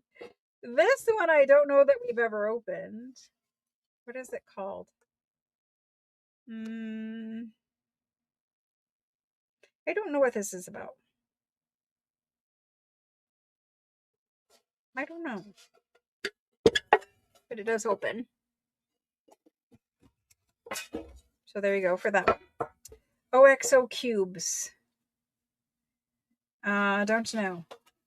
I mean, it had 50 cubes in it. Maybe it was sugar cubes. Use OXO. I don't know. It's pretty rusty, but it's one of the ones that opens with a lid. Oh, gravy. Like gravy cubes or chicken bouillon or something like that. But anyway, it has a flip top lid and it's super grungy. I would consider using some of these grungy ones for like mixed media art pieces where you opened it up and it had like the little scene or whatever, the little pop-up standy up thing. You guys know what I'm saying. When you open the lid, it would kind of pop up all your stuff. Like a pop-up book or greeting card. Anyway, these for this time. I need to get to your comments so I can see them. Sorry for waking you all up. A is over here. And B is over here. And C is over here. D is there. And I'm selling these large ones probably for what we paid for them, because I got them to fill them and I don't know what to fill them with. So I ran out of steam basically. We're going to do all of these. It doesn't matter which one you choose. And I'm going to do them at $10. So tins go. They're $10 a piece. There you go. I'm sure we probably paid more than 10, but whatever. It's good. And I have 4 more tins after this, and then we're done with large. Okay. For these ones, there was a favorite.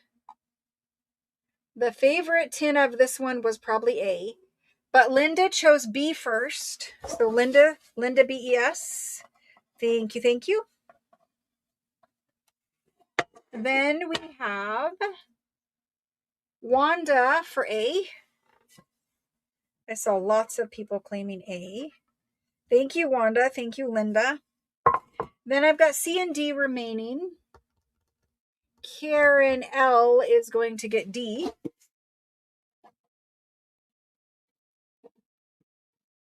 Oh my gosh, if I can write it. Karen's getting D. C remains. Looking for somebody to claim C. Lena M. Lena M. Thank you. Cute. Thank you, thank you, thank you. Let's move those and do the last 4.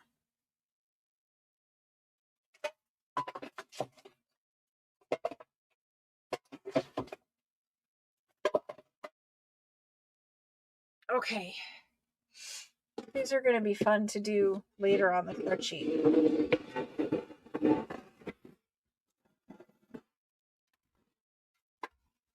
This is what we have remaining.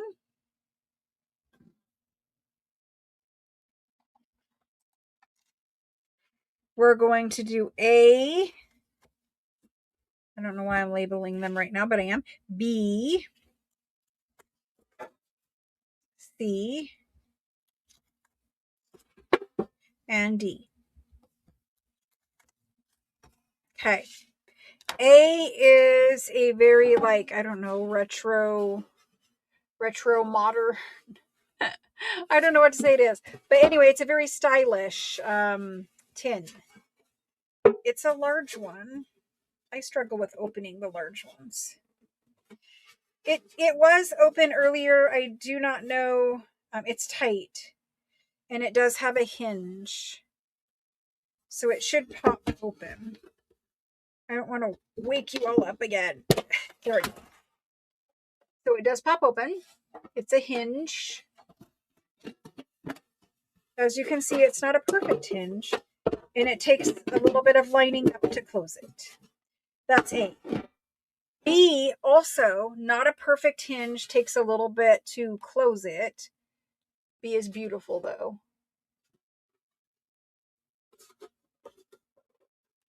Yeah, sometimes you have to set them down and like pry them open, but it will open. It will, because I had it open before, but at the present time, no, it's not going to open. So there's B. It will, trust me. C is here. It's again beautiful. It's more Art Nouveau in styling with these little whatevers. I think it's lemons or pears, but you got some whatever inside. And I think these are lemons. But anyway, there's that one. D is the crayon one. To me, it opens backwards. Like in America, I'm pretty much like everything opens this way. But for whatever reason, it's opening the other way. And it does close and open perfectly. There it is. So I'm going to do these. And we're going to do A at 15. We're going to do B at 22. We're going to do C at 20. And we're going to do D at 12. These are the last large tins I have. Then I have one other item and we're good. So for large ones, for left-handed, it might be like, okay. Left-handed people, goodness sakes. No, my daughter is left-handed. And my mother, being who my mother was, told me, and I apologize for my mother offending all of you because I'm going to tell you, my mother, whenever my daughter started like picking up crayons, pencils, whatever, with her left hand, she used to take it away from her and always put it in the right. And then I'm like, no, she's just going to be left-handed. Leave her alone, right? And then my mom's like, being left-handed is a sign of the devil. This is who my mother was. And so, obviously, being left-handed is not a sign of the devil. But whatever, thanks, Mom. Let's do these tins. Let's go. You never know the stories I'll tell you at the end when I'm tired. Most of you have an idea, but by now you have an idea. How silly, though. Seriously. You're a little granddaughter and you're going to say that because she's left-handed. Goodness sakes. Anyway, Linda BES is claiming C.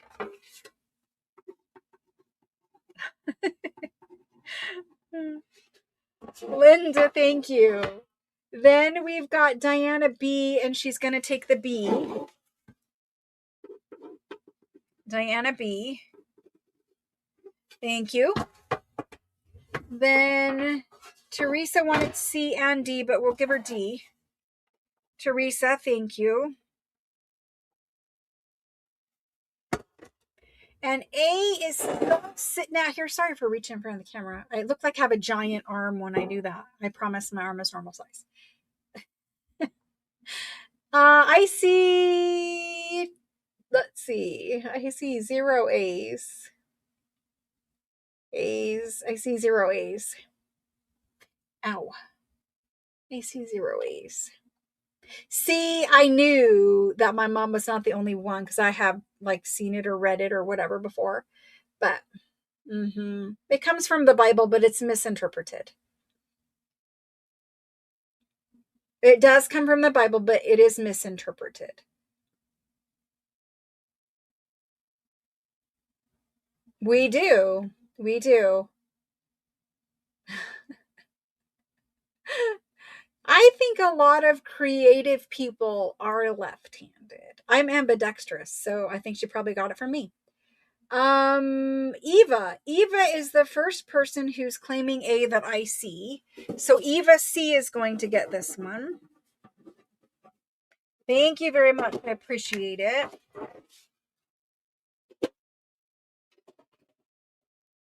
Alrighty. Oh, the nun? Oh no. The nun would wrap my hands if I used my left hand to write. Oh my gosh. I don't understand people, but whatever. Hopefully we've learned now. Yeah. But see, I do think a lot of left-handed people are more creative. They tend to be more creative. I have one thing left, and this is my giveaway for tonight. This is a pack that came. Tin havers. Thank you to all of your tin havers. Yes, thank you very much for all the tin purchases. This is the last thing, and it is a giveaway. So I'm going to do a giveaway quick. These are, so this has a metal tin lid. It's obviously not very old, and it has a plastic bottom. These two here are plastic little boxes, and they slide out. They have a little slide out drawer. This little thing here, I don't exactly know, but it's a little tiny plastic case.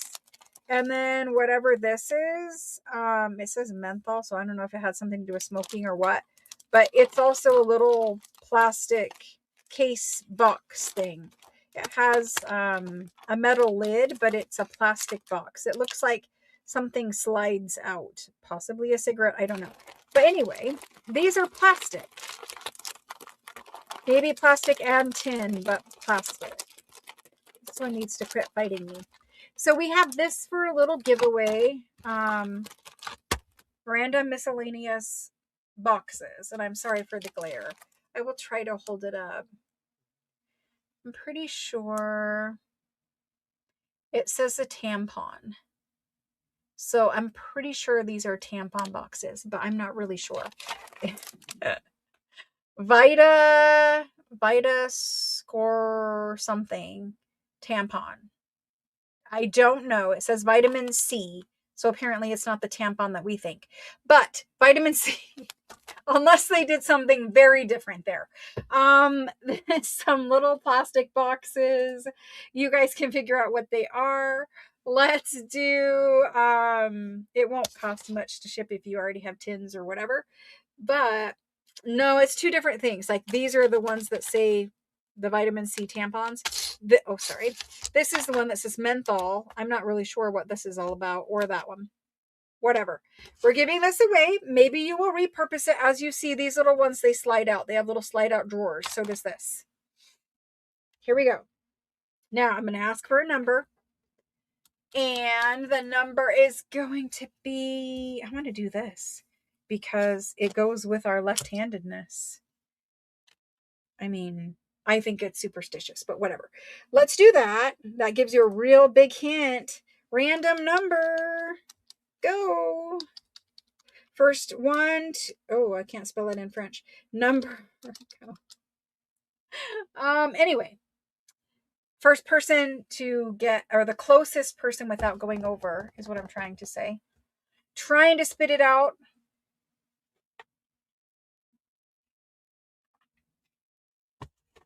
I'm pretty sure it's the floor that they don't have in buildings. Let's see how many of you follow along with me. All right, let's see. The first person without going over, we're going to just put a stop in there. There we go. First person without going over. Okay. Ruth M. On the nose. Well, it is 13. Ruth M. Thank you. Because it's a number that they say is also bad or evil or somehow something. I don't really know. I don't get it. But anyway. Thank you, Ruth. I appreciate it. Obviously, I'm a Christian, so, can't touch me with that superstitious stuff. There we go. Ruth M. And I better put a gift on this, or else people will be confused. Thank you, Ruth. I appreciate it. Thank you. Thank you. So that is all. I'm going to put that up there. Thank you. Thank you. That is all of that. I am so sorry if I know that there are Christian people who are probably just deeply offended, but we have to sometimes be able to take things in stride with the left-handedness and just superstitious numbers. So some people say 13 is good and some people say 13 is bad. I don't really know where that comes from. I know the other numbers, which I don't ever put in order, but whatever. So let's flip this camera back around. I probably look I'm not going to say a hot mess, but a terrible mess. A terrible mess. You think it's a fairly lucky number? Well, it was certainly lucky for Ruth if she actually wanted those things. Okay, so we did it. We made it through it. I did 5 hours, which is a really long time given how I feel right now. So I just want to quickly, at the end, let you guys know that the reason why I missed Thursday and Sunday is because I am having some health issues, but I'm not sick. That's not what the allergies are about. It's not being sick like that. I'm experiencing some very, very bad fatigue. As you all know, I have had some stressful days. And so just I'm asking for patience with responding to your messages. Shipping is on time and I don't do shipping, so that will not be impacted by it. But what is impacted by it is if you reach out and ask a question, or if I have to cut a live sale short Wednesday, tomorrow, or Thursday. I don't anticipate it. I'm going to try very hard not to. But I had a gastric sleeve years ago and I didn't take my vitamins that I was prescribed because I guess I didn't understand how, like they removed part of the stomach that,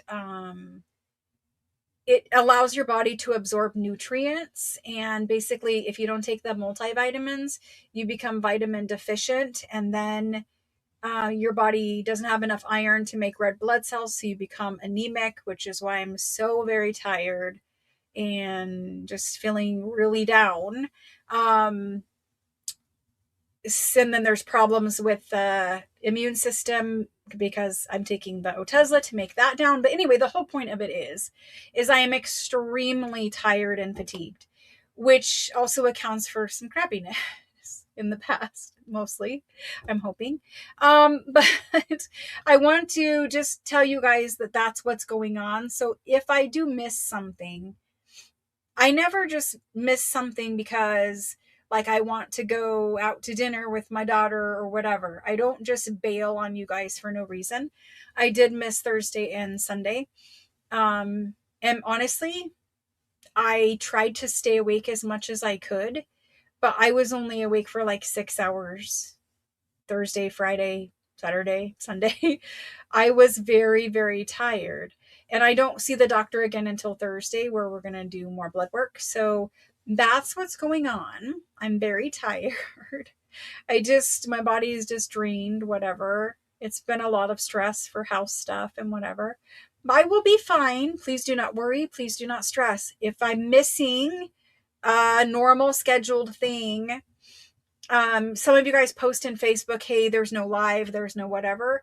And I don't really like those kind of posts being there because it kind of makes it seem like I just bailed on you and then I have to give you a reason why publicly in the Facebook group.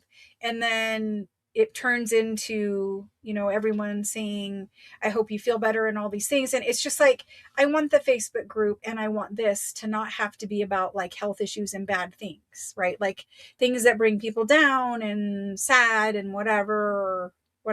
So I'm going to tell you now, I've had the other issue with, um, the chickenpox shingles. I've had that because my body and my immune system is just so down right now. But it's fixable. It's fine. I'll be fine in a little while. It just takes a while to recuperate because you have to get all the vitamins back. Anyway, so that's it. So just bear with me. Just know that I'm not able to do, like I can see it in my face right now if I look at myself. I'm not able to do the 16-hour work days that I used to be able to do before this. And it wasn't like a drop off the cliff thing. It was gradual where I was like just finding it so hard and struggling through every single day. And then eventually it got to the point where I didn't think I could do it. But whatever. It will be fine. But if I miss something, just understand I'm not ever going to bail on you guys like that. If something happens and it's important to tell you, I will tell you, but nothing's going to happen. Everything's going to be fine. And if it just takes me a little longer to get to your questions, that's all it will impact is questions and live sales, because someone else will do the invoicing and someone else will do the packing and shipping. I help with that, but at least they are able to do those parts without me. So allowing me to rest a little bit more, whatever, that does help. So your stuff will all be done just as normal because I don't process any of that after the fact. So everything will be fine. We're about to take a huge break. So over that break, I will build myself back up and I will be fine. But there's going to be some times where it's like, I might only craft with you for like 45 minutes instead of 3 hours or whatever. So just know that I'm very tired and I'm trying my hardest to get it all done. And I just want to say a huge thank you. On Thursday, I'll say a bigger thank you, but huge thank you to all of you. And I do want you to know,